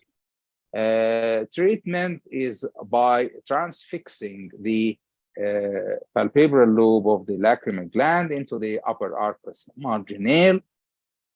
And this is, the opening was made through the lateral crease. And here you can see the fat, which is the pre-aponeurotic fat, and the orbital lobe of the lacrimal gland, and this is the bone. This is the technique of transfixing the lobe, the palpebral lobe of the lacrimal gland into the periosteum of the arcus marginale. On dissection, this is the fat taken medially. This is the orbital lobe, and if you do some traction on the gland, you can take the palpebral lobe out. And this is a continuation of the video. The gland is in place, but tossed into the lid. A transfixing stitch is taken through the palpebral lobe to fix it into the periosteum. This raises the gland to the upper direction. And here you take the fat out again out of the way, and you tighten your suture. You notice that the gland comes up. Of course, differentiation between the fat and the gland. The gland looks pinkish white, vascular, and more firm than the fat. So this is the management of lacrimal glandosis. Finally, as I said yesterday, I presented this slide. You open an apple, you discover an orange inside. I presented an eyelid foreign body, cheese wiring of the puncti, canaliculitis, and lacrimal glandosis. The take-home envelope that you probably should take home is never rule out a rarity. Consider common diagnosis first, of course, but think of rare alternatives afterwards. Patient history telling is not always consistent and may miss significant events. And finally, investigations are important, and they complement the examination to make the diagnosis. Thank you very much. Very nice. Now thank you, sir. I am finished now, so I invite Dr. Fairouz, because she missed her presentation yesterday, as I understand. So are you there, Dr. Fairouz? Hi, Dr. Sharif. Assalamu alaikum. Hi. Alaikum salam. Please go ahead. Thank you. So, first and foremost, I take this opportunity to thank Dr. Al-Amri and the entire team, organizing team, for giving me this opportunity here. It's a pleasure and honor to be part of this conference and able to share some of my experience here today. So, I have chosen few case scenarios here, and as Dr. Sharif rightly pointed out right from the beginning and at the end of his slide, that common things are common. So, epiphoria is common among oculoplastic surgeons, and Sharif rightly pointed out right from the beginning. And hello, am I audible? Yeah, you are loud and clear. Right, yeah. So the most common is dacryocystitis. So let's see what I can, reveal in the next few minutes. I have no financial disclosures or interests, and these are my previous affiliations and current affiliations. So case number one. This is a 44-year-old lady who has complaints of watering since 2019. And she was referred for a failed endoscopic DCR, which was done elsewhere, to consider DC to me. and she still has persistent watering. So she has also complaints of a swelling, which has been recently noticed 2 months back, which was diagnosed as dacryocystitis, and that was the reason for the current referral for a failed DCR opinion. So on palpation, this particular mass, which is seen in the medial canthal area near the lacrimal groove, was firm in consistency. So, well, what do we do next? In fact, Roplus test is something that was checked. Well, Roplus was negative, and syringing was done, but syringing revealed a bloody tear. So that is quite suspicious. Now, on CT scan and on MRI of this, the orbit, there was a very, very well-defined trifoliate lesion which was sitting in the medial canthal area. And this is how it looked like. And this was the area where, the DCR has been done and the mass is extending. So it's basically a mass which is involving the lacrimal sac here. So what I planned was an anterior orbitotomy with complete in toto excision of the mass because it was well-defined, and then a DCT associated with that. Now, this was how the mass looked like, and this is the, the nasal, the lacrimal, the DCR, initial DCR area where there is a perforation over here, and the rest of it is very well demarcated. So on histopathology, we saw small blue cells, and the entire panel of immunohistochemistry was done because this looks like a lymphoproliferative lesion. Now, this came out to be a diffuse large B-cell lymphoma, which was presenting as epiphora and operated for DCR. So 8% of extranodal lymphomas is ocular adnexal lymphoma, and out of which only 3% is diffuse large B-cell lymphoma. It is an aggressive variant. So systemic evaluation was done. The PET scan was within normal limits. The staging was done, AJCC, TNM, and Ann Arbor. She was T3N0M0, and it was stage 1A. And she was planned for systemic chemotherapy, the R-CHOP. I'm not going into the detail of the extensive workup and the treatment that goes for diffuse large B-cell lymphoma, but with a standard treatment, the cure rate is almost 66%, but well, it can relapse in 33%. Next is case number 2, a 48-year-old lady, right eye complaining of watering for the past 4 months. There has been eyelid swelling for 1 month. She complains of nasal block, allergy, recurrent sinusitis. She has septal thinning, which she is on treatment with the ENT, and a very strong family history of, esophageal cancer in the maternal side, the paternal side. And this is what you see here, some kind of puffiness, which is in the periocular area and also in the lacrimal sac area. She had epiphora as well. In fact, his syringing was freely patent. We did CT-DCG, which was within normal limits, and there was a mass, although it's not really visible here, exactly sitting over here, which was confirmed on imaging. She also had a mucosal polyp in the sphenoid sinus, which the ENT decided to observe.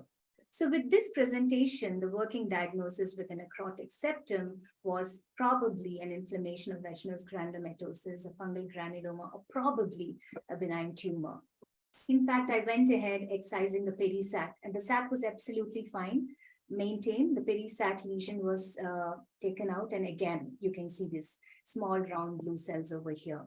Initially, because of the extensive plasma cells which was there, Rosai-Dorfman disease was the initial pathological differentials, but with an extensive panel, they came out to be a natural killer T-cell lymphoma, orbitonasal. In fact, in the next follow-up with the ENT, they also found a polyp where it was biopsied, and it was also proven to be a natural killer T-cell lymphoma.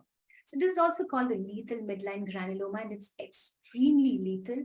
And I'm really sad to say that this patient she succumbed to the disease, and she didn't survive for more than 8 months after the diagnosis. Case number 3, a 65-year-old lady, epiphora again, right eye, 6 months, sent for DCR. So the lacrimal sac, well, there was again a swelling in that area, imaging was done, and this came out to be an extramarginal zone B-cell lymphoma where she underwent radiotherapy. Case number 4, another last interesting case. A 54-year-old lady, epiphora left eye since 1 year, referred for repeat DCR. She's already undergone external DCR twice elsewhere, and it's like a super failed DCR. and she was referred to me for a DCR. Well, there was a mass over there. They thought it was a mucocele. Mucocele is usually a little bit more softer, but this was more firmer mass. A CT scan was done, and this is a large mass, almost less than the size of the eyeball sitting in the lacrimal sac area. And this was taken out, excised in toto, and this came out to be an orbit solitary fibrous tumor with all the extensive panel where, initially there was spindle cells, with vascular typical patternless pattern and vascular pattern in this, and CD34 positivity, BCL2 positivity, and CD9 99 positivity with extensive immunohistochemistry work. So, well, I just want to highlight that epiphora is not always dacryocystitis. There can be certain things very, very rarely hiding behind it. And thank you for your patient listening. Thank you very much, Dr. Fairouz. A very important bill here. You are ringing a bell which is extremely important on the ocular appearance of B-cell extrazonal lymphoma, which many of the ophthalmologists tend to forget. Thank you very much. Now, any questions from the audience, the IT people, please? Do we have any questions from the audience? I don't see anything on the chat button here.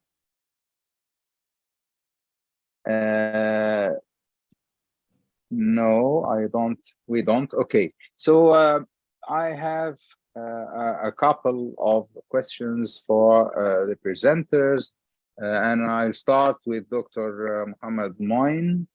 Sir, I wonder if you ever think of trying beta blockers in the case you present as being, as you were doubting, at the stage of doubt of being a capillary hemangioma. Did you consider this? Actually, thank you very much, Sharif. Actually, we didn't do the initial treatment for using steroids. That was done somewhere else. And when we saw it, at that time, we had definitive diagnosis of AVM, and obviously beta blockers do not have a role because the amount of blood flow that goes through that is much more. But yes, sure. Oral beta blockers are the treatment of choice for capillary hemangiomas now, and they should be considered rather than going for the intralesional steroids. Yes, that is true. Yeah. Okay. Right. Thank you very much. Now the second presentation, Dr. Thabit. Yes. Thank you very much. Are you implying that the cause of ptosis in your case is purely mechanical due to the inflammatory mass, or is there a sort of a toxic effect on the aponeurosis? As you pointed out, the aponeurosis was thinned out. You said was dehiscent. Is it just mechanical or toxic effect as well? Well, it could be due to the trauma itself, because there was a trauma, but it could pass through the eyelid and cause the ruptured globe. Or it could be mechanical, as you said, because of the silicone that caused the dehiscence of the levator, or it could be the toxic cause, as you mentioned. Yes, it could be a toxic cause. Please, thank you very much. Dr. Mohammed, do we have a couple of minutes more, or are we finished? No problem. You can have 1 minute at least, to ask a question for everyone very fast. Yeah, Dr. Sharif, I have a question for Dr. Tariq.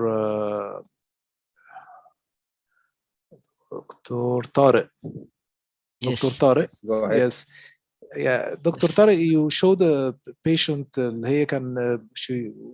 who had some sort of lymphangioma, and you took out blood from the chocolate cyst or something like that.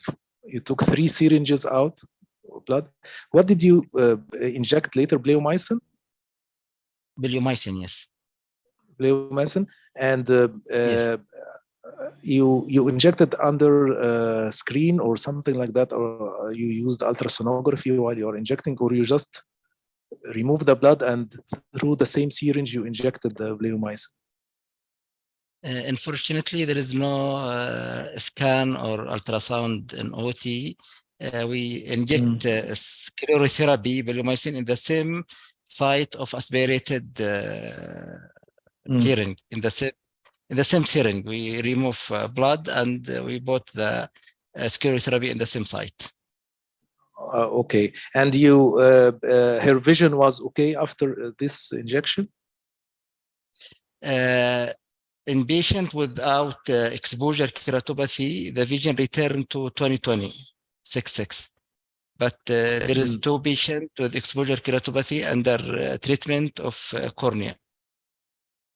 But you are not worried to inject bleomycin, such a very, very powerful drug without any screening, or because if anything came out and into the orbit, it will make a lot of inflammation and it can cause a lot of complications. Yes, but systemic side effect of intralesional bleomycin is not that large effect. It's rare systemic side effect. Can I make a comment here, Dr. Sharif? Yeah, Dr. Fairouz, how are you? Yes, of course. Please go ahead. Yeah, just in line of Dr. Tariq. Yeah, bleomycin is the current mode of management in venolymphatic malformation. Now, as you said rightly, it can cause inflammation in the orbit, leading to severe orbital cellulitis, orbital compartment syndrome, but we titrate the dose. So there is a dose which is used. In fact, in our practice, we never go more than 3 ml. 3 ml, when you dilute it, it comes to 3 ml, that is 3 milligram. So there is a kind of a dose titration that we use in these cases. And in a similar line, we actually use a 3-way valve. So it's a 3-way valve. You have one syringe to aspirate, which is attached to one valve. And in the other valve, a syringe is already attached with the bleomycin. So you aspirate, and that's a common needle over there. You aspirate, and after aspiration, you inject, your assistant injects. Yes. Inside the space. So there is no. Thank you very much, Dr. Yeah. Thank you. Okay, thank you. So we conclude the session. Thank you, everybody. Thank you, Dr. Thank you, Mohammed Dr. Al-Amri. Sharif. Thank you for sticking to time, for presenting your experience, and hope to see you again. Thank you very much. Thank you. Thank you. Bye. Thank you. Thank you very much. Bye-bye.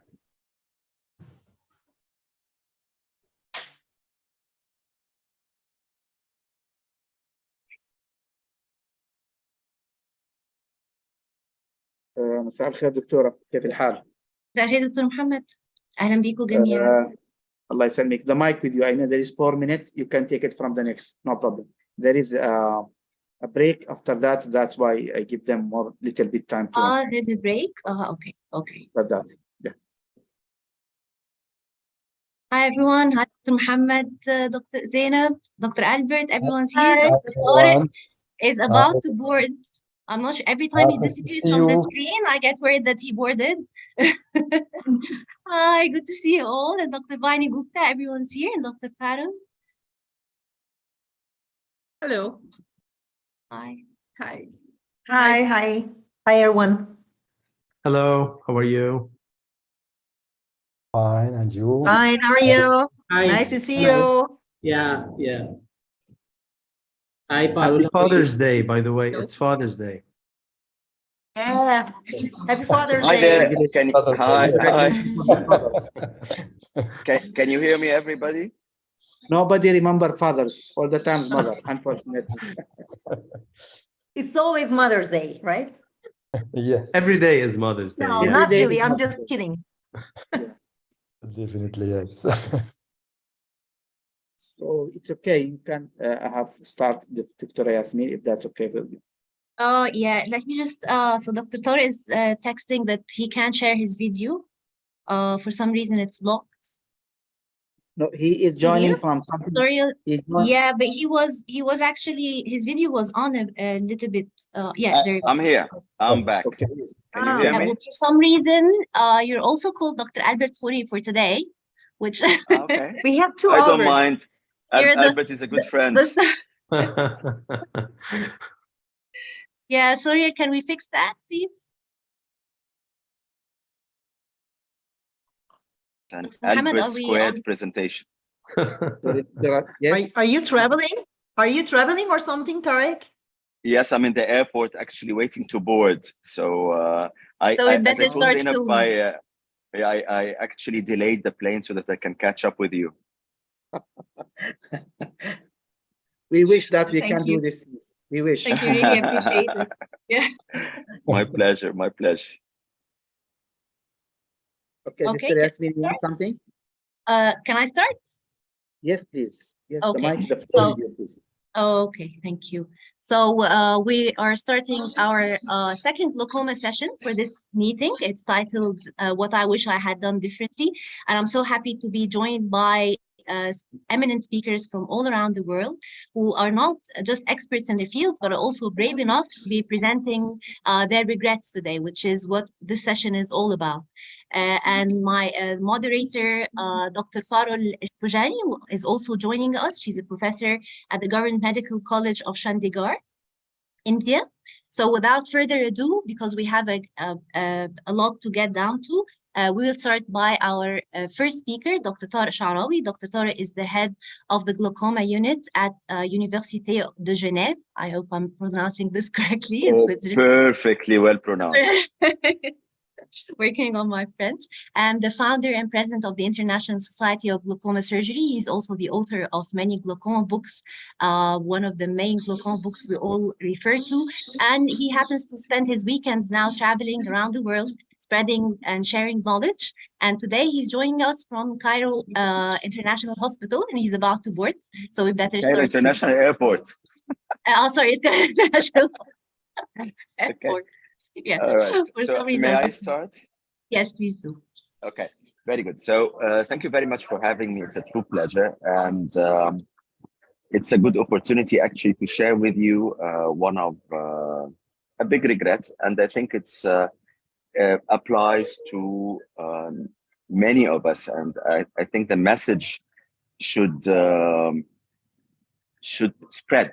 So this is a case of a 50-year-old lady that I met about 18 years ago.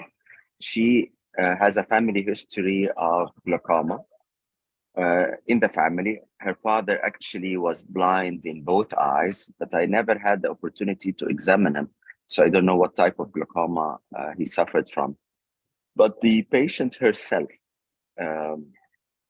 came because she was terrified, and at a very early stage of I mean, actually, she hadn't developed glaucoma when I saw her, and but her angles were quite narrow.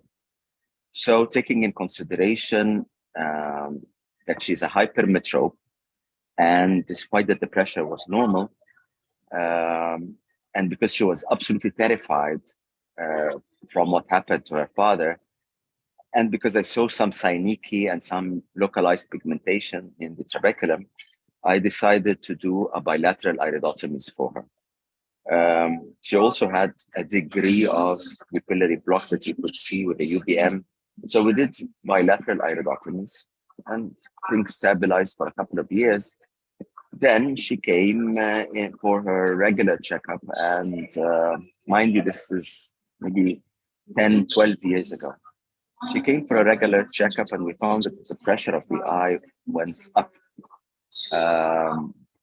So mid-20s. No, I mean, basically an ocular hypertension secondary to the narrow angle.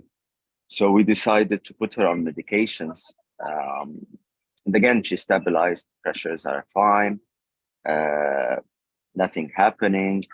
3 months later, she comes with the pressure gone again up despite perfect compliance.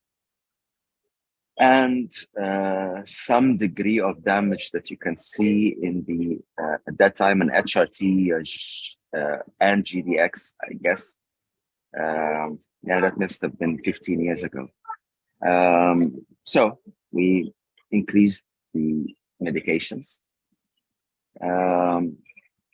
3 months later, she comes with, again, high pressure despite being on 2 molecules. So I put her on 3 molecules at that time.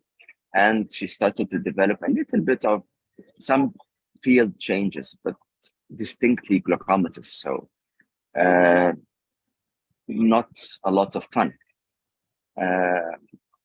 Pressure stabilized again. I saw her 3 months later.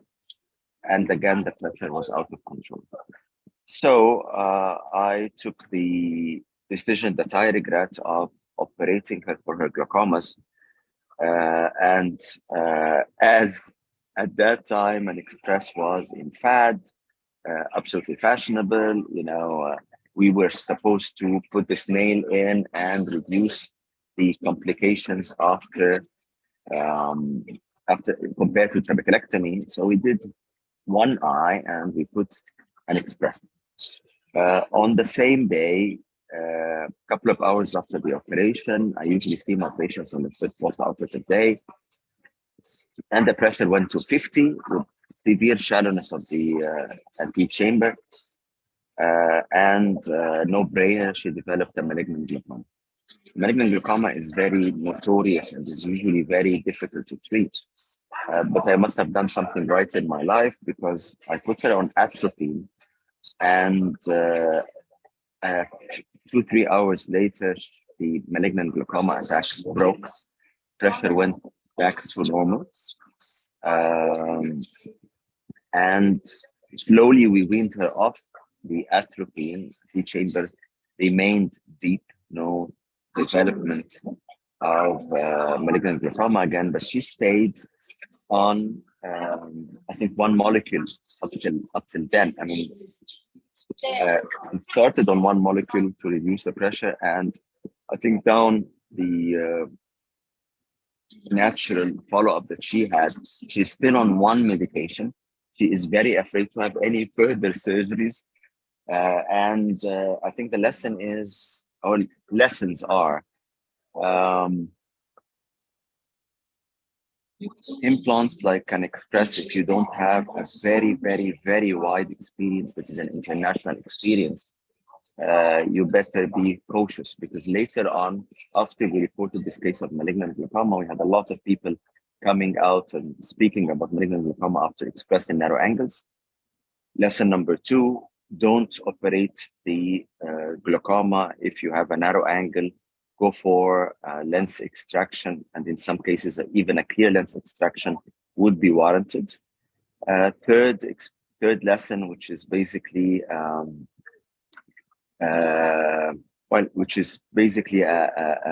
something that I go with, is reduce the number of combined procedures of phaco and a glaucoma procedure if needed, if possible, and always opt for phaco alone. And if this doesn't control the pressure, then you always have the chance of operating the glaucoma in a later stage. And with that, I look forward to comments from my esteemed colleagues. Thank you very much, Dr. Tariq. Very important take-home messages in this case. And I think, yes, we do remember cases or times where used to do trabeculectomy. I think trabeculectomy is always fraught as well with complications in those angle closure eyes. Do you think, Dr. Tariq, that express increases the chance of going into malignant glaucoma compared to TAP? Yes, I'm pretty sure. I mean, we've done in the good old days a lot of trabeculectomies in narrow angle. It was not a smooth ride, but the incidence of malignant glaucomas after express is incredible. And I compared our results with results from centers that are heavy users of express at that time, all around Europe, in North America, as well as in Russia at that time. And the feedback that I got was quite similar to mine. And you still use it? I'm curious to know the express. Do you still use it in open angle or other cases? No, totally abandoned. Maybe I have one in my operating theater for the odd case, but I don't think I have put one for the last maybe 3-4 years or so. Very important case to show. I'm not sure if you're staying to the end, because we'll probably have more questions, but we'll have to go ahead with the next presentation. Dr. Sidi Mohammed Al-Zuhairi, a founder of and president of the Moroccan Glaucoma Society, a Moroccan Association Against Glaucoma. He's a board member of the French Glaucoma Society. Hi, Dr. Mohammed. Hope all is great. Hi. So we can see, we can see the presentation. You can go ahead. Okay. So thank you for the invitation. Thank you, Mohammed Al Amri. Thank you, Yasmin Sayed, for this kind of invitation. My talk is about an unusual case of iris and consideration after deep sclerectomy. I should have done it otherwise. This is a case of a man who underwent non-penetrating glaucoma surgery in Europe for a open angle glaucoma, a severe open angle glaucoma. And I follow him up in Morocco for many months. And one day he came with an iris prolapse after receiving a accidental traumatism by the elbow of his son on his eye, with this iris prolapse, as you can see in this image from CT lamp. And on gonioscopy, we can see this incarceration, and we can see also some behind the iris, some ciliary processes. So I tried to reduce it by YAG, but I failed, and I came with it. I went with him to the operator room. Then I share with you the video for this surgery. I filled the interior chamber with viscoelastic and try to perform this desencarceration, which was really very easy, as you can see here. And after that, I just performed a needling, because I found that the bleibus was a little bit flat, and when I tried to remove the viscoelastic, I was surprised to find a device was floating in the interior chamber.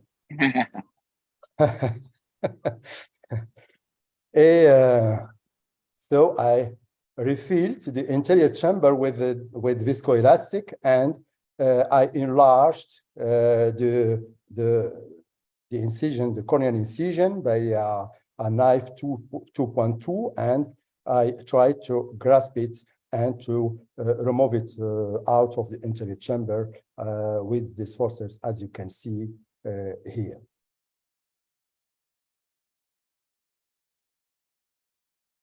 Here we can see where I was found. This is a snopper, and we can see in this photo how the surgery is performed after the dissection of the hysterectomy and the peeling of the inner wall of the Schlems canal. We perform an incision to introduce this device in the suprachoroidal space in order to improve the outflow and also to make open this space.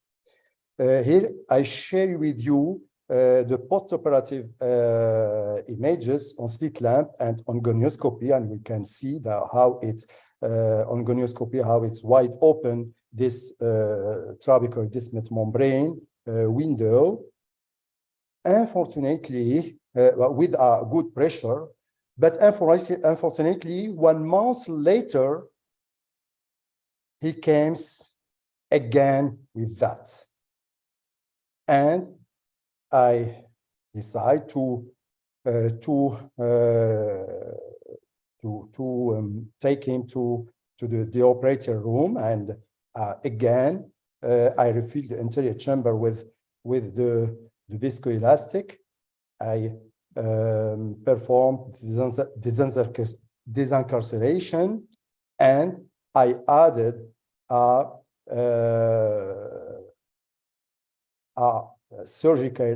large surgical iridectomy with vitrectomy, as you can see here. Postoperatively, at day 1, as you can see, the pupil is round, the cornea is clear with a good iridectomy, and we can see on the gonioscopy, how this iridectomy is in front of this window with this opening of trabecular distal membrane. This is images 1 month later. The blood is good with intraocular pressure at 10 millimeter mercury, and I hope things are all right now with this case. So my messages could or should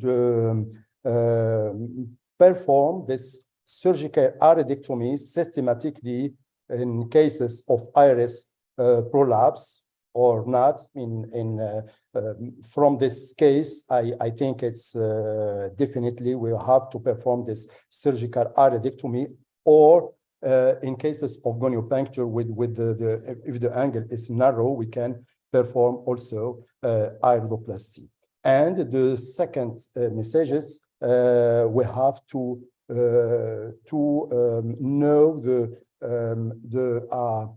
report of the previous surgeries, and because now we can have patients with mixed surgery mixed with conventional surgeries, and really we will have to know these details about previous surgeries. And thank you for your attention. I thank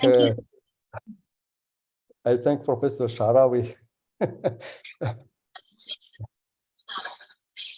You thank me for sending you all my tough cases back to Morocco. This is a case who was benefited from the very good and nice surgery from Tarek Sarawi, and now the patient is very, very good as yeah, I mean, when I get patients from Morocco, I always wonder, why are they coming when they have you there? I mean, it's I don't turn them back, but if they send a message before coming to Geneva, I always say there's really no need to come to Geneva with you in Morocco, and I mean that sincerely. Thank you so much. Thank you very much for the very nice case, Dr. Mohammed. Very nicely managed. Any questions from the panel or audience? Okay, I think we'll move on to the next speaker, our dear Professor Dr. Albert Khouli, who's joining from New Jersey. He's the director of the Resident Education Program and the director of the Glaucoma Service in Rogers, New Jersey Medical School, and the author of many research articles. Dr. Albert, always good to see you. Thank you, Dr. Yasmin. Thank you for including me on the program, and Go ahead. nice to see friends and now family officially. Tariq, you're Tariq Albert Sharawi Khouri. There you go. I have a picture of it on my phone now. Before they change the name. So let me just share my presentation.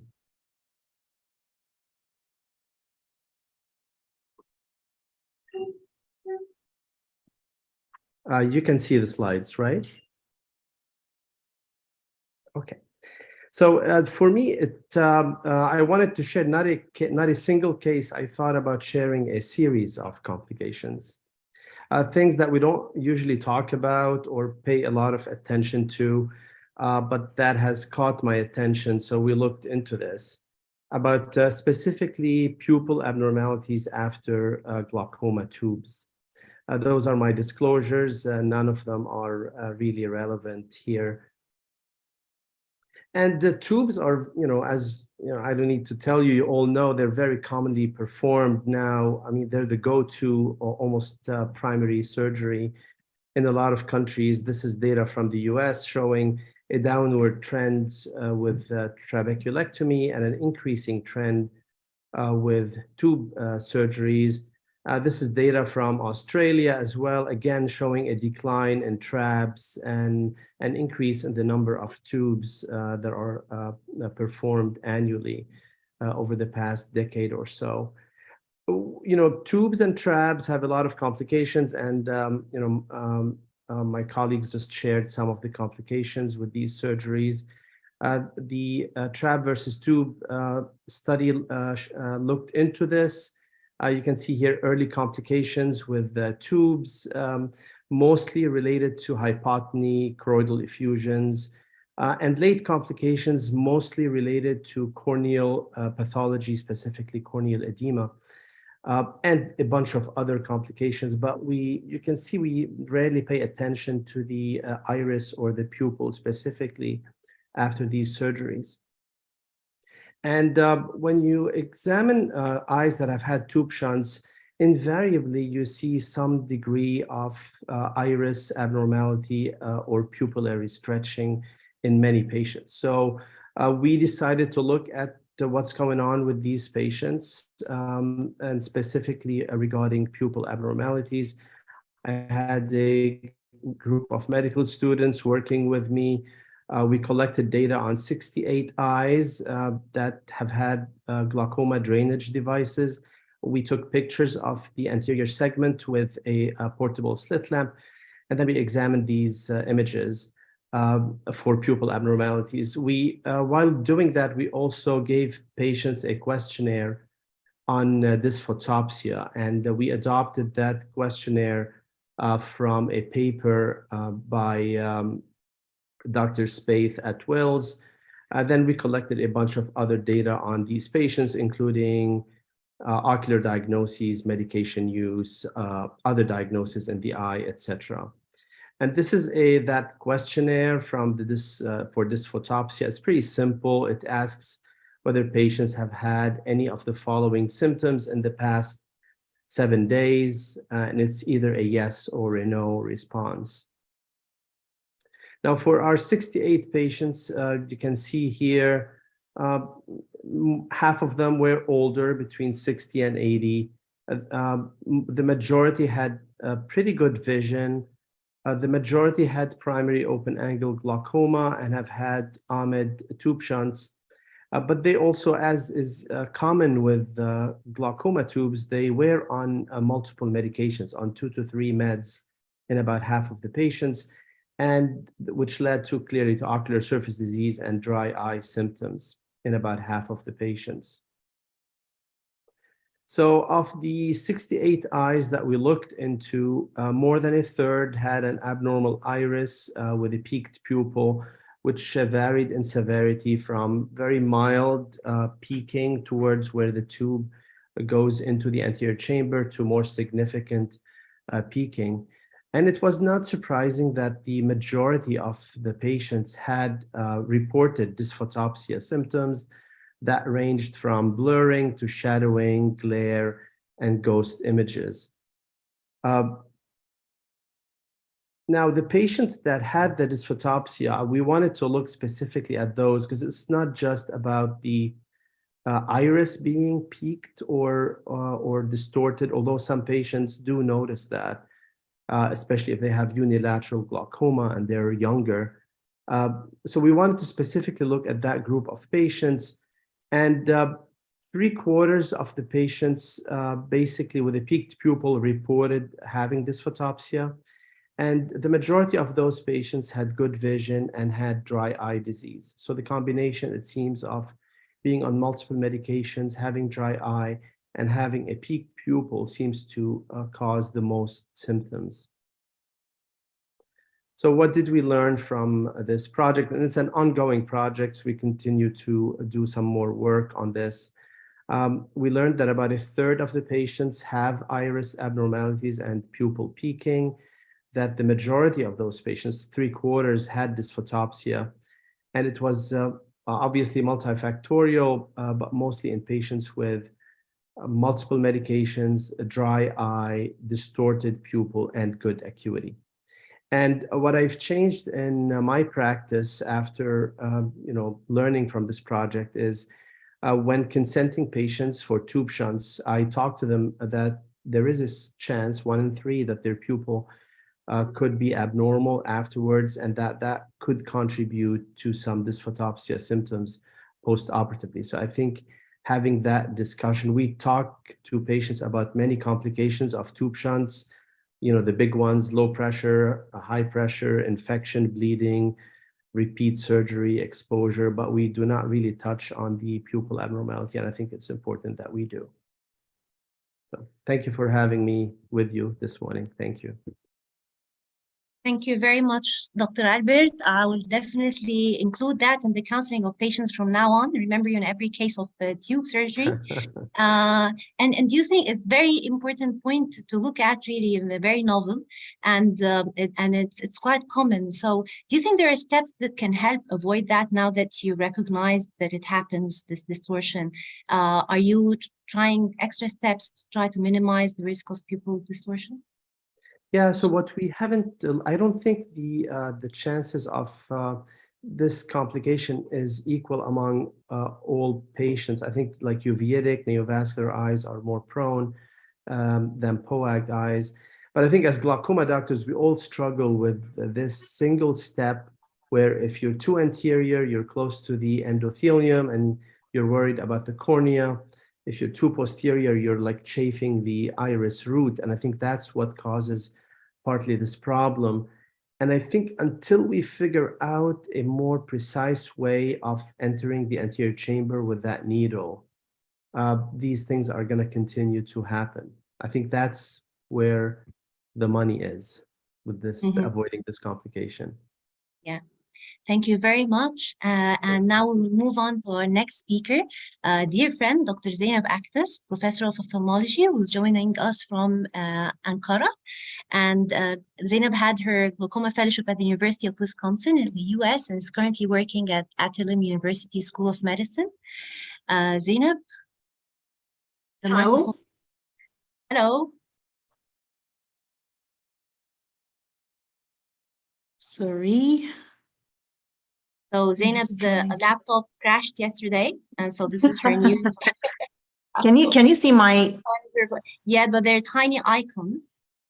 If you could just press. Tiny icons? Oh no, actually no, it's a screenshot. So if you can just find the presentation. Sorry. Okay, let's say I can find my desktop. Sorry. So any questions for the previous talks from the audience or panel? Until the presentation is, okay, there you go. You almost, okay, there you go. Now can you see? Yeah. Now can you see it again? Yes, we can. Okay, now, it's great to be here and see you all, guys. So thanks again for the invites. It's a great pleasure for me. So this is what I brought here. It's not a catastrophe, but it's a good case. So this is a 10-year-old girl with primary congenital glaucoma.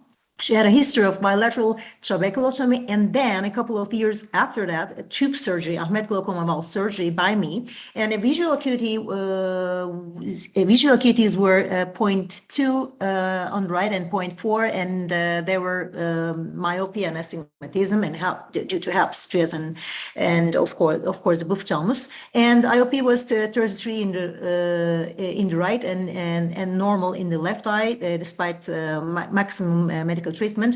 So pachymetries were a little bit thick, and cup disc ratios are quite high in the right eye. So you see here the anterior-segment photographs of the girl. There's a tube here, and there's a pupillar peaking here, by the way. And I checked the gonio, the angles with gonioscopy. And as you see here, there are some synechias in the superior quadrant. This is inferior quadrant. There are some pigments, and it's quite open. And this is temporal. These are dystonic angles. You know, in the nasal part, you see some peripheral anterior synechias together with pigments, but on the temporal side, you see the high iris insertion and no PIS at all. So at this point, I just thought that it's worth moving on to, it's worth trying to another angle surgery instead of putting in a second tube. So this is the surgery. You see here the tube. And I'm doing here paracentesis and also inferior clear corneal incision and check on the angle perioperatively. You see here, this is typical angle. of cases with primary congenital glaucoma, high iris insertion, and I do a goniotomy here, and I'm in the Schlemm's canal. I try to insert the 5-4 lens suture here. So it's actually in the canal, so I'm trying to see where it is, and it's right behind the iris, actual iris process, but it's hard to pull and hard to tear up the trabecular meshwork here in this case. This sometimes happens in patients with primary congenital glaucoma, even in cases you do get or angle surgery as a primary procedure, but more often, according to my observations, more often happens in patients with after a couple of surgeries. So I decided to move on goniotomy with MVR blade. So did a couple of quadrants here. This is temporal quadrant. And you see here I'm performing goniotomy with MVR blades, and this is nasal quadrant. I'm trying, and my assistant is trying to rotating the eye. So we performed goniotomy again in the rest of the angle as much as possible, and then you see here the irrigation aspiration step. Okay, so let's see what's happened. So first day I saw, and there was a minimal mild hyphema. And this is 7th day. So in the first couple of days, I generally switched to topical non-steroidal anti-inflammatory drops. In 7th days, there were so many red cells and also mild corneal edema, a little bit inflammation. So I switched to lotoprednol, and also IOP was 23 with 1 medication. So I switched to maximum treatment in this case. So after a couple of days, on 12th day, IOP was 16 with maximum treatment there, and I was relatively quiet with no cells and no edema, and then I switched again to topical non-steroidal anti-inflammatory drops. And this is first month. It's very early. First month checkup of the patient with 1 medication. It was 15 millimeters mercury with 1 medication. It's not that bad. So okay, what did I do in this case? What would I have done here in this case if I'd seen this patient today? So let's remember what should we do in cases that our flow chart in patients with primary congenital glaucoma. We generally start with angle surgery depending on the patient's corneal clarity, or of course our surgical preference and experience. We do goniotomy and trabeculotomy, and then if it fails, or if the first surgery is not the circumferential one, we move on to again angle surgery to make it circumferential. And then if it fails, we can do filtering surgeries or tubes or sometimes diode lasers. So as we know, circumferential trabeculotomy results and outcomes are better compared to conventional angle surgeries, as shown by so many papers in the literature. And this is our paper also supporting that in patients with primary congenital glaucoma, non-lethal onset primary congenital glaucoma. And this is our recent paper showing the gut outcomes in patients with primary congenital glaucoma. It was a study done in 22 eyes of 14 patients, and the mean IOP reduction was almost 60%. You see here the IOP values throughout the 2-year follow-up, and also on the right-hand side you see the number of glaucoma medications and reduction percentage of reduction, and also the most common complication was the microhyphema, as you expected. So the complete success here in these cases was, which means without medication, was 63%. On the other hand, qualified success was 95%. So this angle surgery as a second surgery, or after a couple of surgeries, intraocular surgeries, can be done, of course. I think our surgical decision was the right one here in this case at this point. But in some patients, it might be easy. In some patients, it might not be easy. This is another case. After 2 filtering surgeries, instead of putting the tube in, we did angle surgery in the rest of the angle. As you see here, the surgery was relatively smooth here in this case, as you see. So it's doable as a second procedure for sure.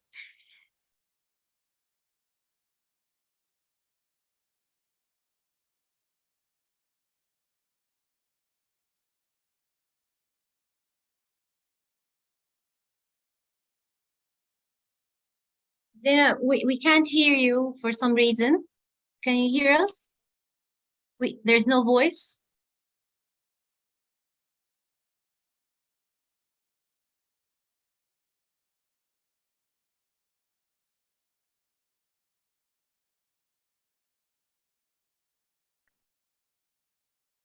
Can you hear us, Doctora? Doctora Yasmin, can you hear me? Yeah, I can hear you, but can you hear Dr. Zainab? No, we cannot. No. No. I think we can see only the conclusion anyway. Okay, so Zainab, sorry, but your voice disappeared in the end at the conclusion. We still can't hear you.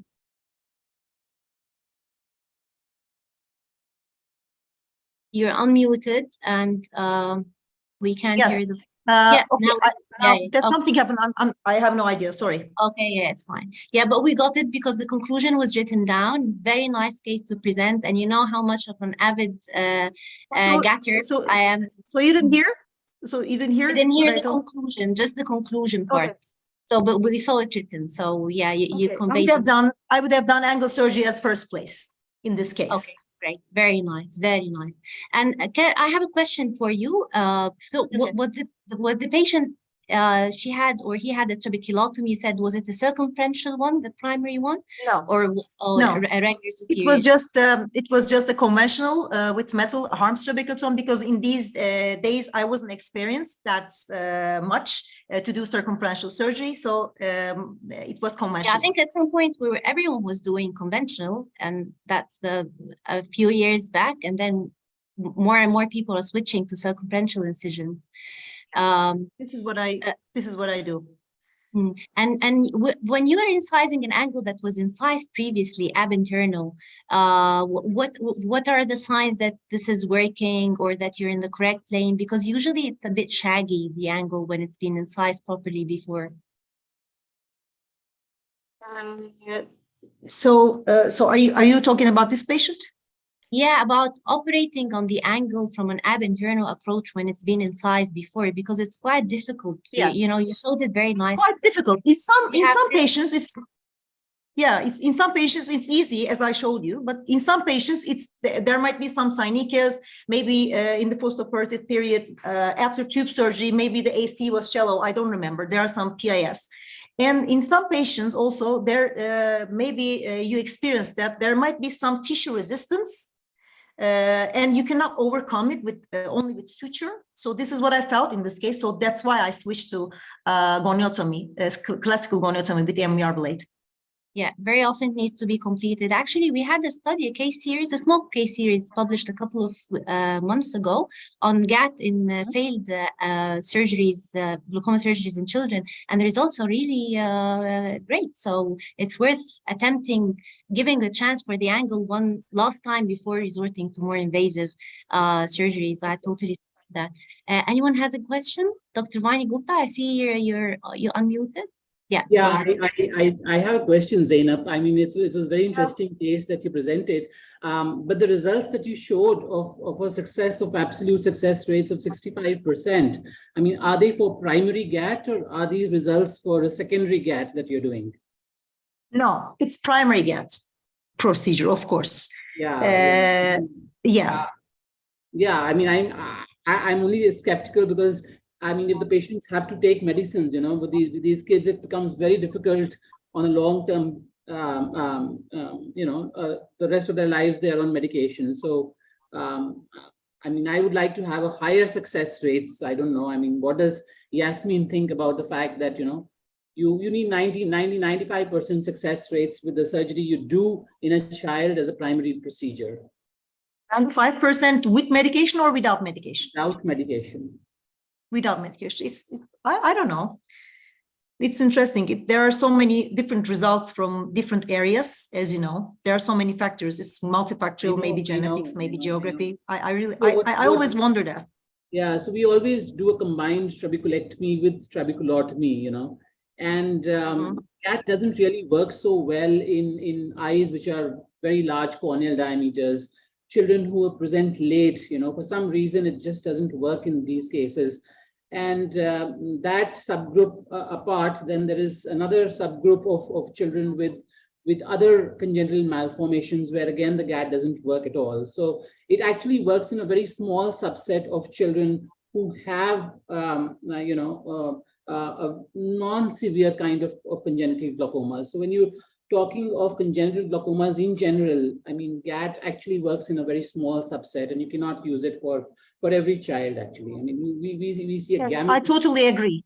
Yeah. My clinical observation is it really works in early presented isolated trabecular dysgenesis.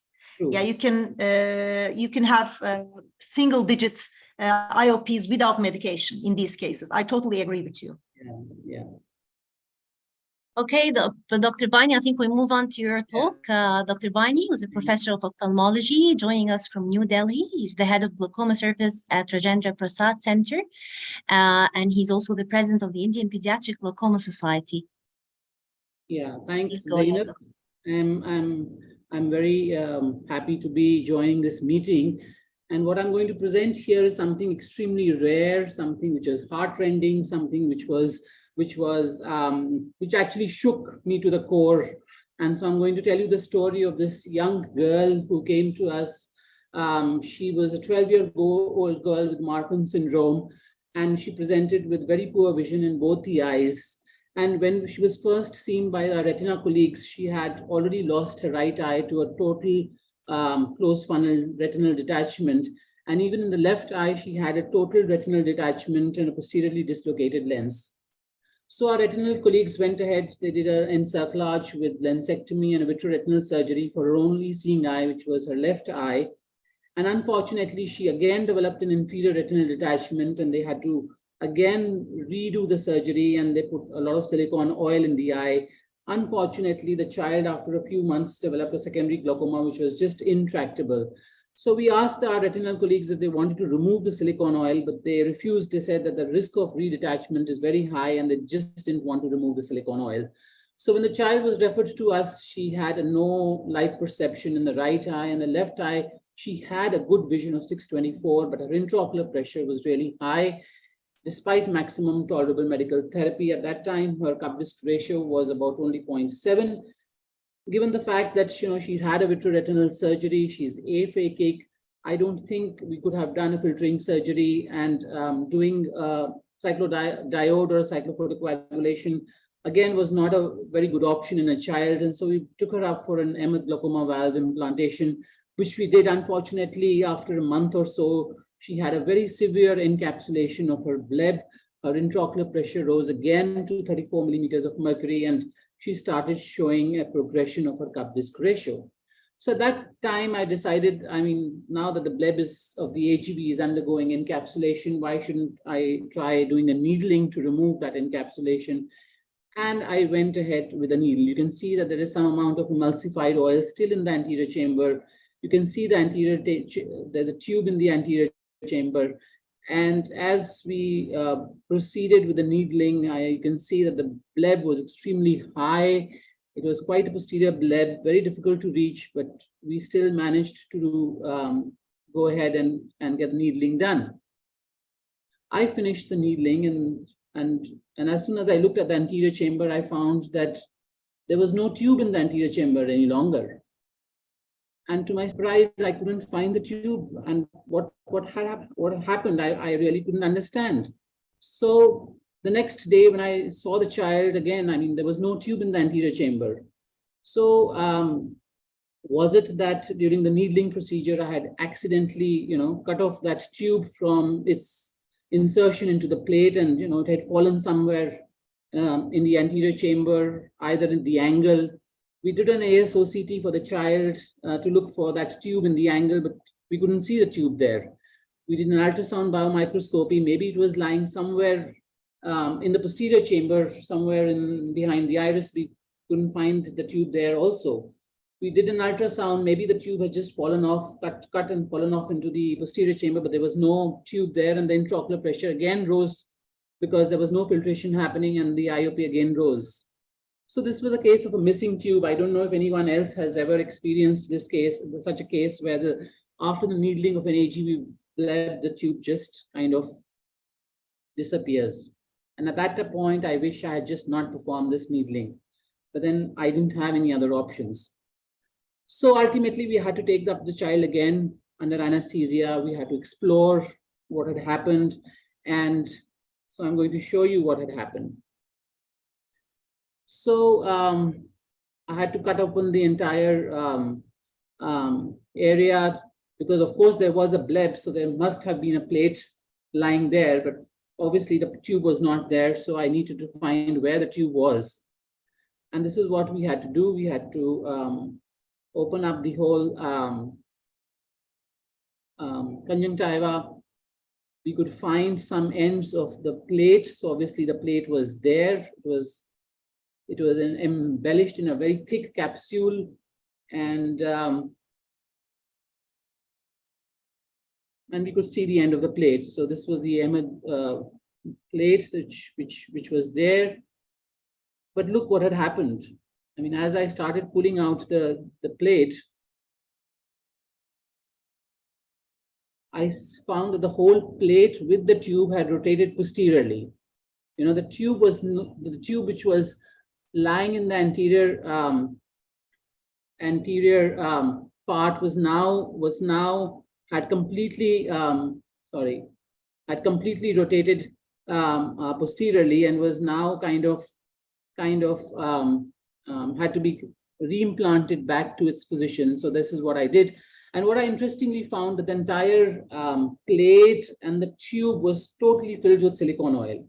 It was as if they had been soaked in silicone oil. And this was probably because the silicone oil was all coming out from the tube, from the anterior chamber and into the bleb. And therefore, you know, this whole tube and plate was soaked with silicone oil. Anyway, I repositioned the tube back into the anterior chamber because we had to have some filtration and reduce the intraocular pressure. So,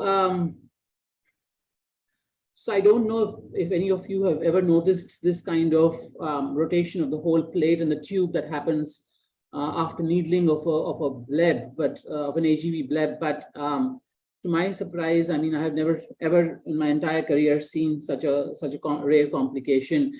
And I believe it has got something to do with the silicone oil. Probably my needling, you know, led to breaking of some sutures. Probably it led to the whole plate being extremely slippery in that silicone oil filled bleb, and it just kind of rotated posteriorly. Maybe it was the silicone oil itself, which was the reason why this whole thing happened. And therefore, I just advise that, you know, if you're doing needling of these blebs, you have to be a little careful. Keep watching the anterior chamber. I mean, you know, I'm sure it can happen with someone else, and probably this could be more common in eyes which have had vitreoretinal surgery with silicone oil, because for some reason the silicone oil does get into the bleb, and you know it can make this whole bleb with the AGV extremely slippery, and this complication could easily be avoided. Thank you.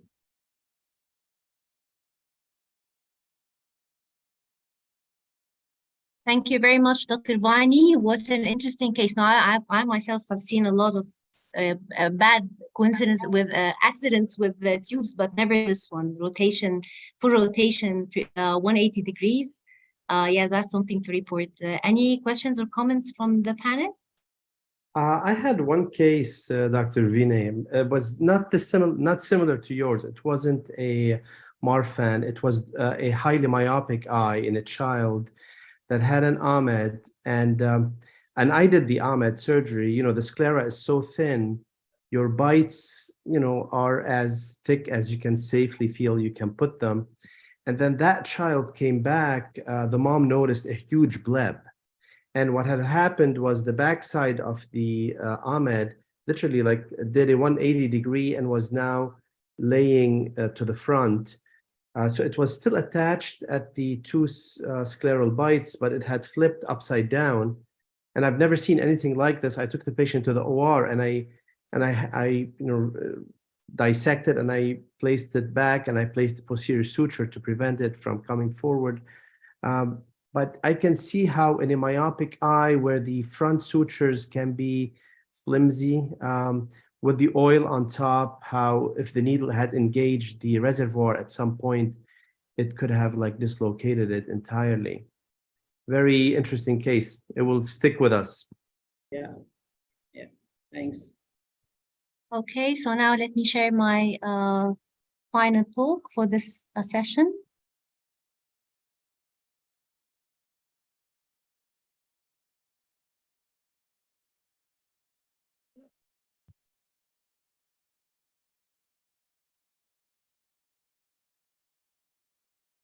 Okay, so I'll keep it short so we have some more time for discussion in the end with all the speakers. So this is about what I wish I'd always done for post-pars plana vitrectomy glaucoma.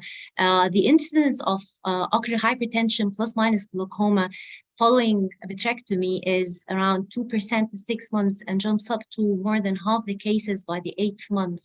And many of these cases require surgery. The usual paradigm is to start with a glaucoma drainage device, which is really a great choice.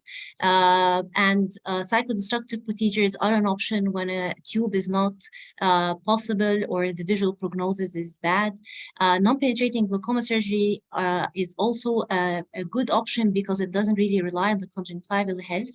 TRABs, well, maybe not for the silicone eyes, but if you have a good conjunctiva in a patient that was air-filled, you can attempt. I do not really do that, but it's not definitely a big no. But the problem with glaucoma drainage devices, in addition to what Dr. Viney and Dr.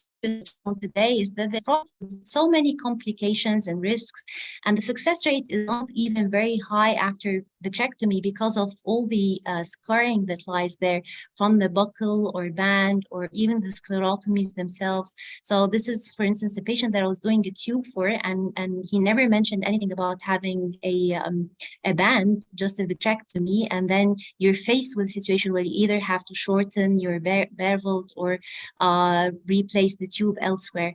So all filtering procedures indeed have their own risks, especially of the bleb itself in terms of hypotony or the lifelong risk of infection.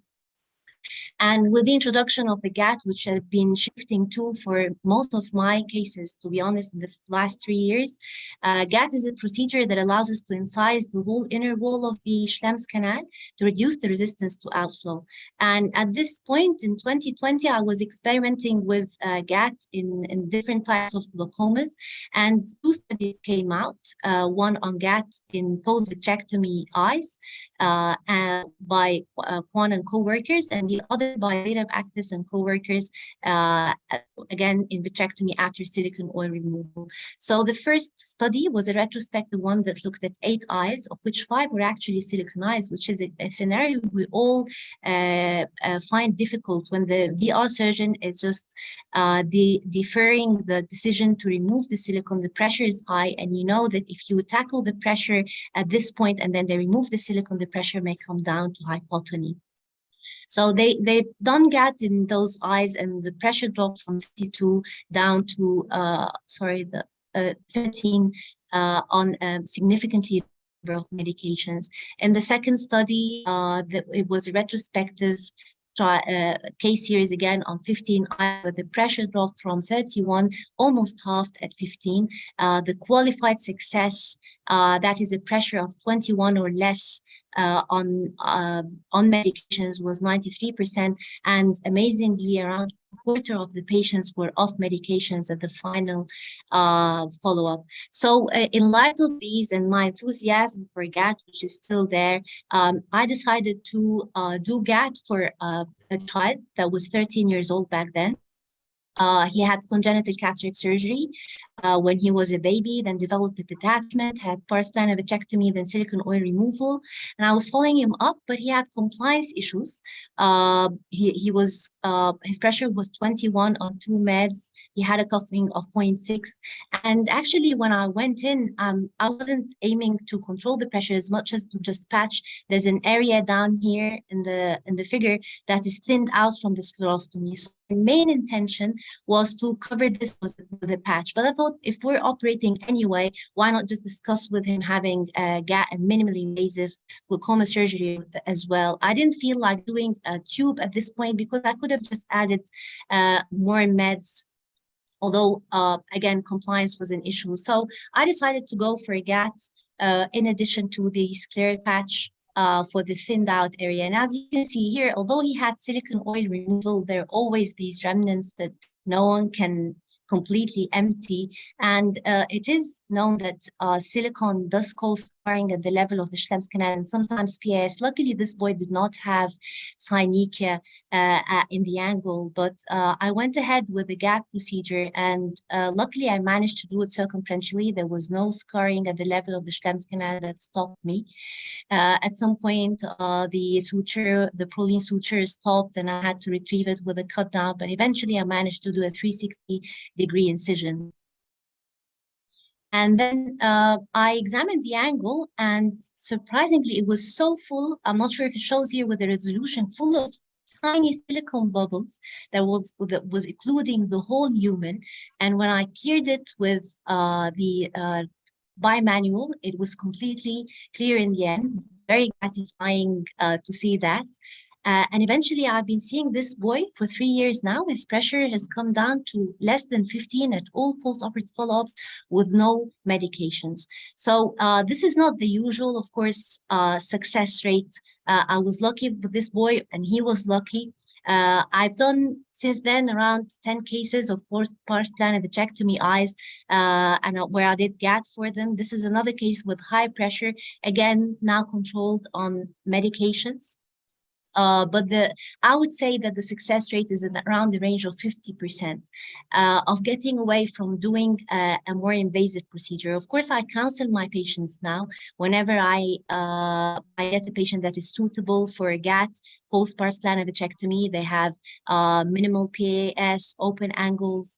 Even if the pressure is very high, I did not feel that this is affecting the final outcome. I'll definitely collect the data from the series I did.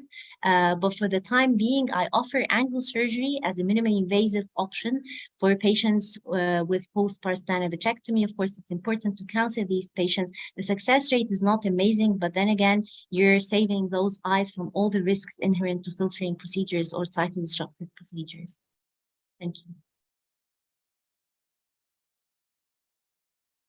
Okay, so I think we have 2 more minutes to end the session. Time for a question or two from the audience or the panelists.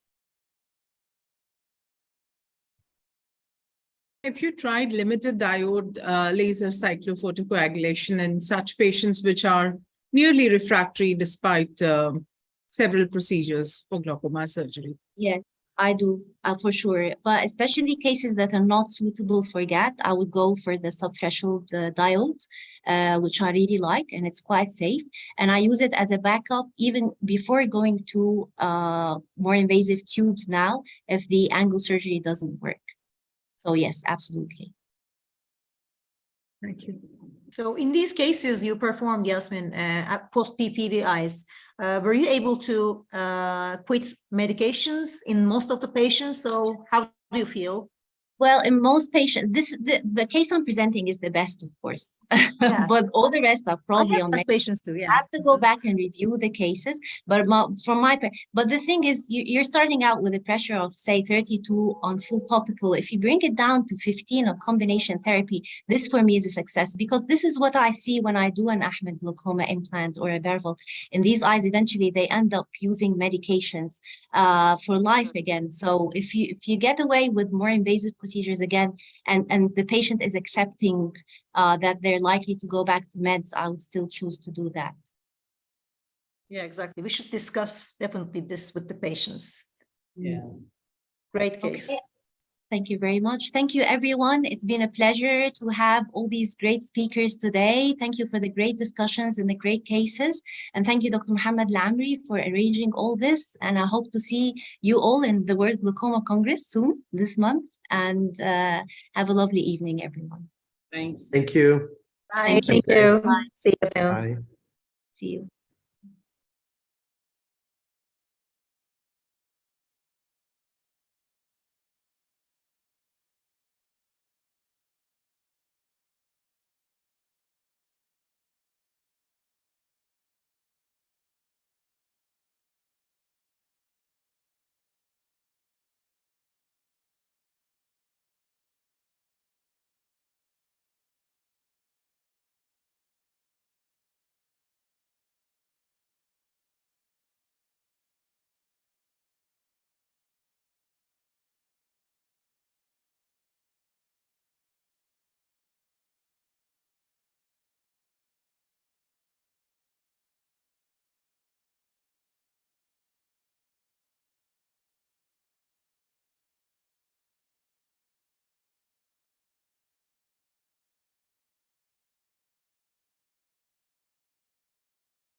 Deu certo aqui. Deu certo? Quer acender a luz?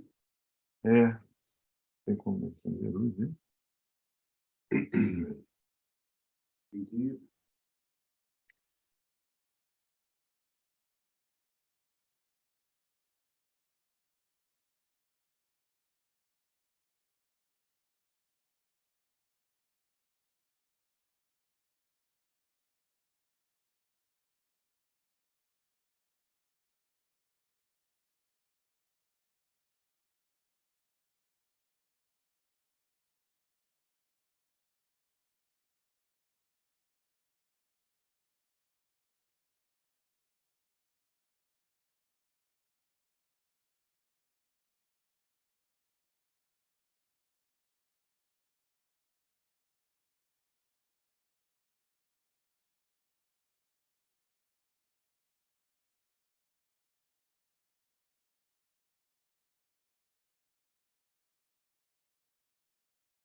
Hello. Yes, sir. I think Dr. Jerbalkar below, he is here. Dr. Dhruval. Yes, sir, he was here.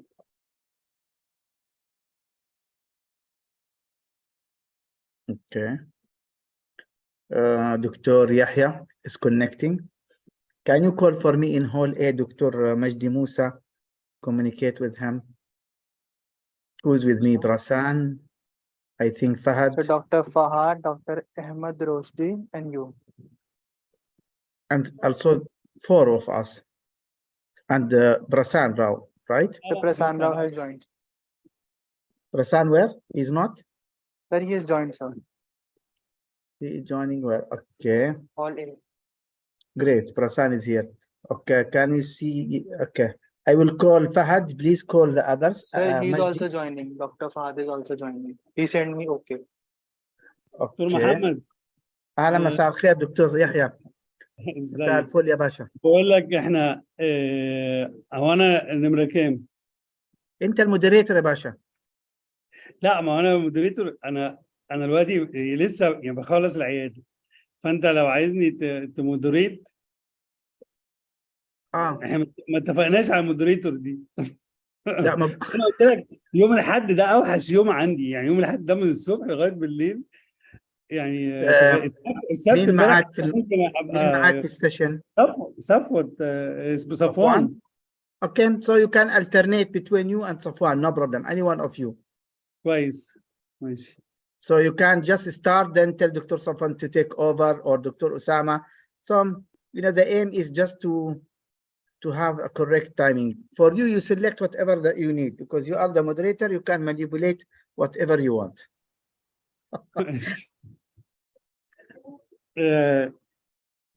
احنا هنبتدي الساعة كام الوقت؟ 7 باقي دقيقتين to start. طب مين اللي معلش ممكن تقول لي الجدول عندك فيه ترتيب مين؟ عشان انا مش أنا قدامي. أبعت لك الجدول على طول الآن. اوكي ماشي. دكتور عماد. Good night, everybody. Hello. انت بعته على Dr. الايميل؟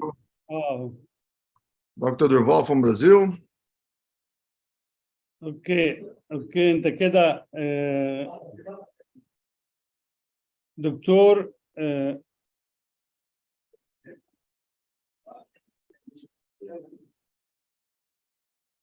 Carvalho. See, yes. Durval Carvalho. Yes. How are you? I am Yahya. Nice to meet you. Nice to meet you. وبعد كده أحمد غنيم، وبعد كده أنا، وبعد كده يوري، ووليد زبيبة. Okay. So we'll start in 1 minute. Okay. Are you going to be the first? You are going to be the first. Okay. So share. مش هروح له هناك.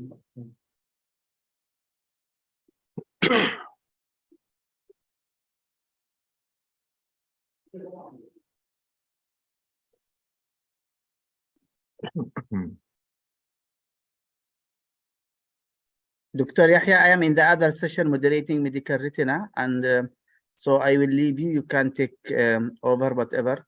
I will try to call the other to join you. Safwan. أحمد غنيم مش ما بيردش، ما أعرفش ليش.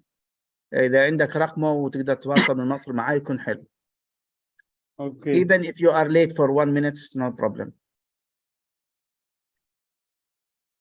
ممكن.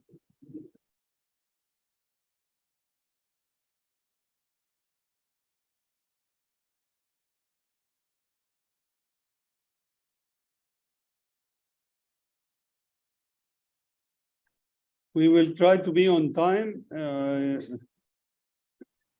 أبو حميد هتخش؟ ادخل يا باشا.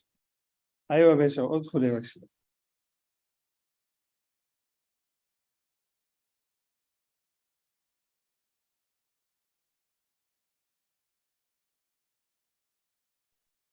Okay, I think we will start.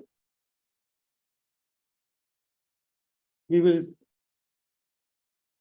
will start this session, cataract session 2, about fields in cataract surgery. I'm very happy to share this with a very prominent faculty, and we are going to start to try to be on time by Dr.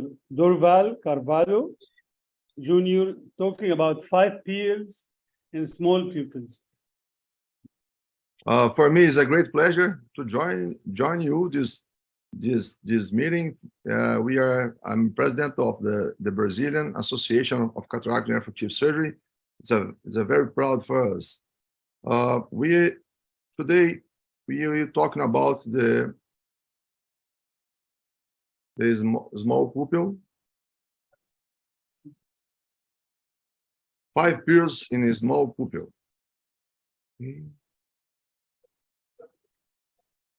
Okay. It's clear. The sharing is perfect. Okay, thank you.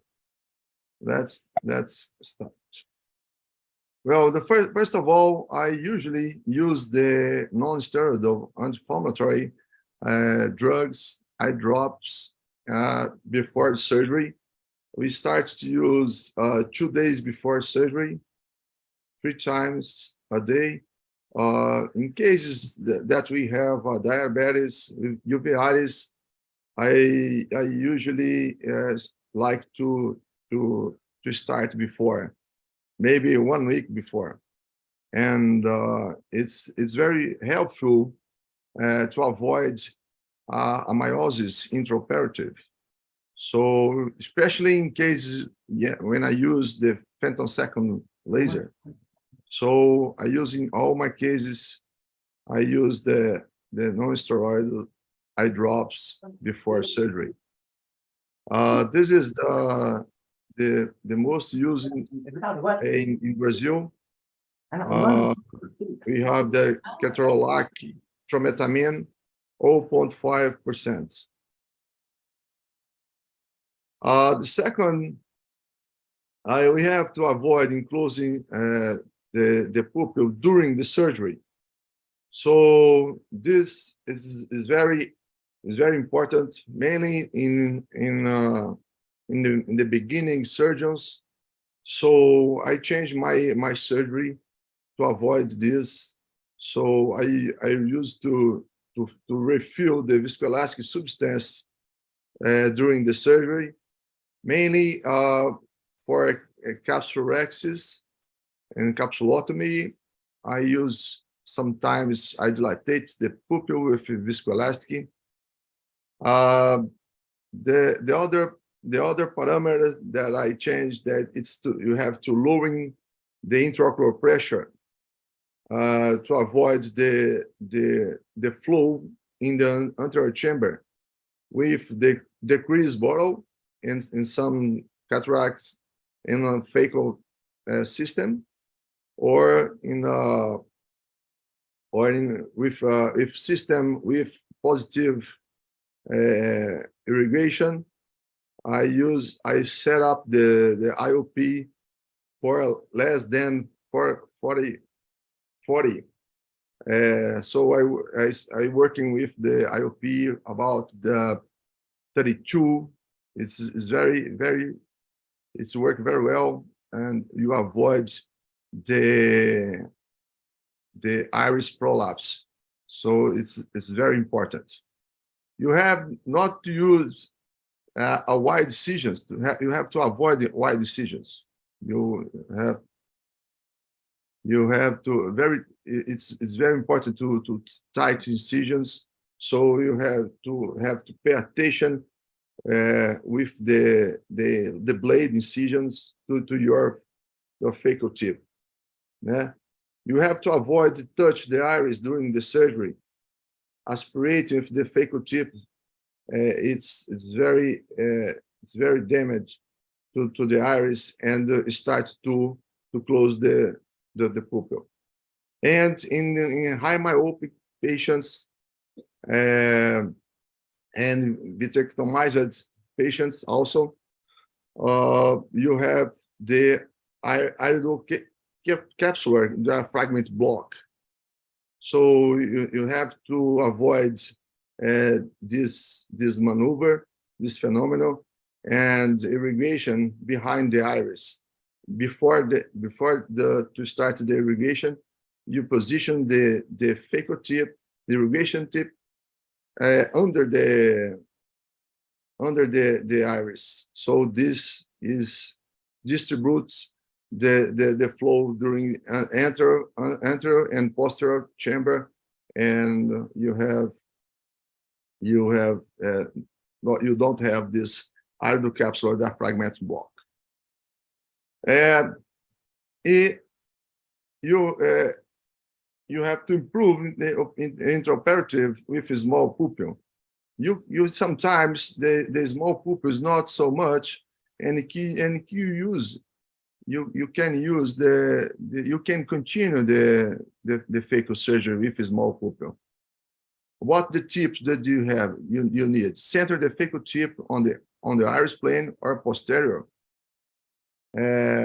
Low IOP, the same that I said.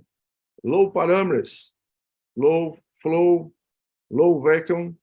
So this will help to avoid the meiosis. Avoid the movement of the tip. You just to keep in the center. And this is not for hard cataract or some challenging cases.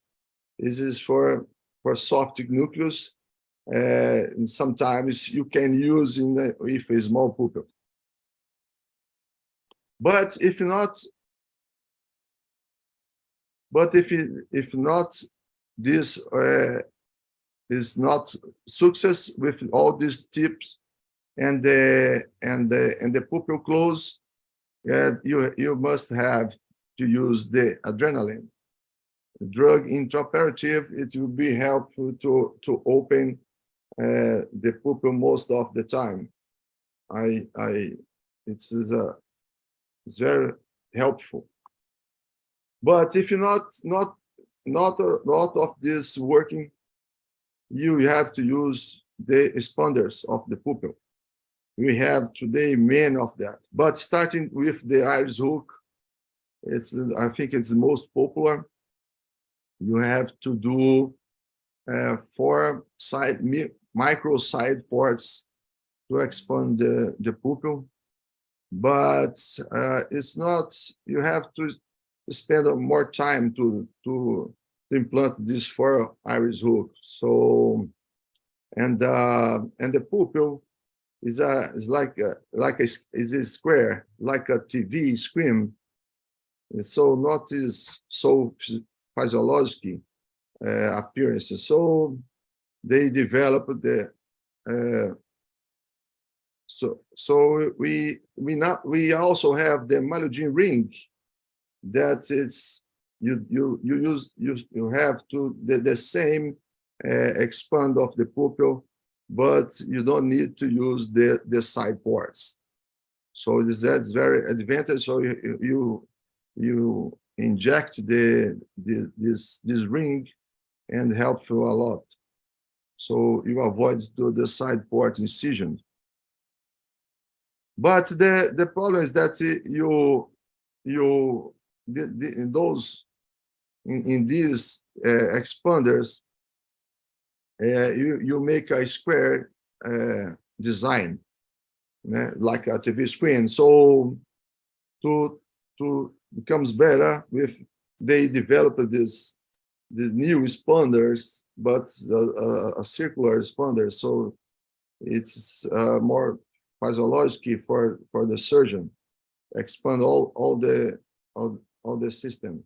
Another ring, not foldable, but it's very useful, is a Canabrava ring that you position those tips,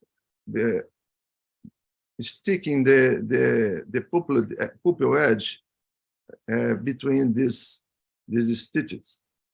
1 minute.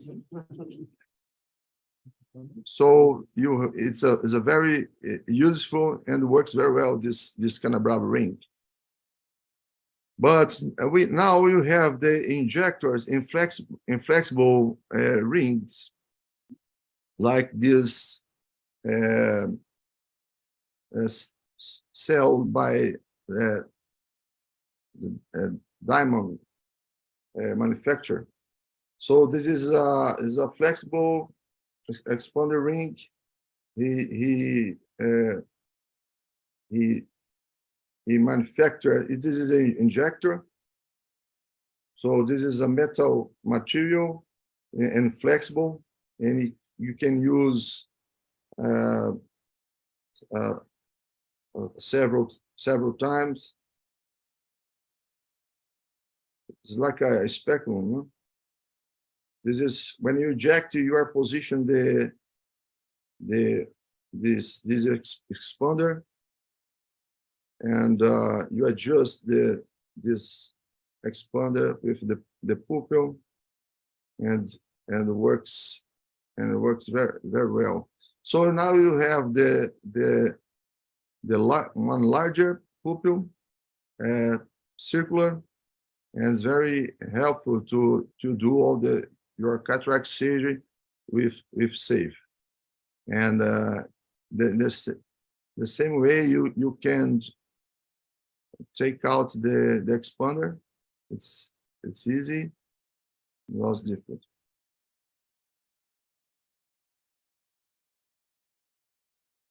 Okay, this is another case you can use sometimes in the capsular bag. It's possible also. It's another pupil expander. This is eye ring from BriviEye. This is the way that you load the expander. You start to inject it has a trail to set the pupil edge, and you adjust its sides, and it's very interesting instrument to to enlarge the pupil. And you can do the phaco surgery in the same way that you do with the large pupil. It's a very nice tool to the cataract surgery.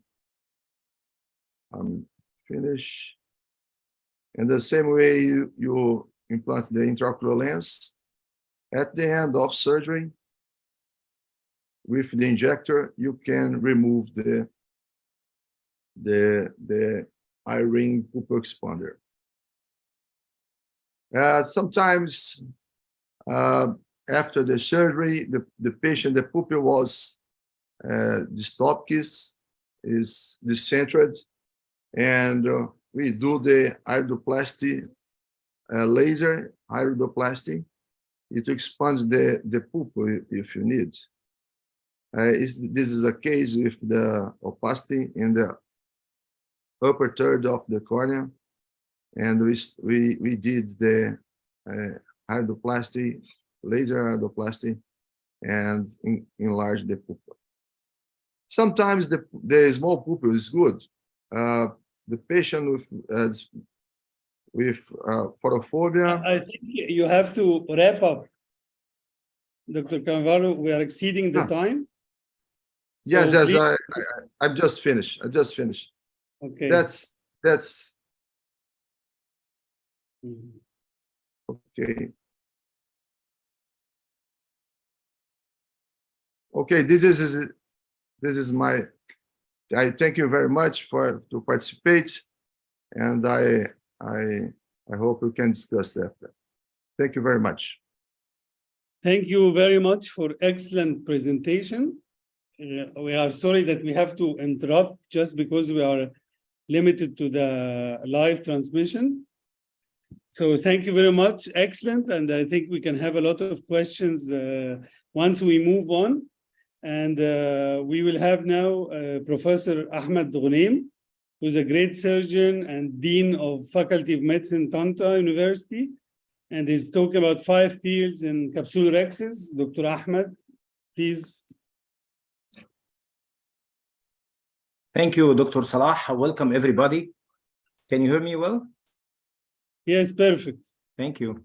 And thanks, Dr. Yahya, for this, for inviting me for such a nice meeting. I'm talking about the rhexis, mainly the principal and basic techniques. The making of a continuous circular tear in the anterior capsule during the cataract surgery to allow the expression or phacoemulsification of the nucleus and the lens. The capsular rhexis is mainly the most important part of the cataract operation. We know that because the anterior capsulotomy dictates how the rest of the procedure will go. So when I finish the rhexis, we can say that the most difficult part of the procedure is over. So we all know that rhexis or the capsule is a lipocellophane. So when you have a just very small tear in it, you will lose its power. You can see how much I have to press to hear this click. It's difficult to tear from the smooth margin edge. So the ideal rhexis opening should be circular, well-centered, 5 or 5.5 millimeters, smooth, continuous, to resist the tearing during the manipulation of the nucleus. Also, should be centralized, regular, without flaps. And it should allow the placement of the IOL in the capsular bag, prevent the anterior displacement of the lens, preventing PCO, allow the easy lens exchange in the bag, allow sufficient room for easy phaco, and prevent phimosis like the photo we can see now.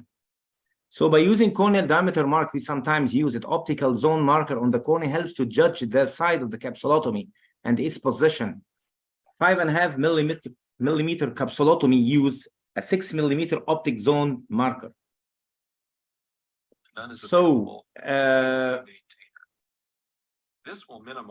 we have to inject a high viscosity viscoelastic with low viscosity with a good cratome incision, trying to create the cystotome as we see here. It shouldn't be vertical, so you can see the near edge of it. It should be obtuse angle, so when you put it in the eye, like here now I can see the tip. Sometimes I can do, here we can see how to bend the, if you use the cystotome, and they make another bend, and the second one in the center, to help you not to press on the posterior edge of the wound, not to lose your viscoelastic from the anterior chamber. And also it should be obtuse, so your finger or your hand cannot prevent viewing the edge of the cystotome. So now I'm just making step by step. You can make it in more and more stations for the beginners, maybe, or we can use it just very rapid in 1 or 2 stations. When you find it's going away or run away, you should collect it to the center until you can complete your rexes. Sometimes I can do the rexes on a saline. Sometimes I use it if I can't see well, if I don't have a stain, or if I don't want to use a stain because of the endothelium or something like that. I just depend on floating of the rexes of the capsule, just floating in the anterior chamber. I can see the moving, so I can just press it and press it again and again until I continue. Using the rexus forceps, it's better to use the curved one, because the straight one just make you touch or just to press on the posterior lip, so you can lose more and more viscoelastic. But now here we can still keep the formation of your anterior chamber. You just make a snip. You can do it clockwise or anti-clockwise. You just have a small grip, and then you can do it in such stations, 1 or 2 or 3. And you can judge your direction of your hand if you want to widen this area or just go closer or go narrower, as you judge your size.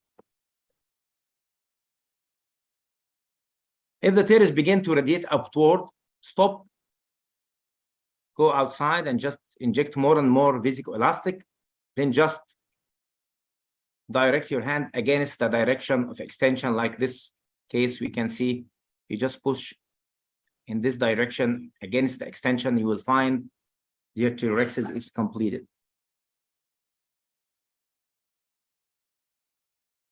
Like here also, you just go, and then when you find you have some extension, you can go against the direction of. So in a special situation, if you have an absent trade reflex, you can use, I always use better to fill with air. Be sure that you have just one big air bubble, because if you have more and more air bubbles, that means you still have some aqueous in the anterior chamber.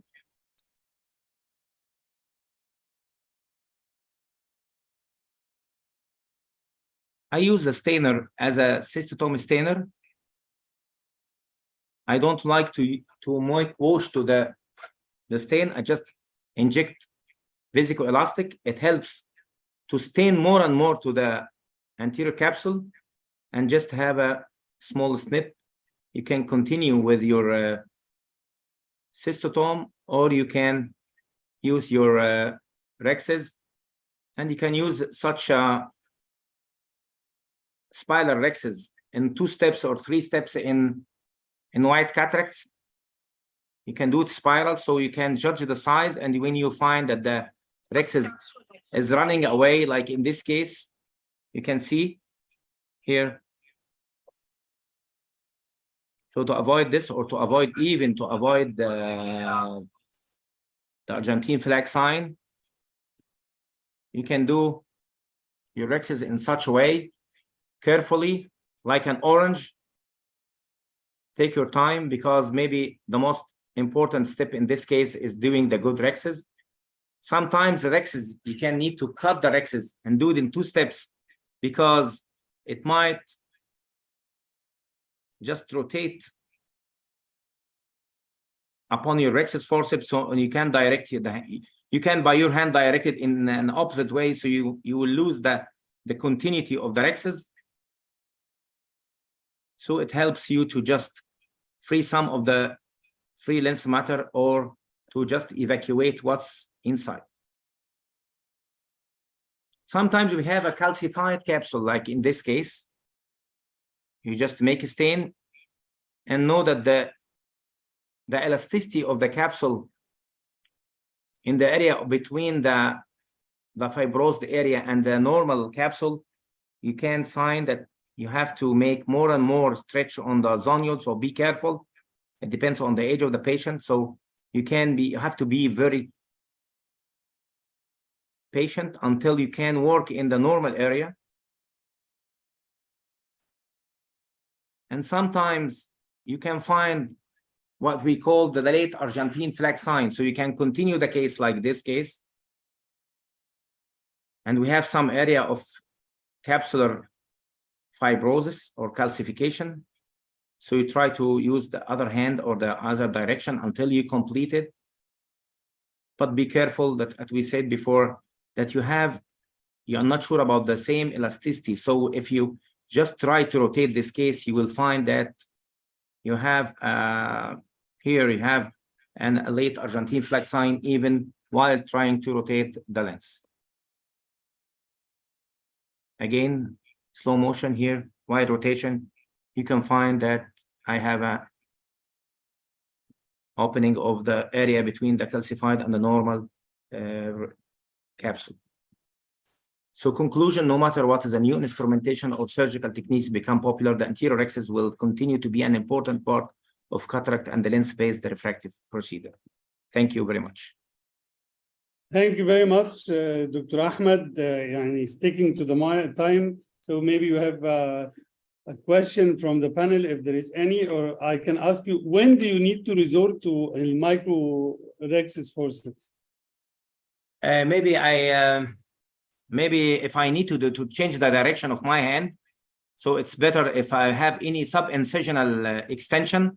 So in the sub-incisional extension, it's very difficult for me to control. So maybe I can use the micro rexus forceps in this situation.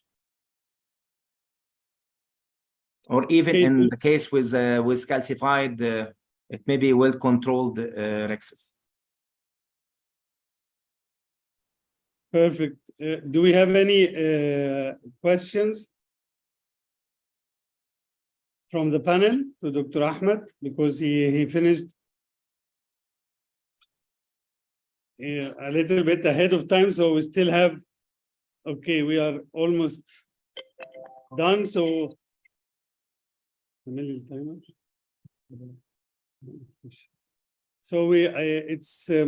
my turn to talk about five fields for hard cataract. Hard cataract is hard. Can you hear me? Yes, yes. Okay. Hard cataract is a challenging situation that we all as cataract surgeons, and the more experience, the more you get these patients. And you can find the hard cataract in different shapes, from brown to black to intumescent, brown or black, to Morgagnian cataract, to hypermature cataract with calcification. So you have a lot of challenges in these cases. So you have to know how to deal with it, and you have to know what you fear of. You fear of destroying the cornea, causing corneal decompensation, or injuring the posterior capsule and suffering from difficult complications that you need to deal with. So my five P's is: number one is concept, two is high magnification, three is good exposure of the phaco tip more than you are used to in regular cases, modify your technique as I'm going to show, and I don't recommend any hydrosection in hard cataract. If you don't see the wave, Dr. Yahya, I'm sorry for that. I can't see your screen. You can't see the screen. Okay. You have shared. Is anybody seeing the screen of Dr. Yahya? Okay, I will. Still not, just doctor. Okay. You don't see it? Okay, so yeah. Thank you, Ahmed, to tell me this. You're welcome, Dr. Yahya. In proper time. So these are what I was talking about. Can you see the screen now? Yeah, now that's good. Okay, yes. Okay, so the challenges, you can see the challenges. And these are the fields that we want to avoid: corneal decompensation or posterior capsule rupture. And the 5 fields are concept, high magnification, good exposure of the tap, modified technique, no hydrosection in hard cataracts, and I will tell you why, protect the cornea and the posterior capsule. The concept, we have to remember, particularly younger colleagues, the issue is not only about removing the cataract, it is about removing it safely. It is not the power that is going to remove it.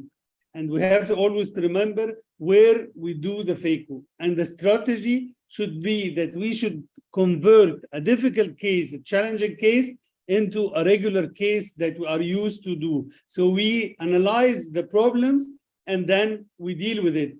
The challenges, capsulorhexis, we overcome it with capsular stain. You demonstrated perfectly.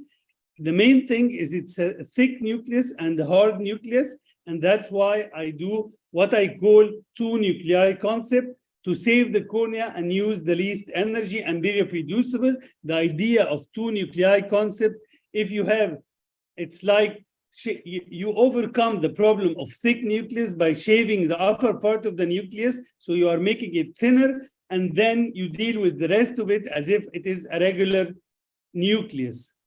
And sometimes if it is very, very hard, I add what I call hole drilling. It's initiating, causing weakness, like causing holes in a wall that you want to demolish.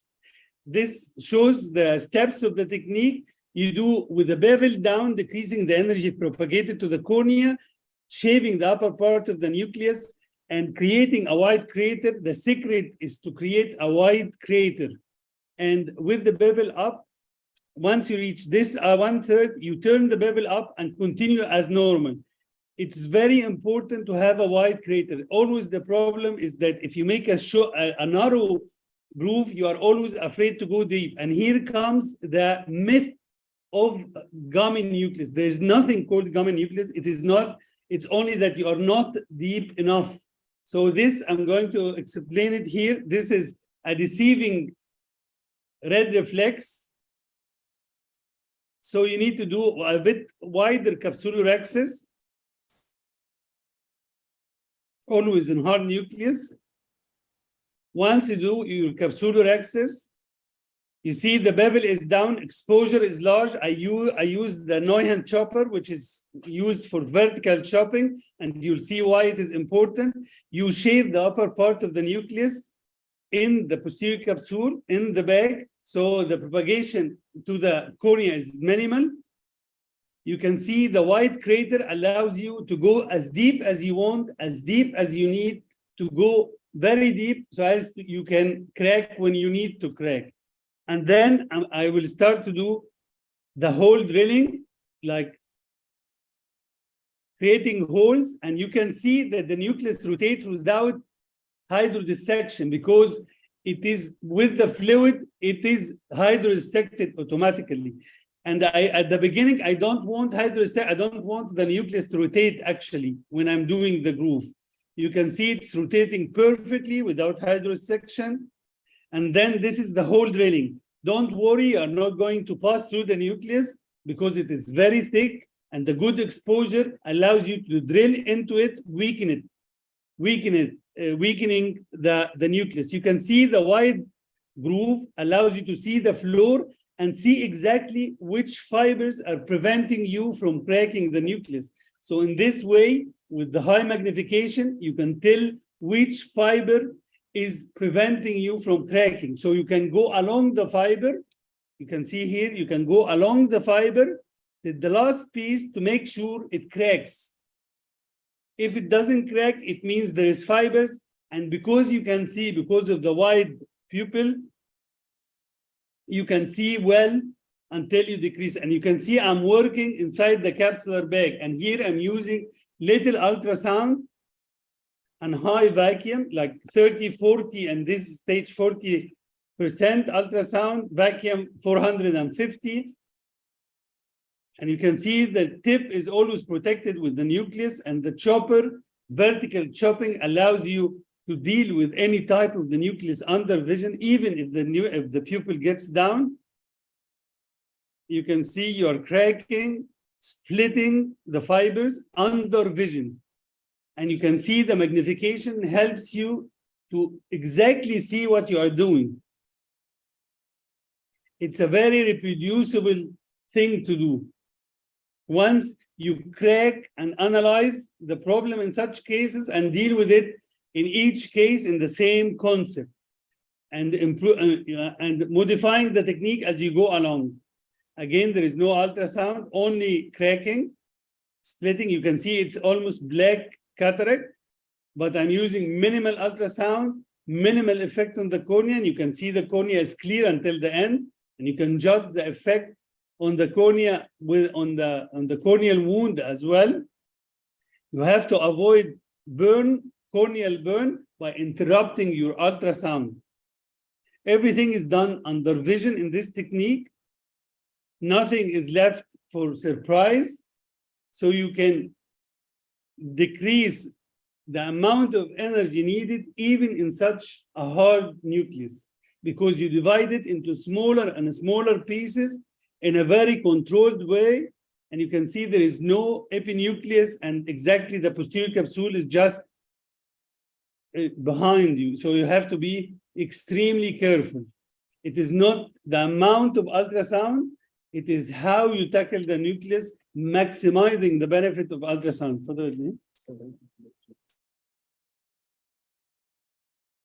You can see in very controlled technique, very reproducible technique. Most important to be a reproducible technique that we understand what's going on.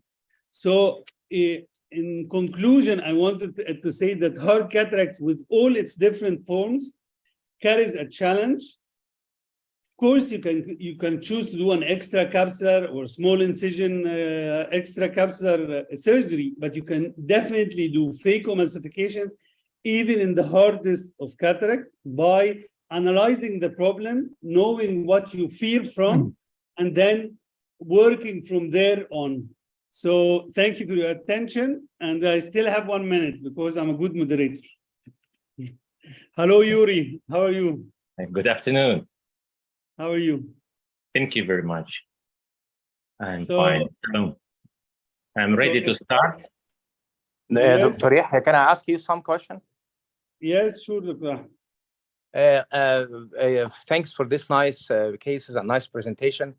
What about when you decide to continue the case as a phaco, you still have the choice of extra even if you started as a phaco, or when you take the decision so you continue, because you said a good announcement about the fake red reflex. That's right. So I mean, is this option still, you can put it in mind or not? Yeah, I can put it in mind, but once you start it, it is more difficult because this, as you can see, it will be always a very large nucleus. So then if I convert, I have to change the structure of the wound and to change the capsular axis, either to do snips or make it even larger to deliver one pole of it to get it out. So it's an option, but I usually hope I don't need it, but it's an option. Yes, yes. Thank you. Thank you, Dr. Ahmed. Thank Yuri, you. we are happy to have Yuri Tahativ. It's my pleasure. So Are you it's seeing my always nice to screen? see you. Yes, share screen, please. Are you hearing me and you can see my screen? No, we can hear you and see you, but we don't Not see you. yet, not yet. Seeing you, hearing you, but not your screen. So Dr. Yuri will talk about 5 pairs in posterior capsular rupture. Okay.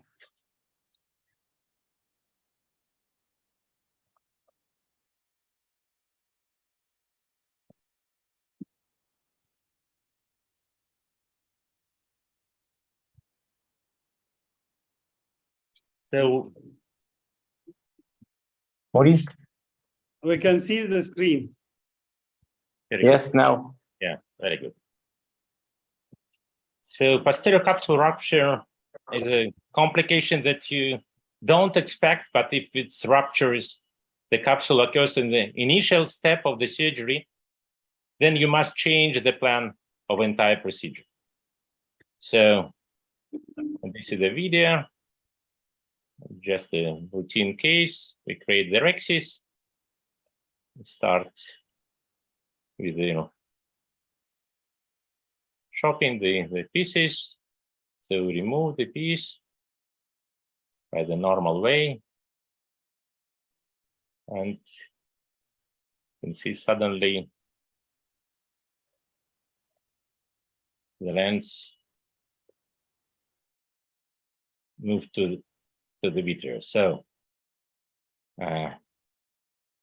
look again. It was really surprise for me because I didn't touch the capsule at the very beginning step and the material in the vitreous. Okay, what happened, happened. But you must remove the rest of their lens masses and avoid the vitreous traction. So what the basic principle, how to manage? If you have some vitreous prolapse, first you should avoid shallowing the anterior chamber. So you keep the ultrasound tip inside the anterior chamber in irrigation mode, and you try to inject the viscoelastic inside. So stabilize the chamber. This is the first principle.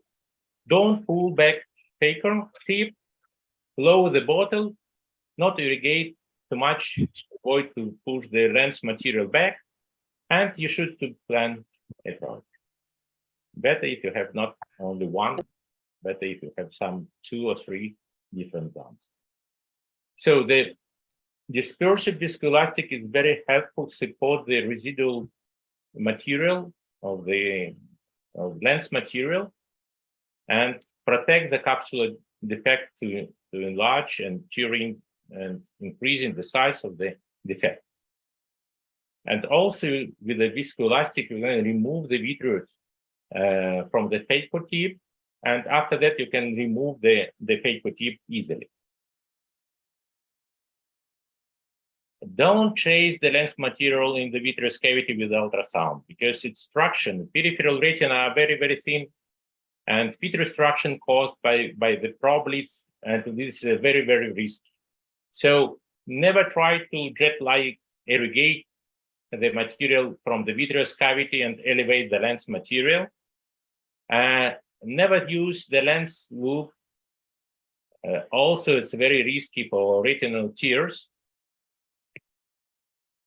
So the main goal, you should minimize intraoperative and postoperative vitreal traction, and you should reduce incidence of retinal detachment. So this is the first number one. If some material still in the vitreous, this is the problem of the vitreoretinal surgeon, but it's not your problem at the moment. But you should avoid the traction. So the visco barrier between the capsular bag and the vitreous body is essential. The prevention of posterior movement of the lens material should not be the principal goal. It's important, but not principal one. But the cataract surgery patient have high expectations. So we understand that this is the problem. But this patient never expect the retinal detachment procedure. So if you have a 2-step cataract surgery, it's not a big problem. But if you have a 2-step cataract and vitreal and retinal detachment surgery, this is surprisingly for the patient. So remember, if you have followed the plan based on a few very simple strategies, you can still get a good outcome, and the vision after the removing the residual material from the vitreous, the prognosis for the visual acuity still is very, very hard. So the primary goal, manipulating with the lens material and anterior and posterior vitreous can produce acute vitreoretinal traction, so the visco barrier should be created. Also very important, if you have a problem, you should forget about the time. You expand the time of the case. So if you are looking tonight to spend some time with the family and friends, forget about this. And nothing should be pressed for you. So keep cool your mind and don't worry. So try to manipulate by the normal way.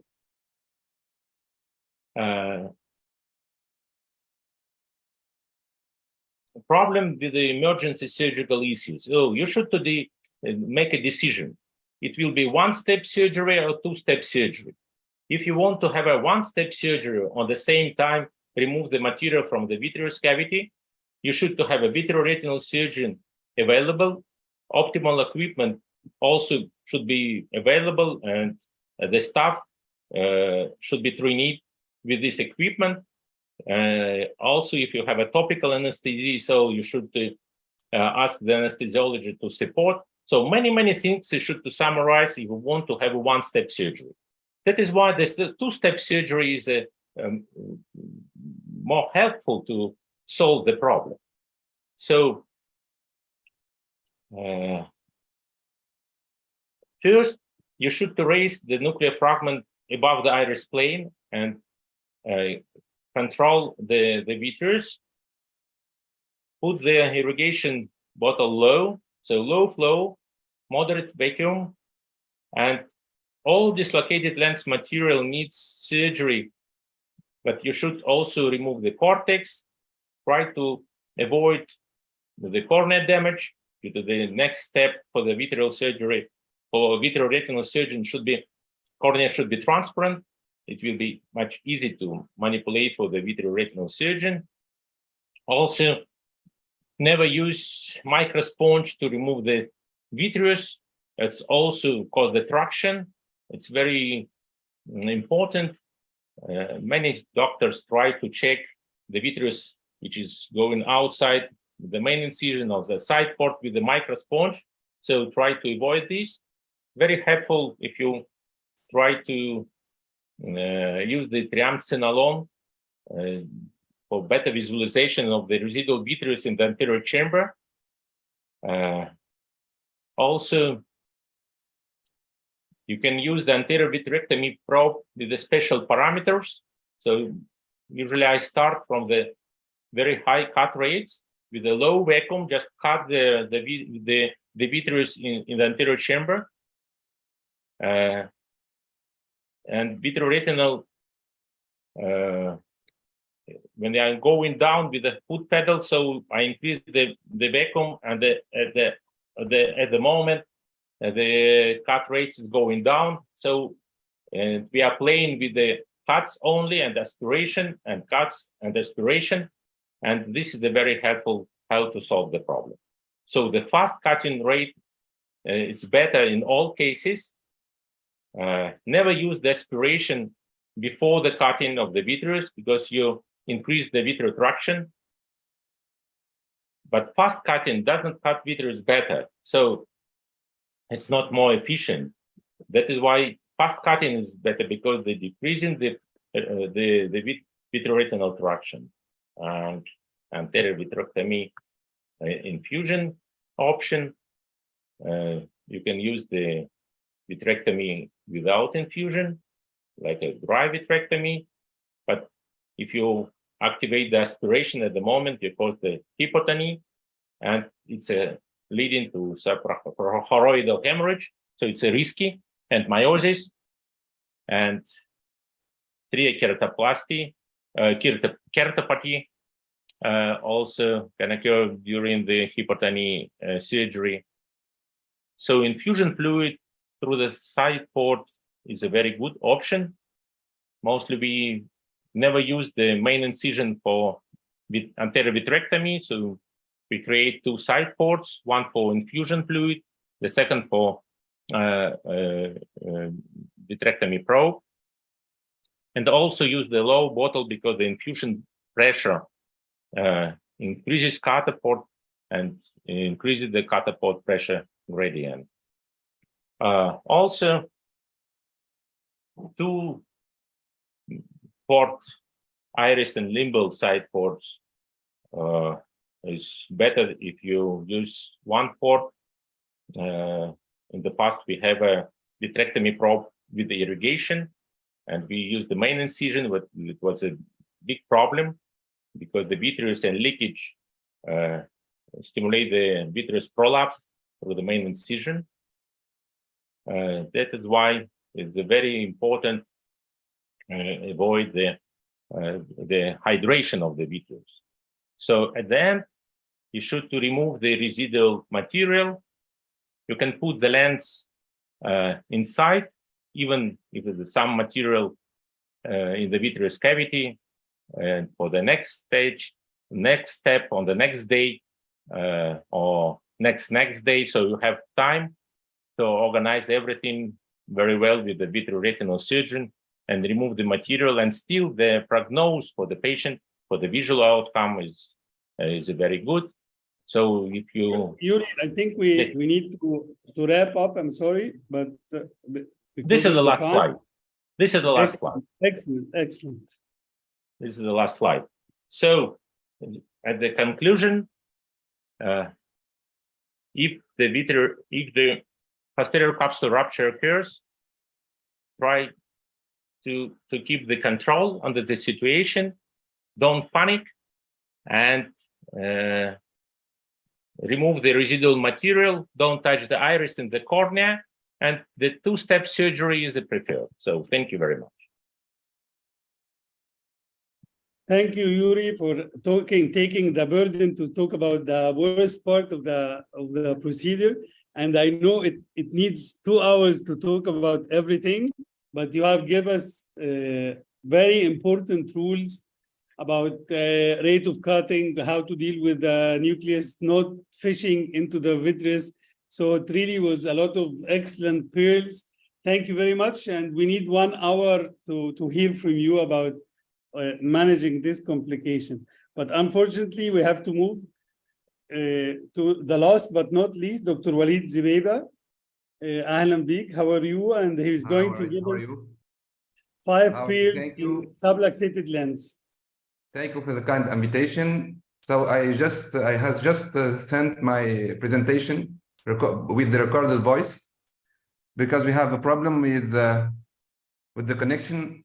So I think if my presentation, maybe one of the technicians can share the presentation. Thank you. Do you want to mute the presentation or to leave it? No. Everybody, Give you are doing well.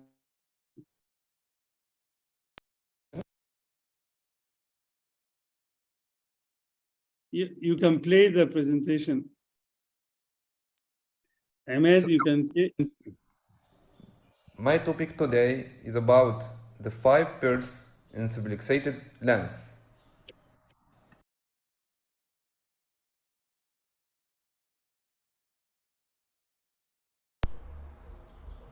The major causes for unstable lens are pseudo-exfoliation syndrome, ocular trauma, myopia, ectopia lens, Morgan cataract.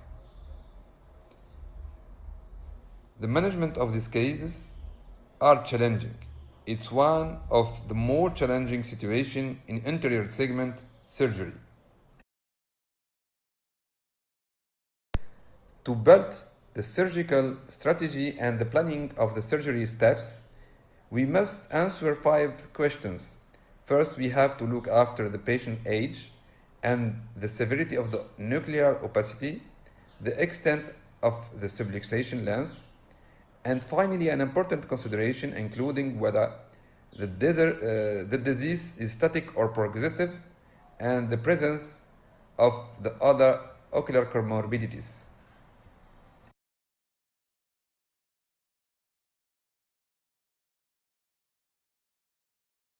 The main goal of the surgery are to extract the lens safely, minimize vitreous loss, followed by a stable IOL fixation. To achieve this goal, we have to success in 5 steps. First of all, capsulotomy. Second, lens extraction. Then a cortical aspiration. After that, we have to put the IOL in the capsular bag. If we lose the capsular bag, we have to choose an ideal situation or an ideal solution for fixating the IOL.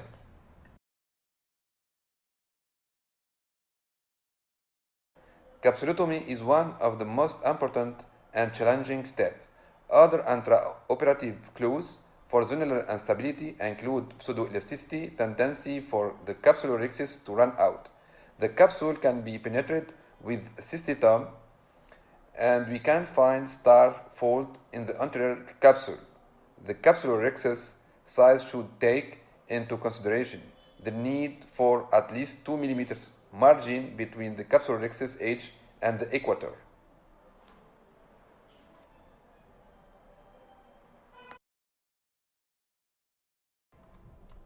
We move now to the lens extraction, and we have to know if the capsular bag is salvageable to do either intracapsular or extracapsular extraction. If we decide to keep the capsular bag, we have to choose the best device for its stabilization. If we choose the phacoemulsification technique, we have to determine our parameters.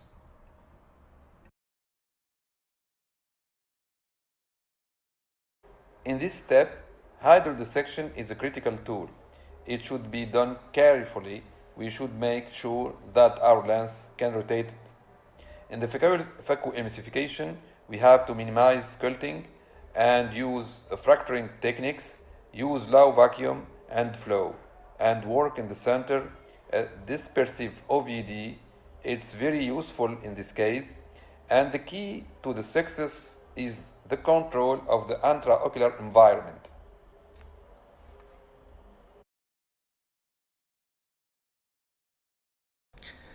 During the lens extraction, we have to control the instability of the capsular bag using either iris hooks or capsular retractor.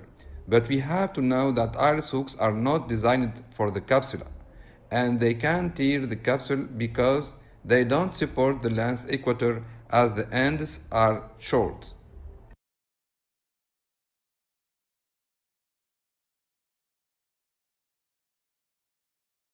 In my practice, I prefer use the capsular retractors. They expand the capsular equator and provide capsular stability.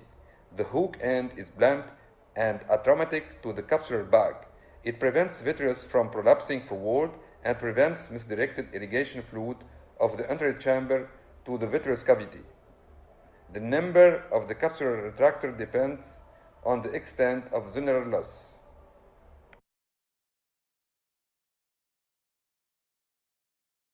Cortical aspiration should be done slowly, starting from the area with intact zonula.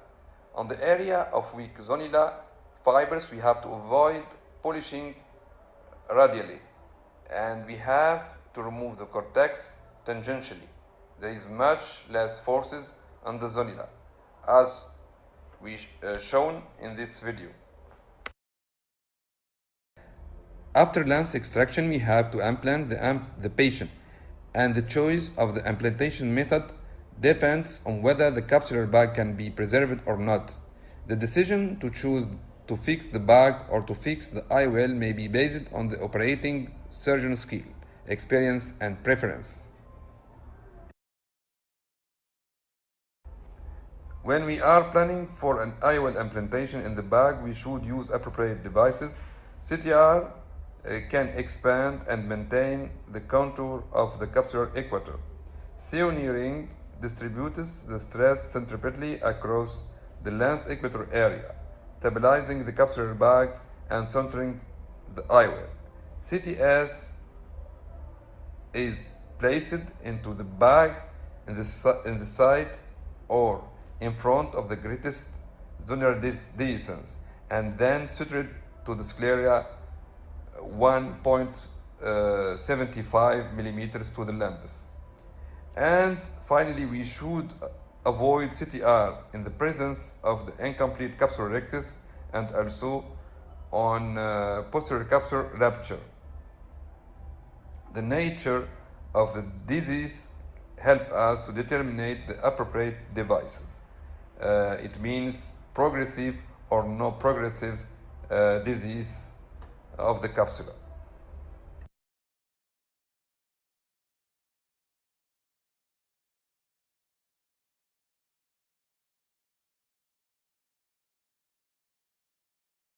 The CTR may be inserted at any time of the surgery, after capsular rhexis hydrodissection, or even after removal the nucleus and soft lens material. The ideal stage of the surgery for CTR placement has been debated.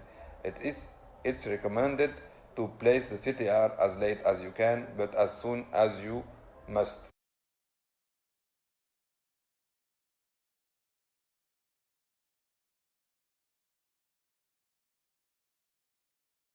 The CTR may be inserted at any time of the surgery, after capsular rhexis hydrodissection. The CTR may be inserted at any time of the surgery, after capsular rhexis hydrodissection, or even removal the nucleus and soft lens material. If the subluxation is severe, more than 9 clock hours, the capsular bag may be sacrificed, and choose iris fixation if the iris, and we can choose iris fixation if the iris is healthy and the endothelium cells density is over 1200 cells.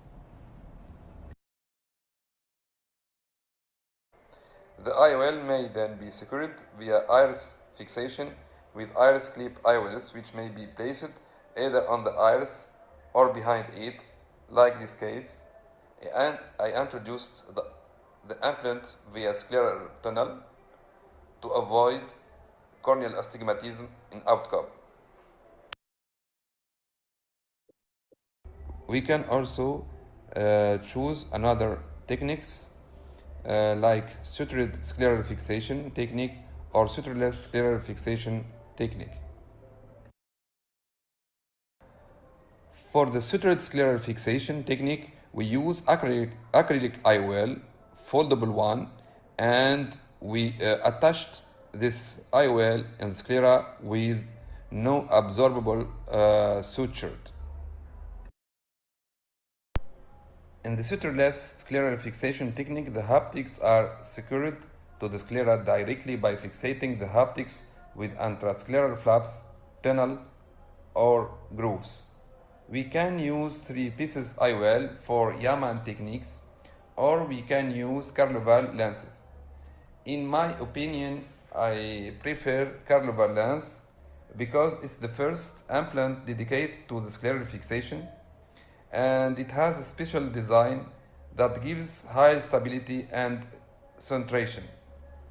And its fixation was assured by anchoring in the sclera of 2 T-shaped haptic through 25 gauge sclerotomy placed in the sclera flap.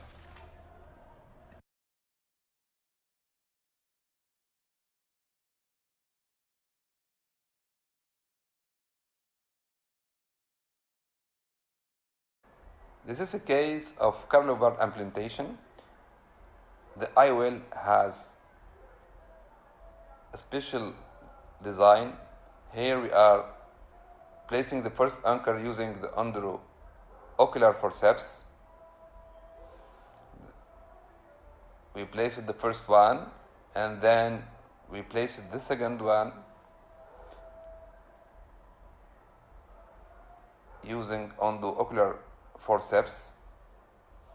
Then we place the T part of the plug in the scleral pocket, starting with the Vacril. This is a case of Carloval implantation. The IOL has. Finally, cataract surgery in subluxated lenses is challenging. The preoperative evaluation is critical. The extent, the location, and the etiology of zonular weakness will guide the choice of the surgical approach. Creating a good size and centrated capsular rhexis is crucial.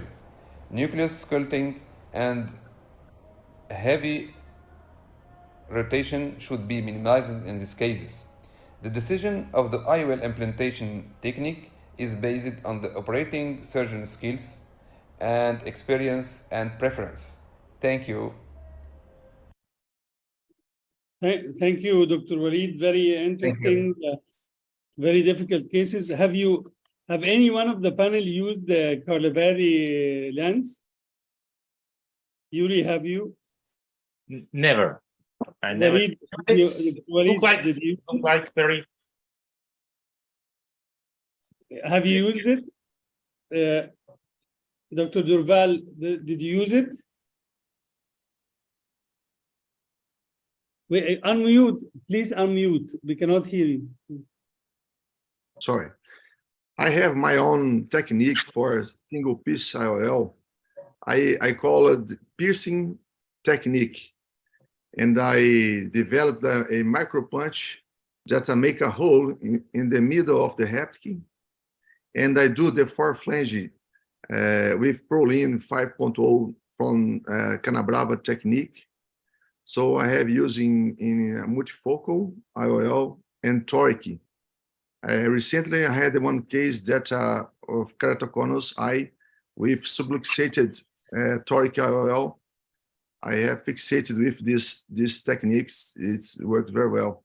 But I appreciate the Carnival design IOL. It's very, very nice too. Yeah, it seems it's getting popularity. I have never seen it actually in real live work, but it seems interesting. A lot of people are saying they like it very much. It's easy. But Dr. Walid, have you used it? Yes, I have I done several cases. I have I know I do a scholar about the comparison between Technique Yamans and Carnival, and in the middle of the results, we have seen that that there is a visual outcome and the stability of the IOL is better with Carnival than Yaman technique. So really now I prefer when we have when we lose the bag or we have these cases without bag capture, I indicate the Carnival lens directly. So the problem with this implantation, we have to do before the implantation whole vitrectomy. So we can't manage this kind of implantation because we tilt a lot on vitreous, anterior vitreous, and we have a lot of risk to make retinal tears. So I indicated to do vitrectomy before this implantation. It's in my opinion, yeah. Okay, I think Dr. Safwan, how are you? Yeah, I'm fine. Muhammad, I think we are about to end. Yeah, just one comment for the 4-flange. I think that I do agree with Dr. Walid that we need to do a vitrectomy to clean the remnant of the capsules and remnant of the lens, because otherwise the tilting, even in 4-flange Canabrava, that I'm using it now more frequent than Yamani technique, any remnants, it will tilting the lens. So now I'm going back posteriorly and cleaning all the bag area from the lens matter and from the bag, and then implant using the 4-flange Canabrava technique. And it's much easier. What's the preferred fixation without capsular support? What's your preferred? Me. Yuri. Sorry. Yeah, sorry. So personally, I like artisan lens to put to the iris claw technique, and also we use the Gabor-Chereau technique because this is the benefit. This is a 3-piece normal lens. There is no need special design lens. If it's happened suddenly, and you lost the zonal support, but you have a 3-piece lens, you can put it in the sclera pocket. So it's very, very helpful. So I like also, first time in my life, I saw the surgery with this special design lens. It's looked like very promising. So we will see in the future, but my favorite technique, this is the artisan lens. Okay, I think, Dr. Muhammad, we have to end the session because of the time. So thank you everybody for sharing, and we hope to see you in live soon, maybe in October in Mayom meeting. and the presbyopia meeting. So looking forward to see you all.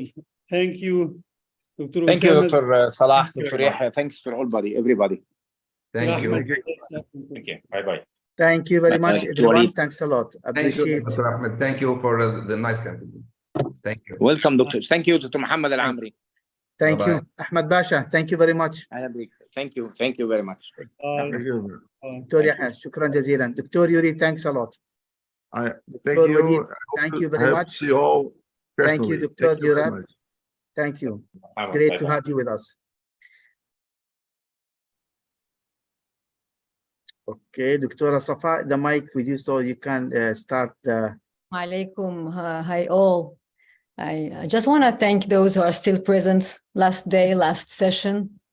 Yeah, last day, last session. The end of the They week. are sacrificing their life. That's why we We finished are the work and technically coming to the done. city. Yeah.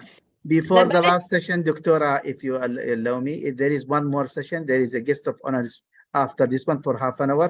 So we want you to announce that they can join us in Hall A. Thank you. Yes, you can join Dr. Amri in the Hall A after. Yeah, Okay. 10 o'clock. Thank you.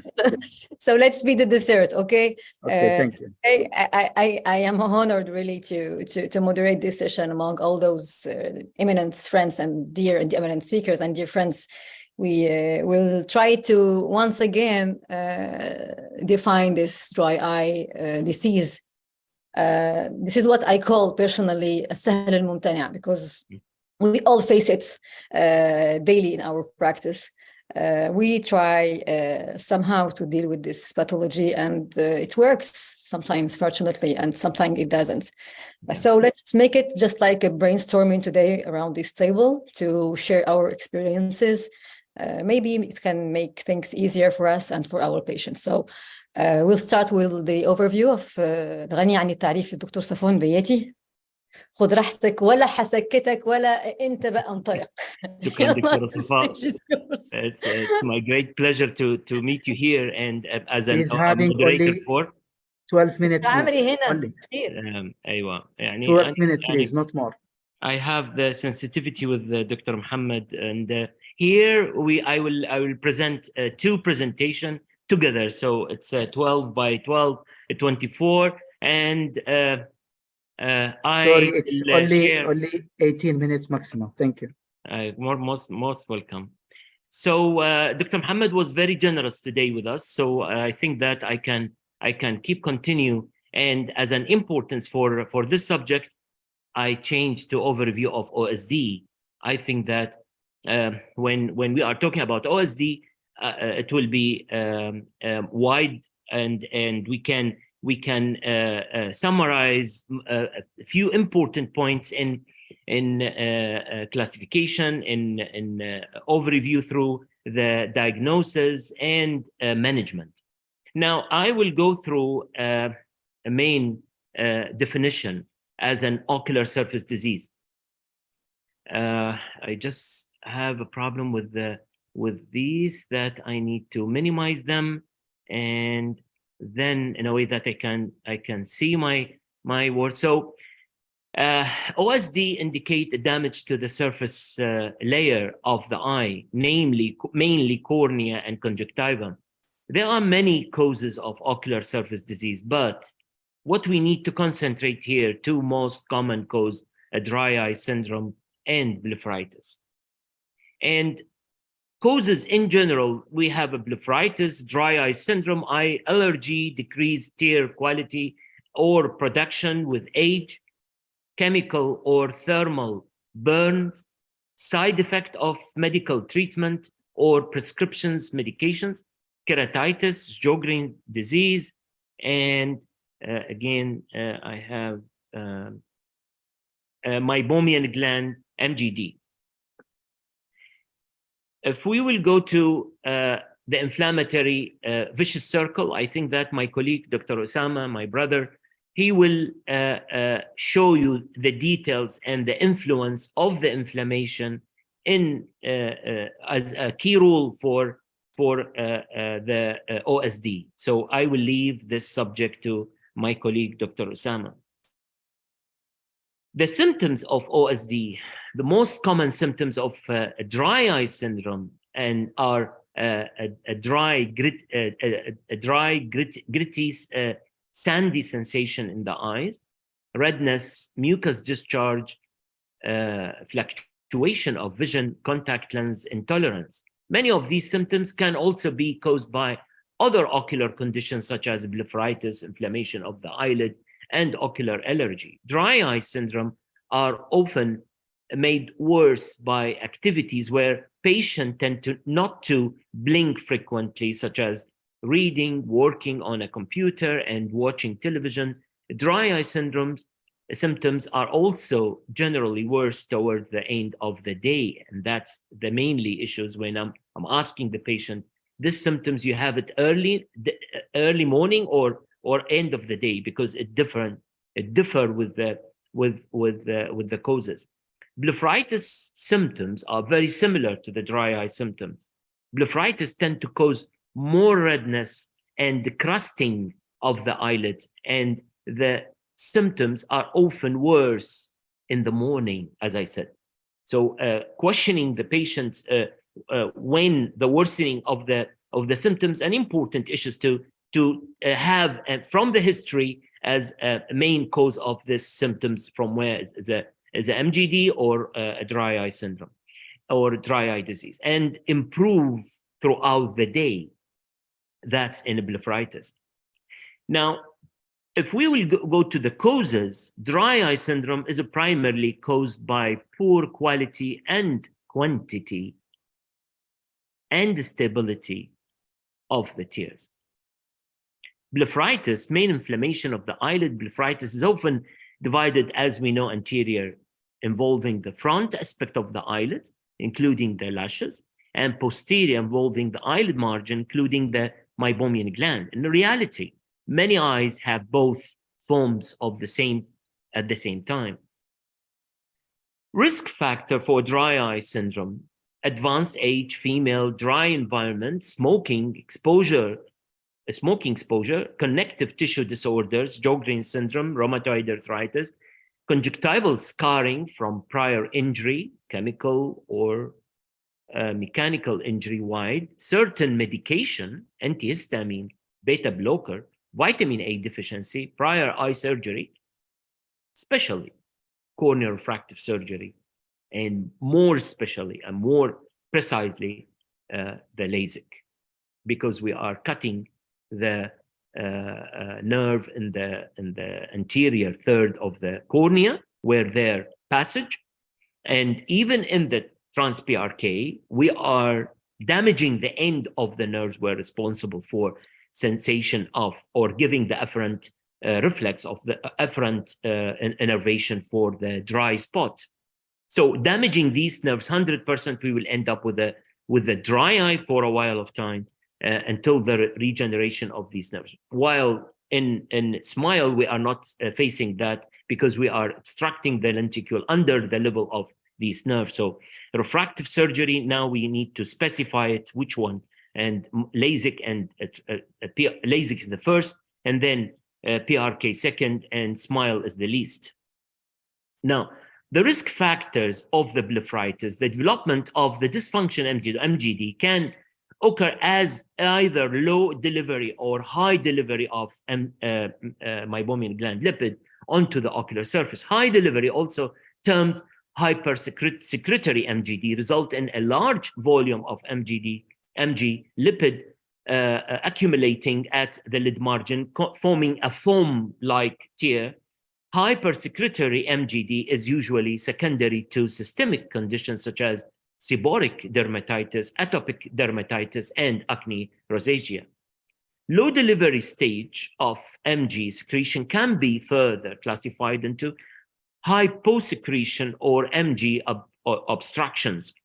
So hyposecretion develops when MG atrophy occurs, resulting in a generalized reduction in the number of function MGs. MG obstructions is the most common form of MGD that we have it now.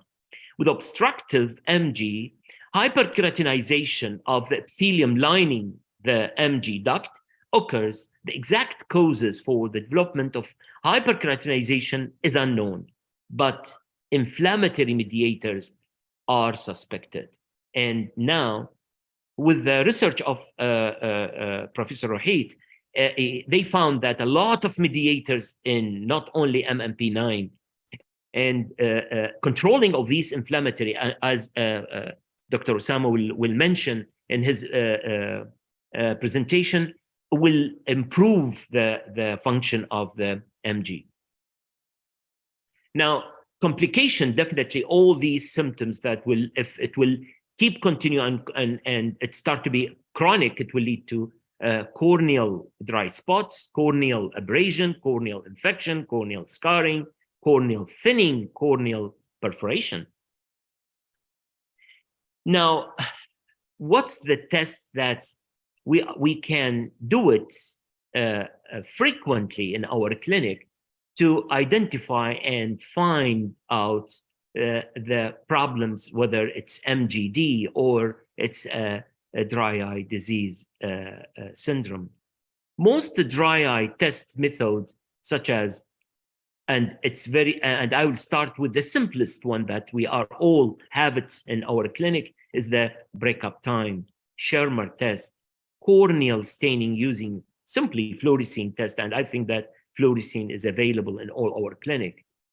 Now, when we are going to the tear osmolarity, 100%, not all of us having the machines, but it start to be a small, tiny. That's so it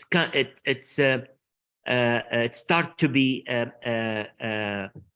or we can have it, and it start to be near to be. We can take it, all of us, because it's important to assess the osmolarity of the tear, as we know that the osmolarity will increase with the reduction of a production or increase in evaporation or instability. And this osmolarity, when it exceeds 316 milliosmol, then apoptosis and toxicity to the main cells, the goblet cells, then we will have more instability and more damage to the other cells in the conjunctiva and in the lid margin, the meibomian gland.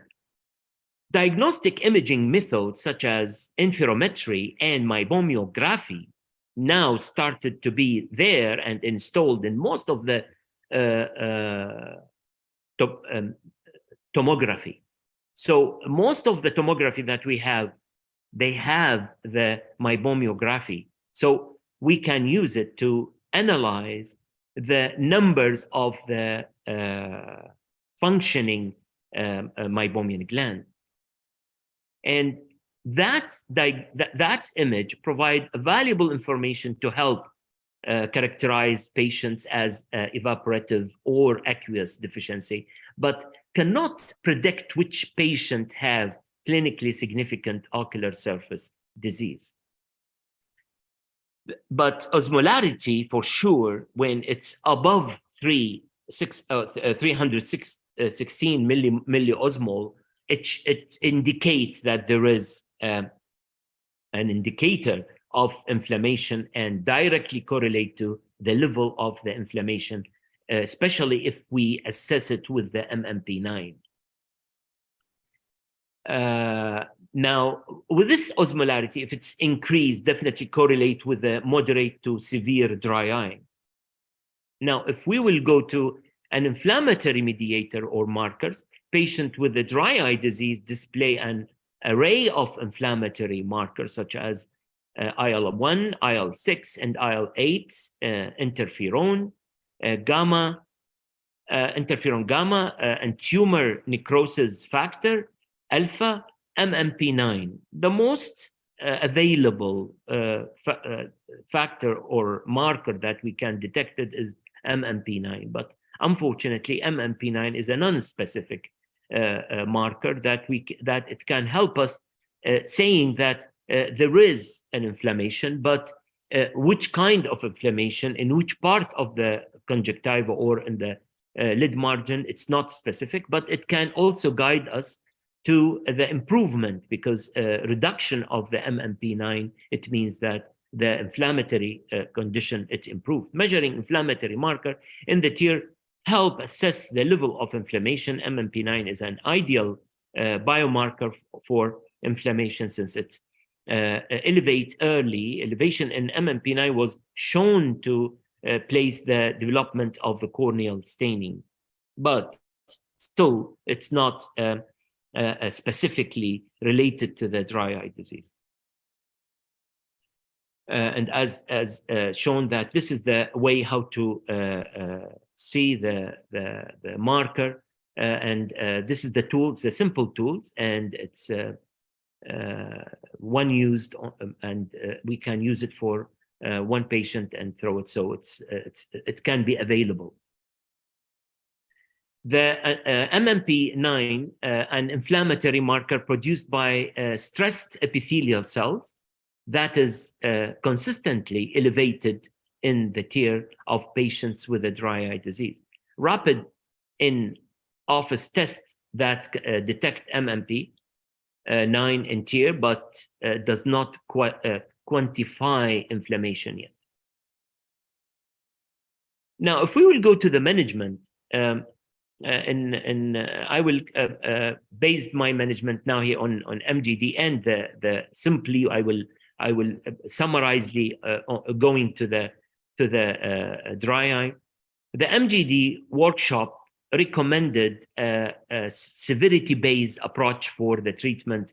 It's important to first properly grade the level of MGD severity based on signs, symptoms, and the grade of MG secretion, and they are staging it from 1 to 4.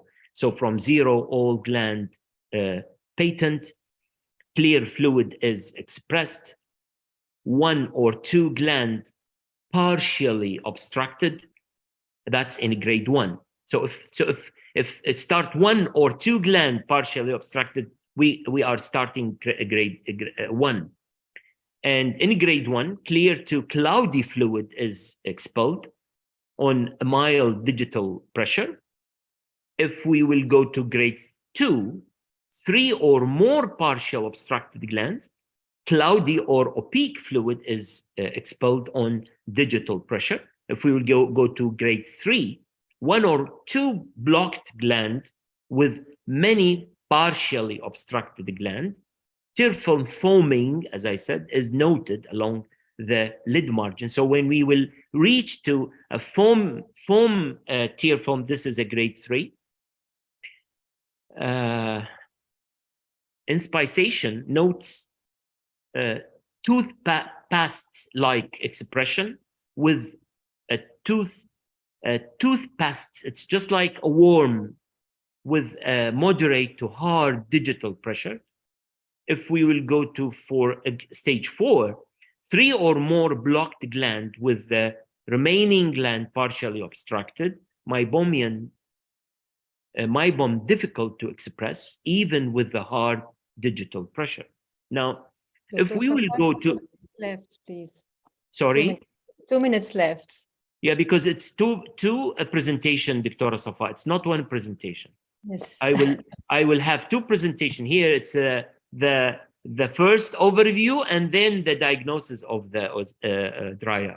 So I'm putting it in 2. Anyway, I'm in a final issue, so don't worry. We will have a lot of time.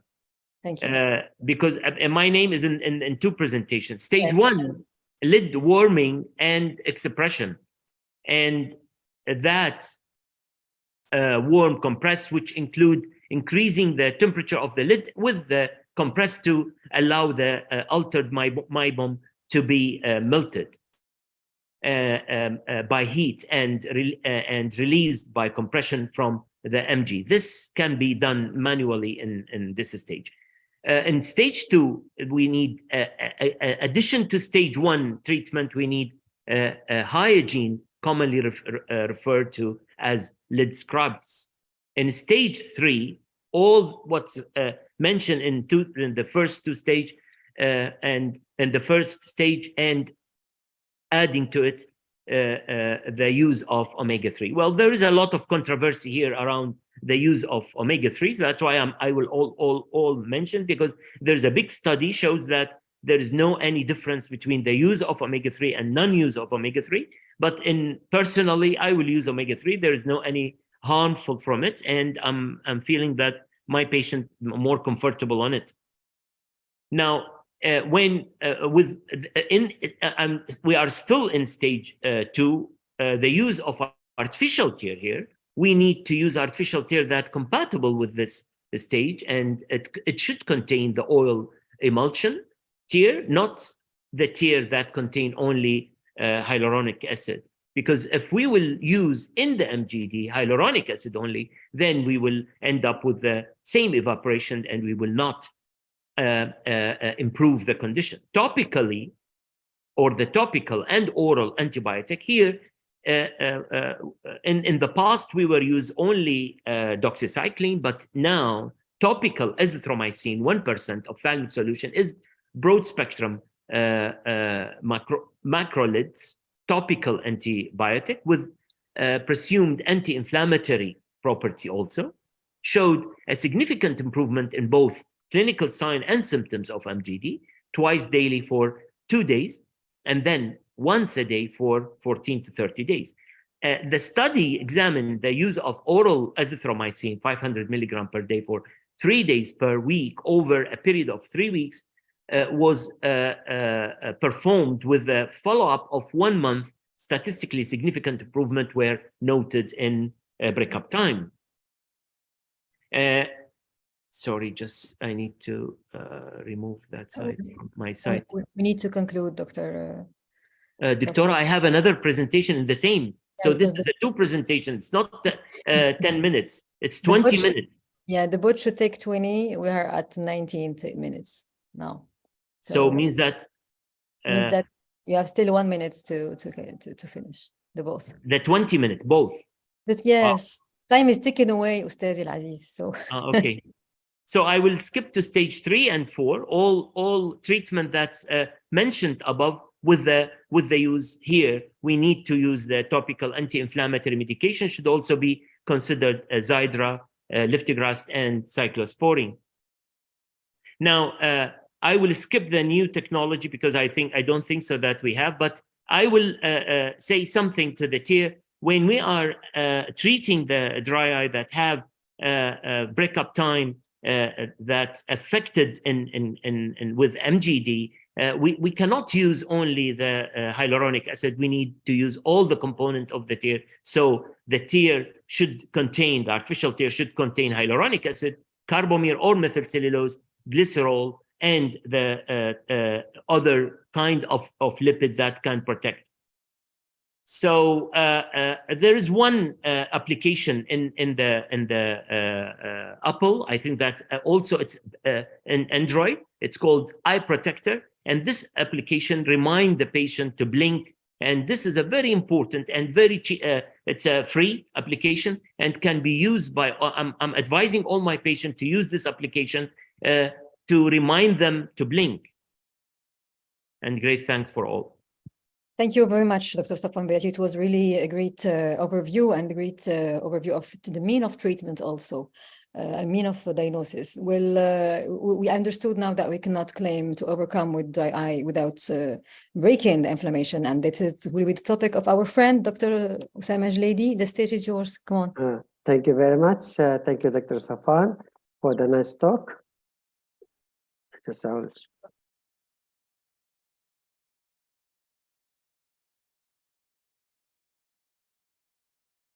Is the first slide there? Yeah. So basically, I'm going to talk about the role of inflammation in dry eye disease.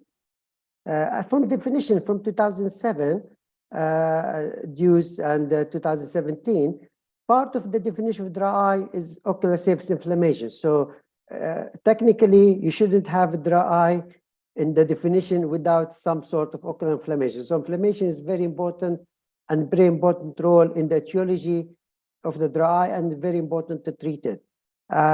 There's as Dr. Safwan said, there's a vicious cycle of the dry eye, ocular film instability, cause hyperosmolarity, apoptosis, that will kill some cell, creating inflammation, release of cytokines, one of them MV9, It will cause goblet cell damage, and that's also creating more tear film instability, and that's cause versus cycle. Same things with at the lid meibomian gland. There's a flora bacteria release toxins, cause lid inflammation, meibomian gland orifice inflammation, some of them obstructed. Inflammation of the meibomian gland cause instability, and that's another versus cycle. And that versus cycle can be presented from different causes.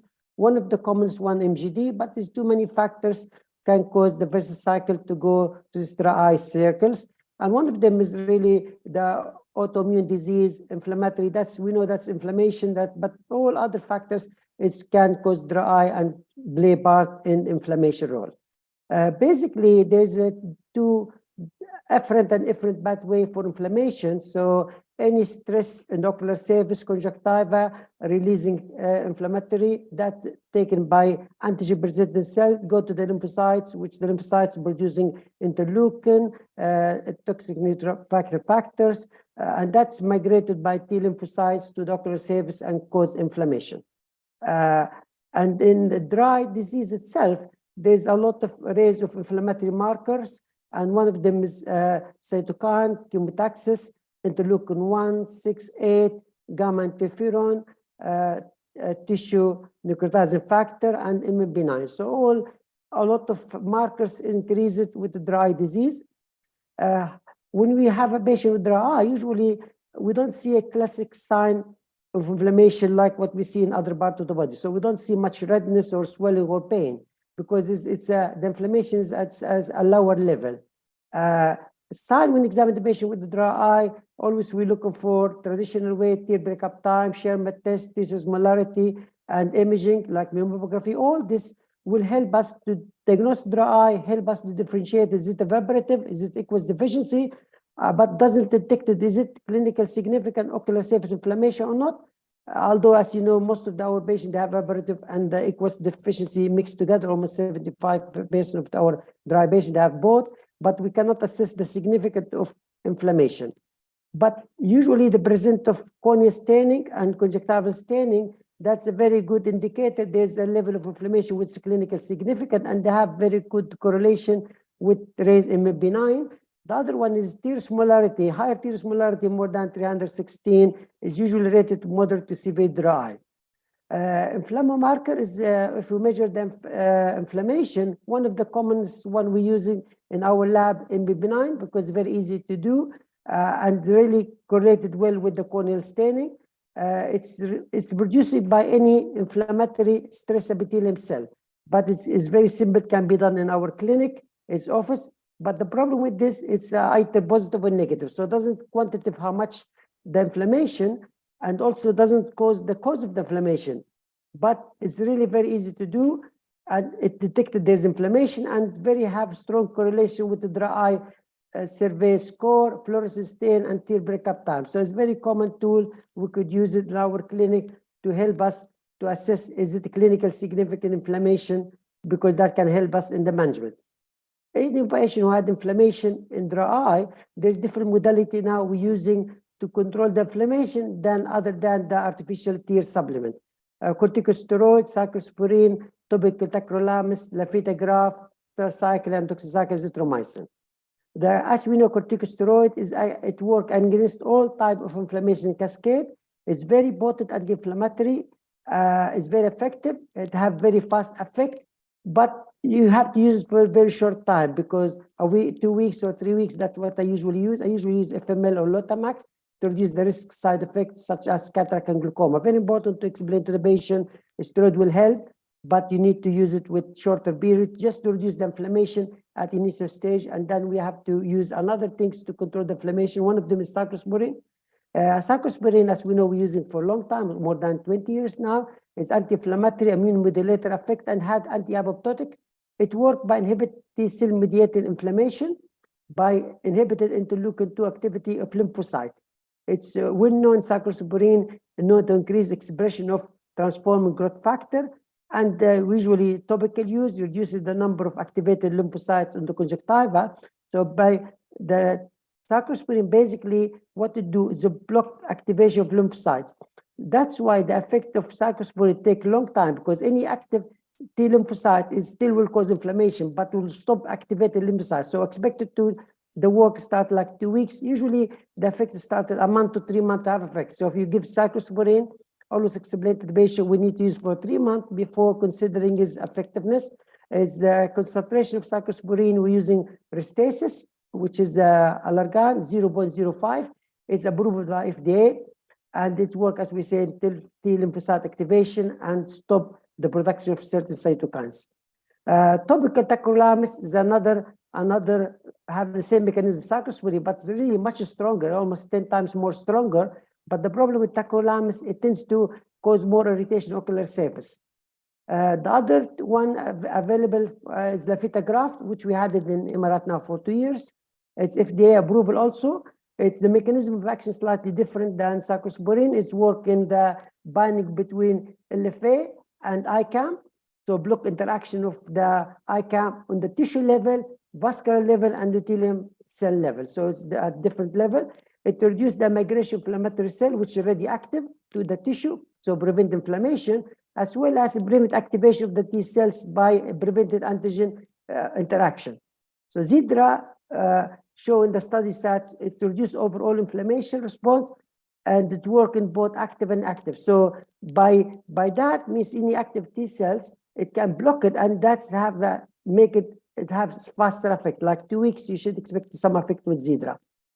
2 minutes, Dr. Osama, 2 minutes left. Tetracycline, doxycycline is another modality, is antibiotic, anti-inflammatory as effect, and it's azithromycin now using more common because both have the same effect, and you can use it like for shorter duration because stay longer. It can be given in pregnancy.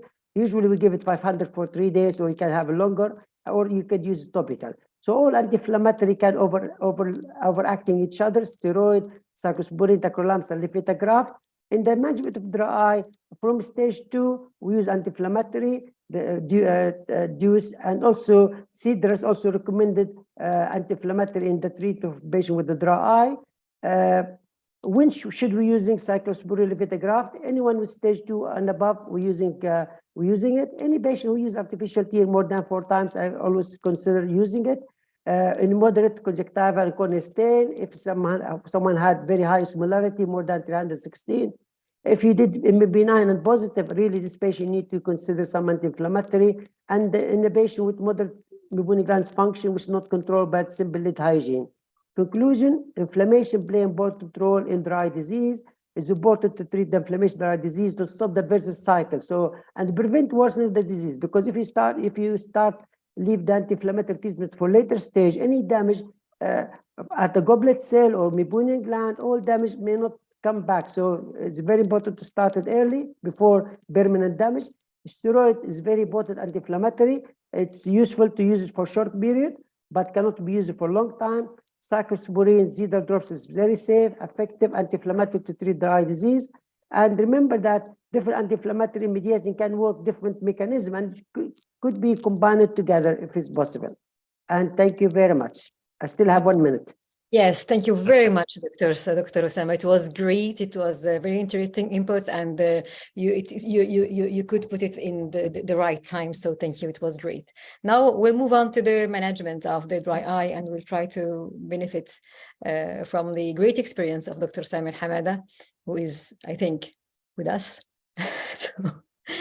Dr. Samer Hamada. Mic is closed, Samer. Hello. Yes, he's speaking to Samer. Okay. Samer, he's listening to us? Yeah, he is listening, but he is speaking to somebody. Okay, maybe he's listening, talking the phone.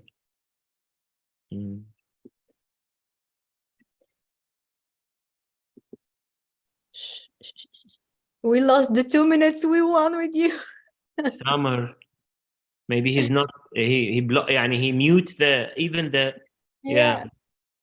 Dr. Samer, Dr. Samer, do you hear me? You can. Dr. Samer, it's yours. He muted the computer. Dr. Samer,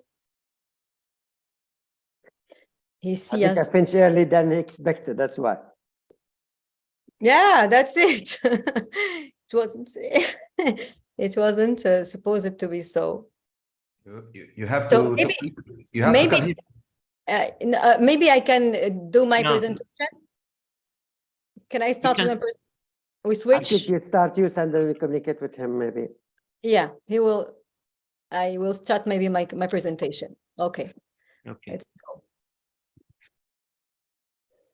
Let me share my screen, desktop. Use this. Up, up, up, up, up. Hi, good afternoon. Can you hear me now? Yes. Yeah, we are hearing Good. you. Okay.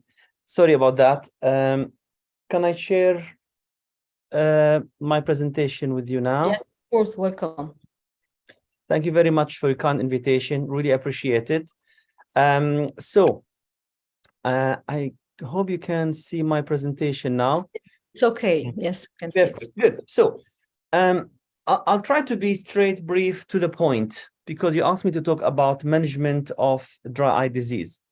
And I think when we talk management, we can't forget the DUCE2 report, 2017, came with huge work of all these people to come to understand how we're going to manage this multifactorial disease where you got all this etiology you can see here, from the hormone influence, the autoimmunity, the environmental factors, what we cause to the eye, what we damage the homeostasis of the ocular surface, how we're going to come to a right diagnosis and how we come to right management. And this is a nice diagram where it looks at how you diagnose dry eye disease. And it's simple, probably all familiar with, and I'm sorry if there is a repetition here, but it tells you the patient should have a symptoms and you need one of the signs, then you have diagnosis, definition of dry eye disease. And then with some additional tests, like focusing on the tear break-up time to see if this evaporative dry eye disease, or focus on tear volume, that is tear meniscus height, to say this is more aqueous deficiency. Reality is patient fall in between evaporative and aqueous deficiency dry eye. You could be more evaporative, which is the most common case here in practice, or could be aqueous deficiency mostly or predominantly, and that's usually Sjogren disease. So we know now, we have an idea what we're dealing with and what element we try. And despite all long list of symptoms, long list of signs, there is always mismatch between signs and symptoms, where you got the symptoms might not match the signs. And that's why it's important to ask the patient the question. You want to know, where are we the symptom, what exactly the symptoms? And I always ask the patient to go through the OSDI questionnaire, but I also support additional questions just to narrow down my diagnosis here.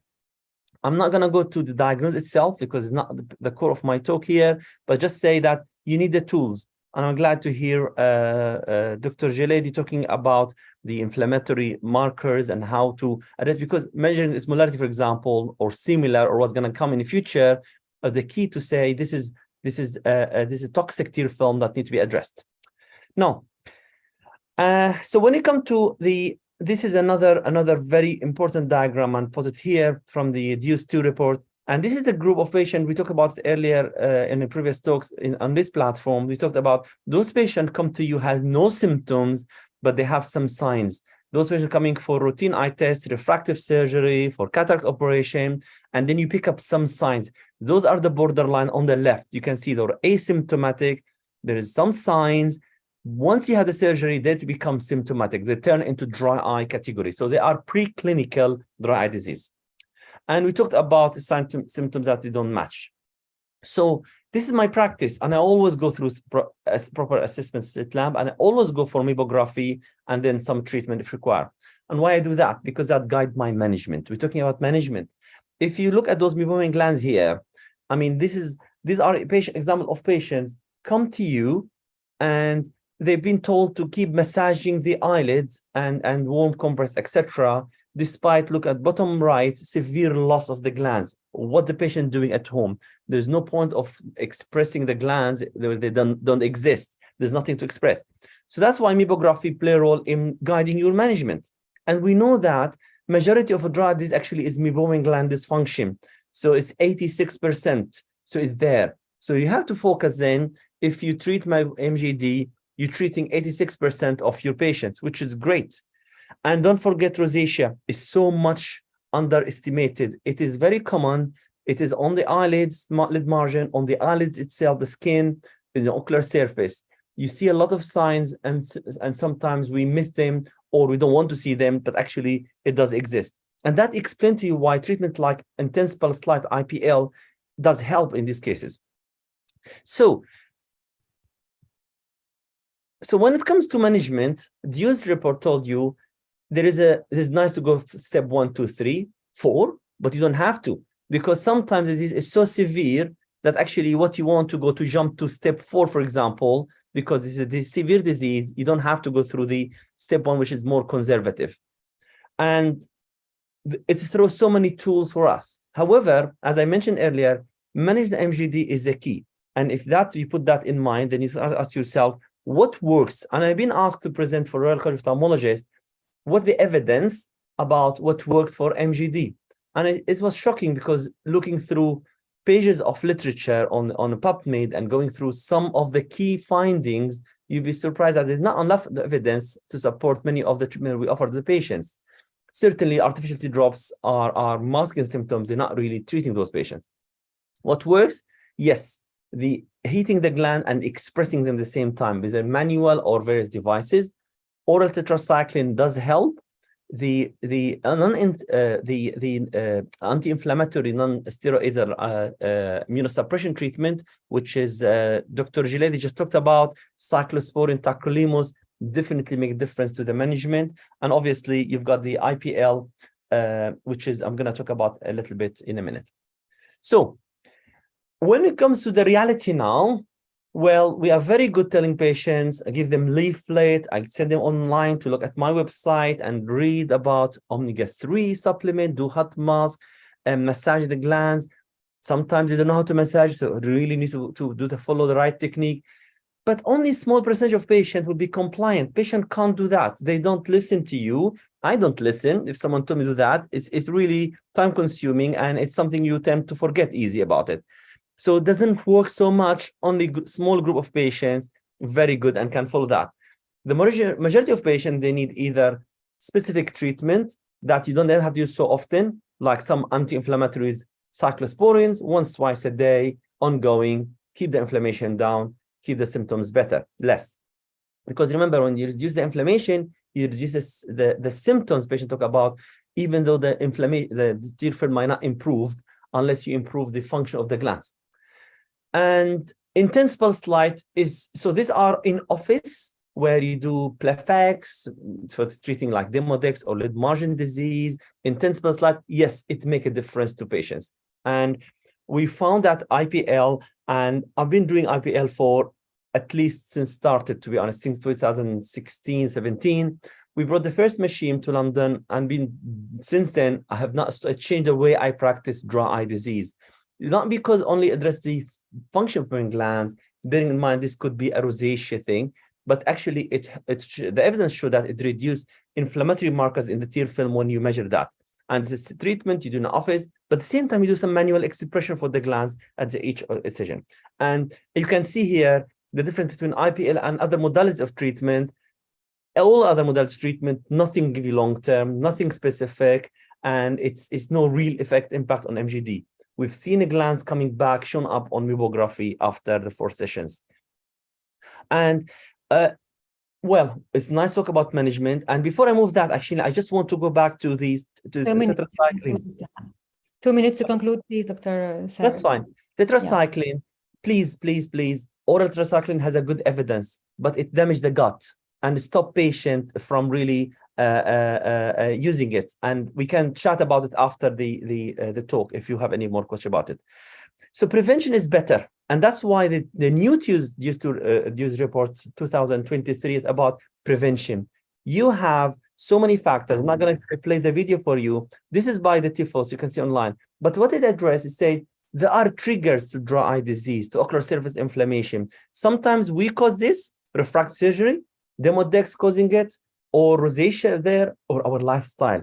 It's one of the 4 key elements found trigger dry eye disease. So lifestyle. So we need to look at our lifestyle, what we eat, cosmetics, food, plastic surgery, we have the Botox, fillers, all that habit.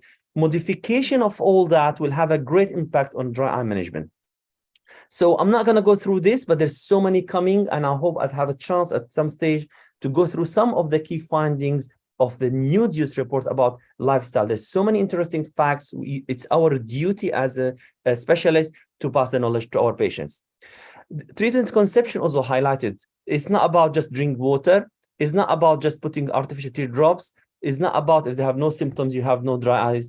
It's a combination of various things. So in conclusion, you have to think about preclinical disease and you treat it before. So don't wait till dry eye to manifest. You might treat those patients before cataract or refractive surgery. And prevention is the key. And the management, I think, apart from heat manual expression, topical cyclosporins, topical tacrolimus, topical anti-tetracyclines, and IPL, those are the only thing in my view that works. Thank you very much. Thank you very much, Dr. Sam Hamad. It was a very interesting presentation, and you made things difficult for me because it's very difficult to speak after all those eminent speakers. Thanks, but I will try to answer today through my last presentation to this question. Sorry, let me just share my screen.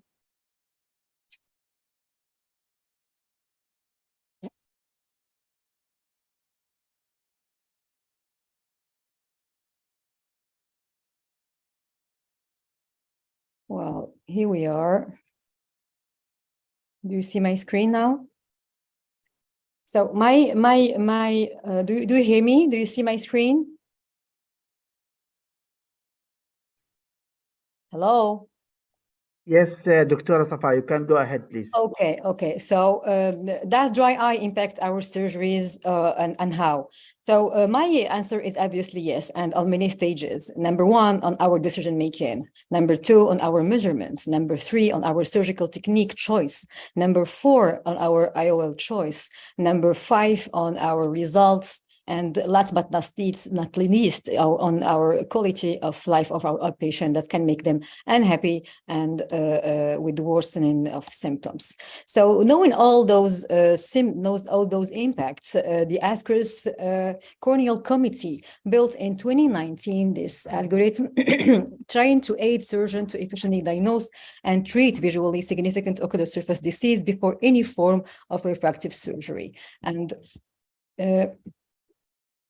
doesn't pass. There's a problem here.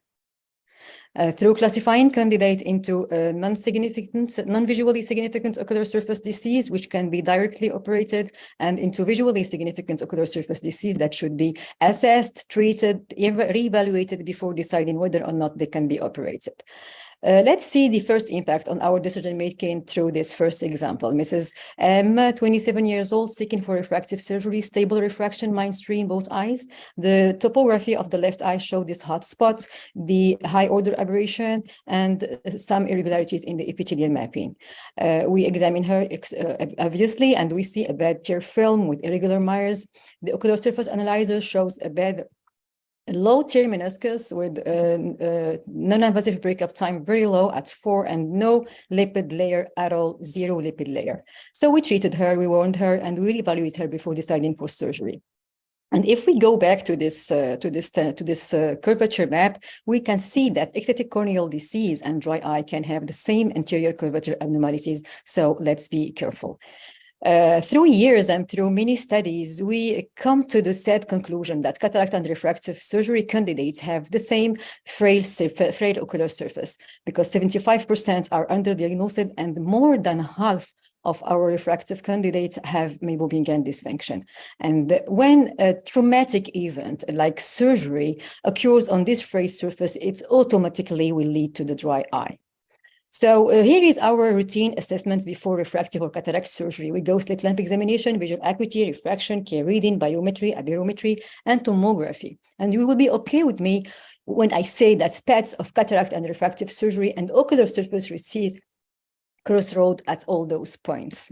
Let's begin by the slit lamp examination. This, the ASCRS algorithm mentions before insisted on the LLPP protocol before any surgery. L like looking to the lid margin, looking for the lip cuff, which is a main symptom of dry eye, looking for the lashes, lifting the superior lid to see the limbus, P like pull the lid to evaluate laxity and see furnaces, and push to express the meibomian to see its quality. I will add the meibography to have a meibo scale, which can have an effect on our management, as said before by Dr. Samir. So let's have an idea on the impact of dry eye on our measurement, and it's the main role of the tear film. Actually, the tear film is the first and the most refractive surface. A normal tear film has no variation of refraction. At the opposite, a dry eye with irregular tear film have a variation of refraction reaching 1.3 diopter and a high order aberration that can reach more than 25%. Actually, the tear film is dynamic, and so is the vision. And this study shows the different changes in the corneal wavefront aberration at different time after the blink. And we can conclude through this study that the best time to take a capture is between the 6 and the 7 seconds after the blink, when the aberration are the lowest. Knowing all that, we can conclude that all devices based on the interior surface will have inaccurate measurement when we have a dry eye. This is what is already known, but what we learned recently is that astigmatism also changed up to 35% in dry eye population, and that pain can persist over the 6 months after surgery in the same population.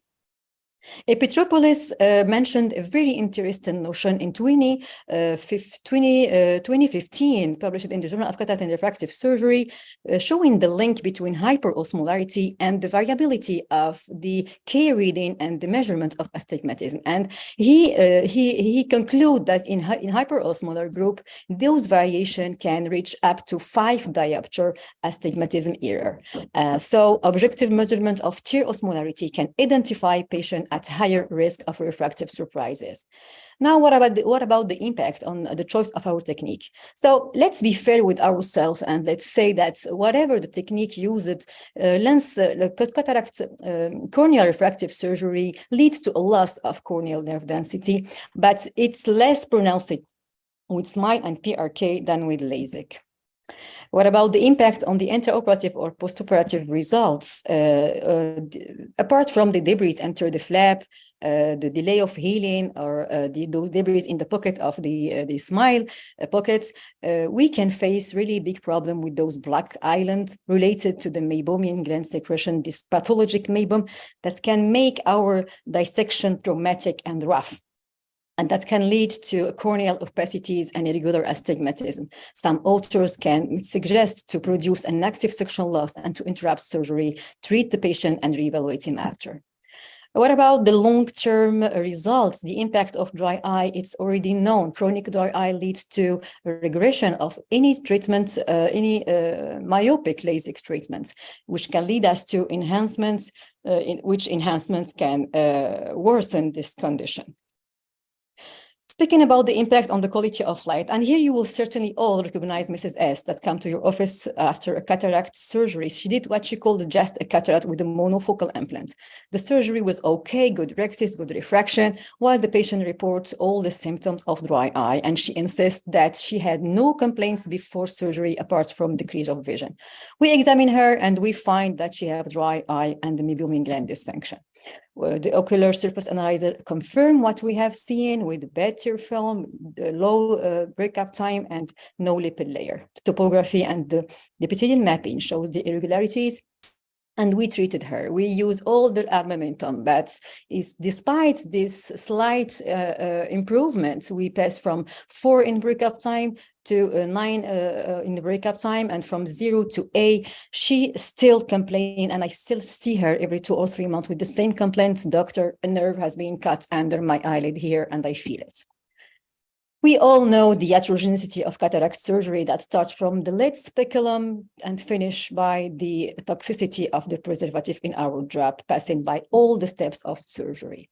And this is what Typhus Juice 2 called the heterogenic dry eye. And this is what make the third of our 2020 patient unhappy after monofocal cataract surgery. And this is also the second cause of unsatisfaction after PMIOL.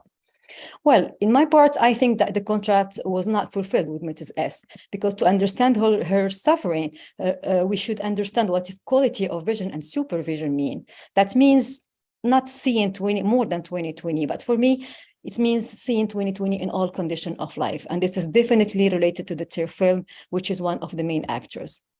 Let's see another feature of the impact on the quality of life, or let's say rather on life itself, because this suffering can lead to suicide, and unfortunately the examples are multiple. We still have an unmet aim, which is to identify healthy person more susceptible to develop dry eye disease after cataract or refractive surgery. And this was the aim for Viliani and its team published through the study published in 2020 in ophthalmology. They tried to build an ocular surface Frailty Index, OSFI, based on non-invasive, basic, simple data. They can be taken from the history taken or from the slit lamp examination, and they put a cutoff value of 0.3, above which some asymptomatic patients have a significantly higher risk to post-surgical dry eye. I tried it and it's really work. So my take-home messages are, they are already known, but I will insist on it. You should carefully evaluate the ocular surface before any surgery, try to optimize it, and it can take more than few days. You should predict dry eye exacerbation and provide enough explanation for postoperative dry eye, because patients are more forgiven and more accepting when they are informed. And in the near future, we can rely on the artificial intelligence that can help us in this field. I want to conclude by remembering you the Hippocratic oath that compels us to first do no harm. So don't break this ocular surface frail homeostasis. Thank you all. Thank you very much. That's a great talk. Thank you. So maybe we will invite Dr. Walid Zbeiba to present his talk. It was not in the schedule, but they had some technical issues in his session, and so maybe we can enjoy this presentation with him today. Thank you, Dr.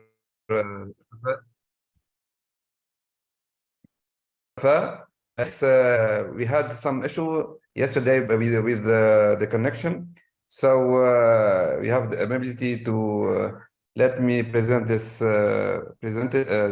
talk with this session. Thank you again. So the presentation is with the IT group. So the IT can share. Yes. Okay. Bismillah ar-Rahman ar-Rahim. Hello everybody, thank you again for the invitation. My topic is about IOL fixation. I will tackle two main techniques that I have used, and while mentioning the benefits and drawbacks of each one of them.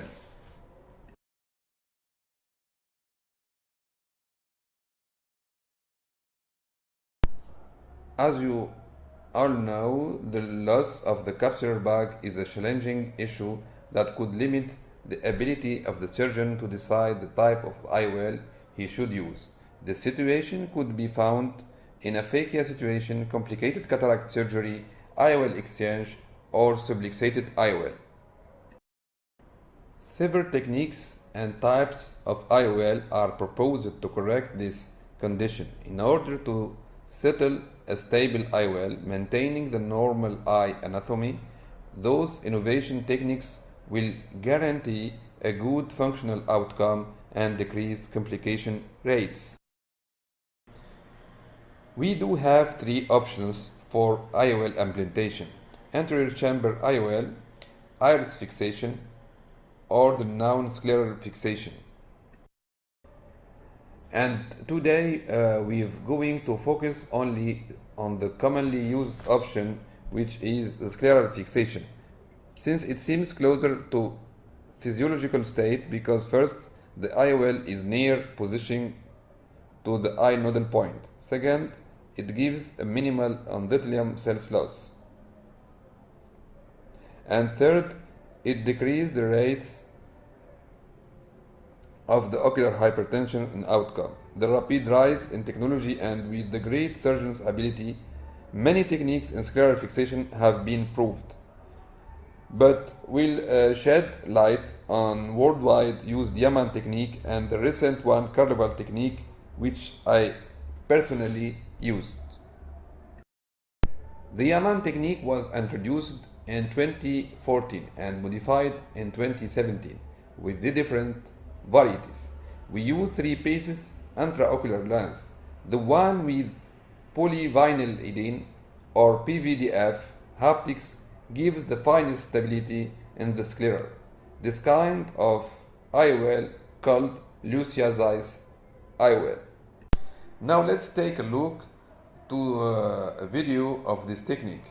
As you see, we don't need expensive instruments to do it. After the injection of the IOL in the anterior chamber, 27 gauge thin wall needles are passed transconjunctively, 2 mm posterior to the lambus and 180 degrees apart, tunneled through sclera and past intravitreous cavity. The haptics are docked into these needles, which are simultaneously withdrawn.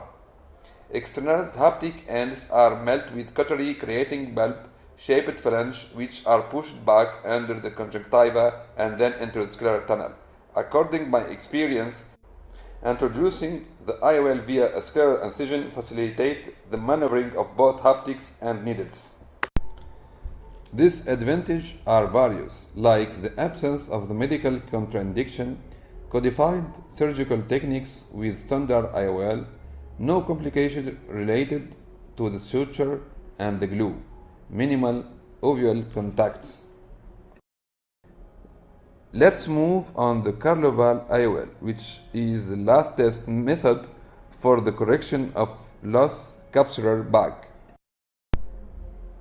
It's the first implant dedicated to the scleral fixation, foldable one and acrylic. It passed through 2.2 mm incision. It has a special design that gives a high stability and centration.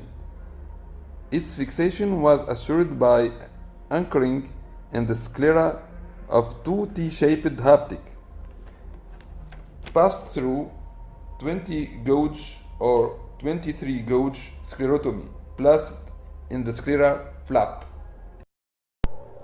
Also, it has a special body that reduces the risk of iris capture and papillary block, with total diameter more than 13 millimeters and 10 degrees angulation for the haptics. Let's move to the Carver IOL implantation. After conjugal dissection, we make a corvitrectomy, capsular remain removal. We make 2 radial grooves, scleral grooves. After that, we make scleral pocket in each side with the crescent knives.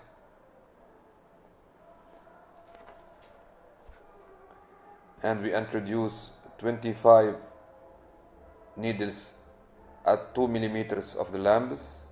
We loaded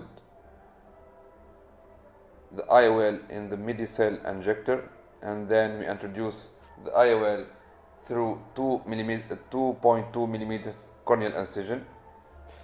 After that, we grasp the anchor of the IOL by 2 on the ocular forceps, and we externalized and we placed this, the anchor into the scleral pocket.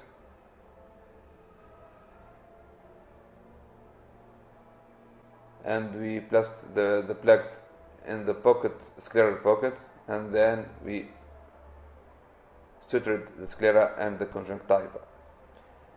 Another case of IOL implantation, Carloval.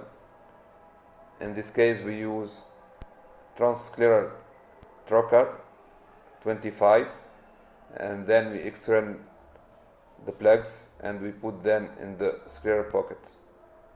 And finally, we sutured the sclera and the conjunctiva with 7-0 Vicryl.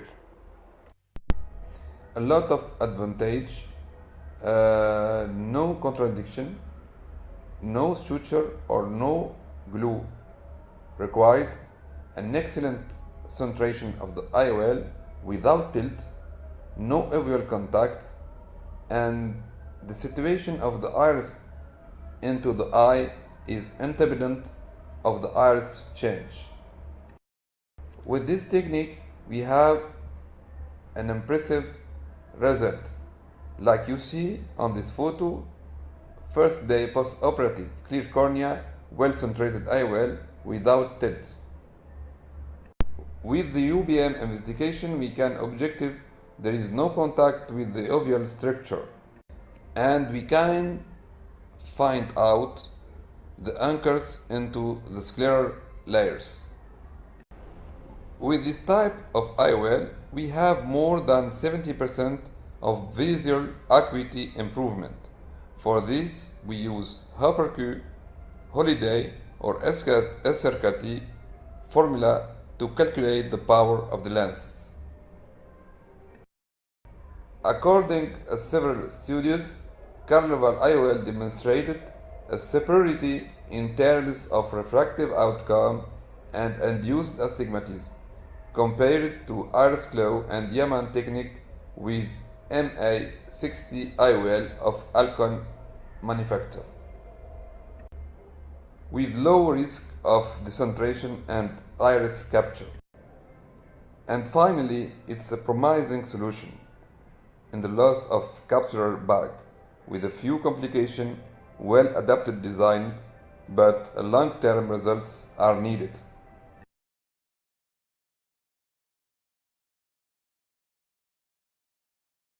Thank you very much. Thank you very much.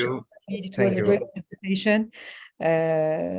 Technique that seems promising. I don't know how long is your follow-up after your first Caravali implants? So I did several cases and compared a lot of patients between Yaman technique and Carnival. And high follow-up, I have two years now. I did this, yes, and it's stable. Everything is okay? Yes, without problem, because especially without decentration and without tilt of the IOL in the eye. It's the main problem with the Yaman technique, and the learning curve seems shorter than Yamani. The learning curve of so the problem, no, it's not a problem, but I think the issue with this kind of implantation, we have to do a core vitrectomy before implantation. This why we have when we maneuvering this the implant into the eye, we tilt into the anterior vitreous, and we have a lot of risk to create some retinal tears. So we have to do vitrectomy before implantation. That's why the time of the surgery is more longer. That's it. Thank you very much, Dr. Walid. Okay. You are welcome. Thank you. So Thank you. Thank you. Just one question for Dr. Samer Hamada, if he's still with us. Dr. Samer? Yes, I'm with you. Yeah, I just want to give us your inputs about the tetracycline. You mentioned it while we were talking, and it seems very interesting to be known. Please, it's yours. Yeah, sure. So unfortunately, since the evidence about the help of tetracyclines, and that's usually either doxycycline, I'm talking about the practice in the UK, West Europe, tetracyclines, doxycycline, like 100 milligram, give it for 3 months and can repeat it, or azithromycin, which we give it like 5 days a month and then repeat every month. However, there is more evidence now that affect the microbiome of the gut. And if anything, actually, you might cause more inflammatory changes. Plus, obviously, those patients can have other symptoms not to do with the tetracycline. And personally, I used to use it heavily, like almost most of the patients. Now it's limited to use it for those with obvious bad rosacea, and I give them a severe warning. We had a patient who got benign intracranial hypertension after doxycycline.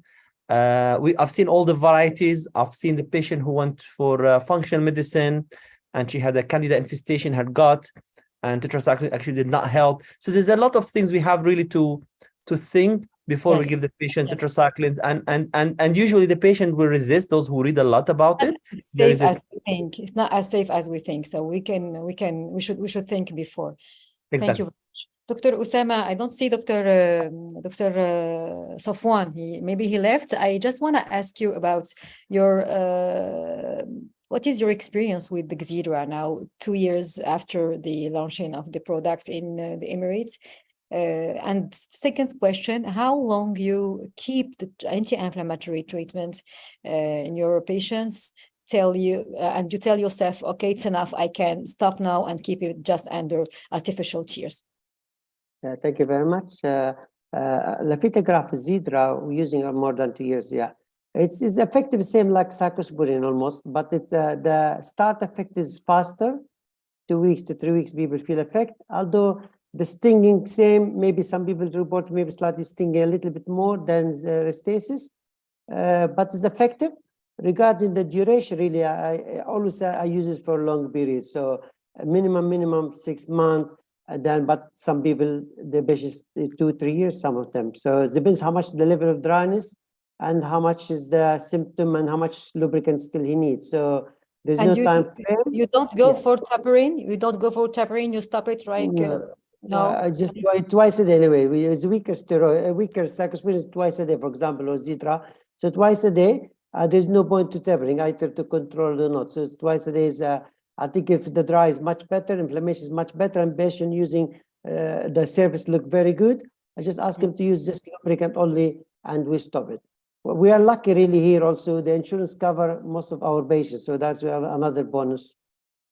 Thank you very much. Thank you very much, Dr. Usama. And I think that we have we will close this session. I will thank all our guests or our speakers, and I will remember and make you kindly remind to our Mayom meeting in October in Dubai. Inshallah, we'll meet there and we'll enjoy science and friends. Thank you very much. Thank you very much, everyone. Good night. Yeah, bye.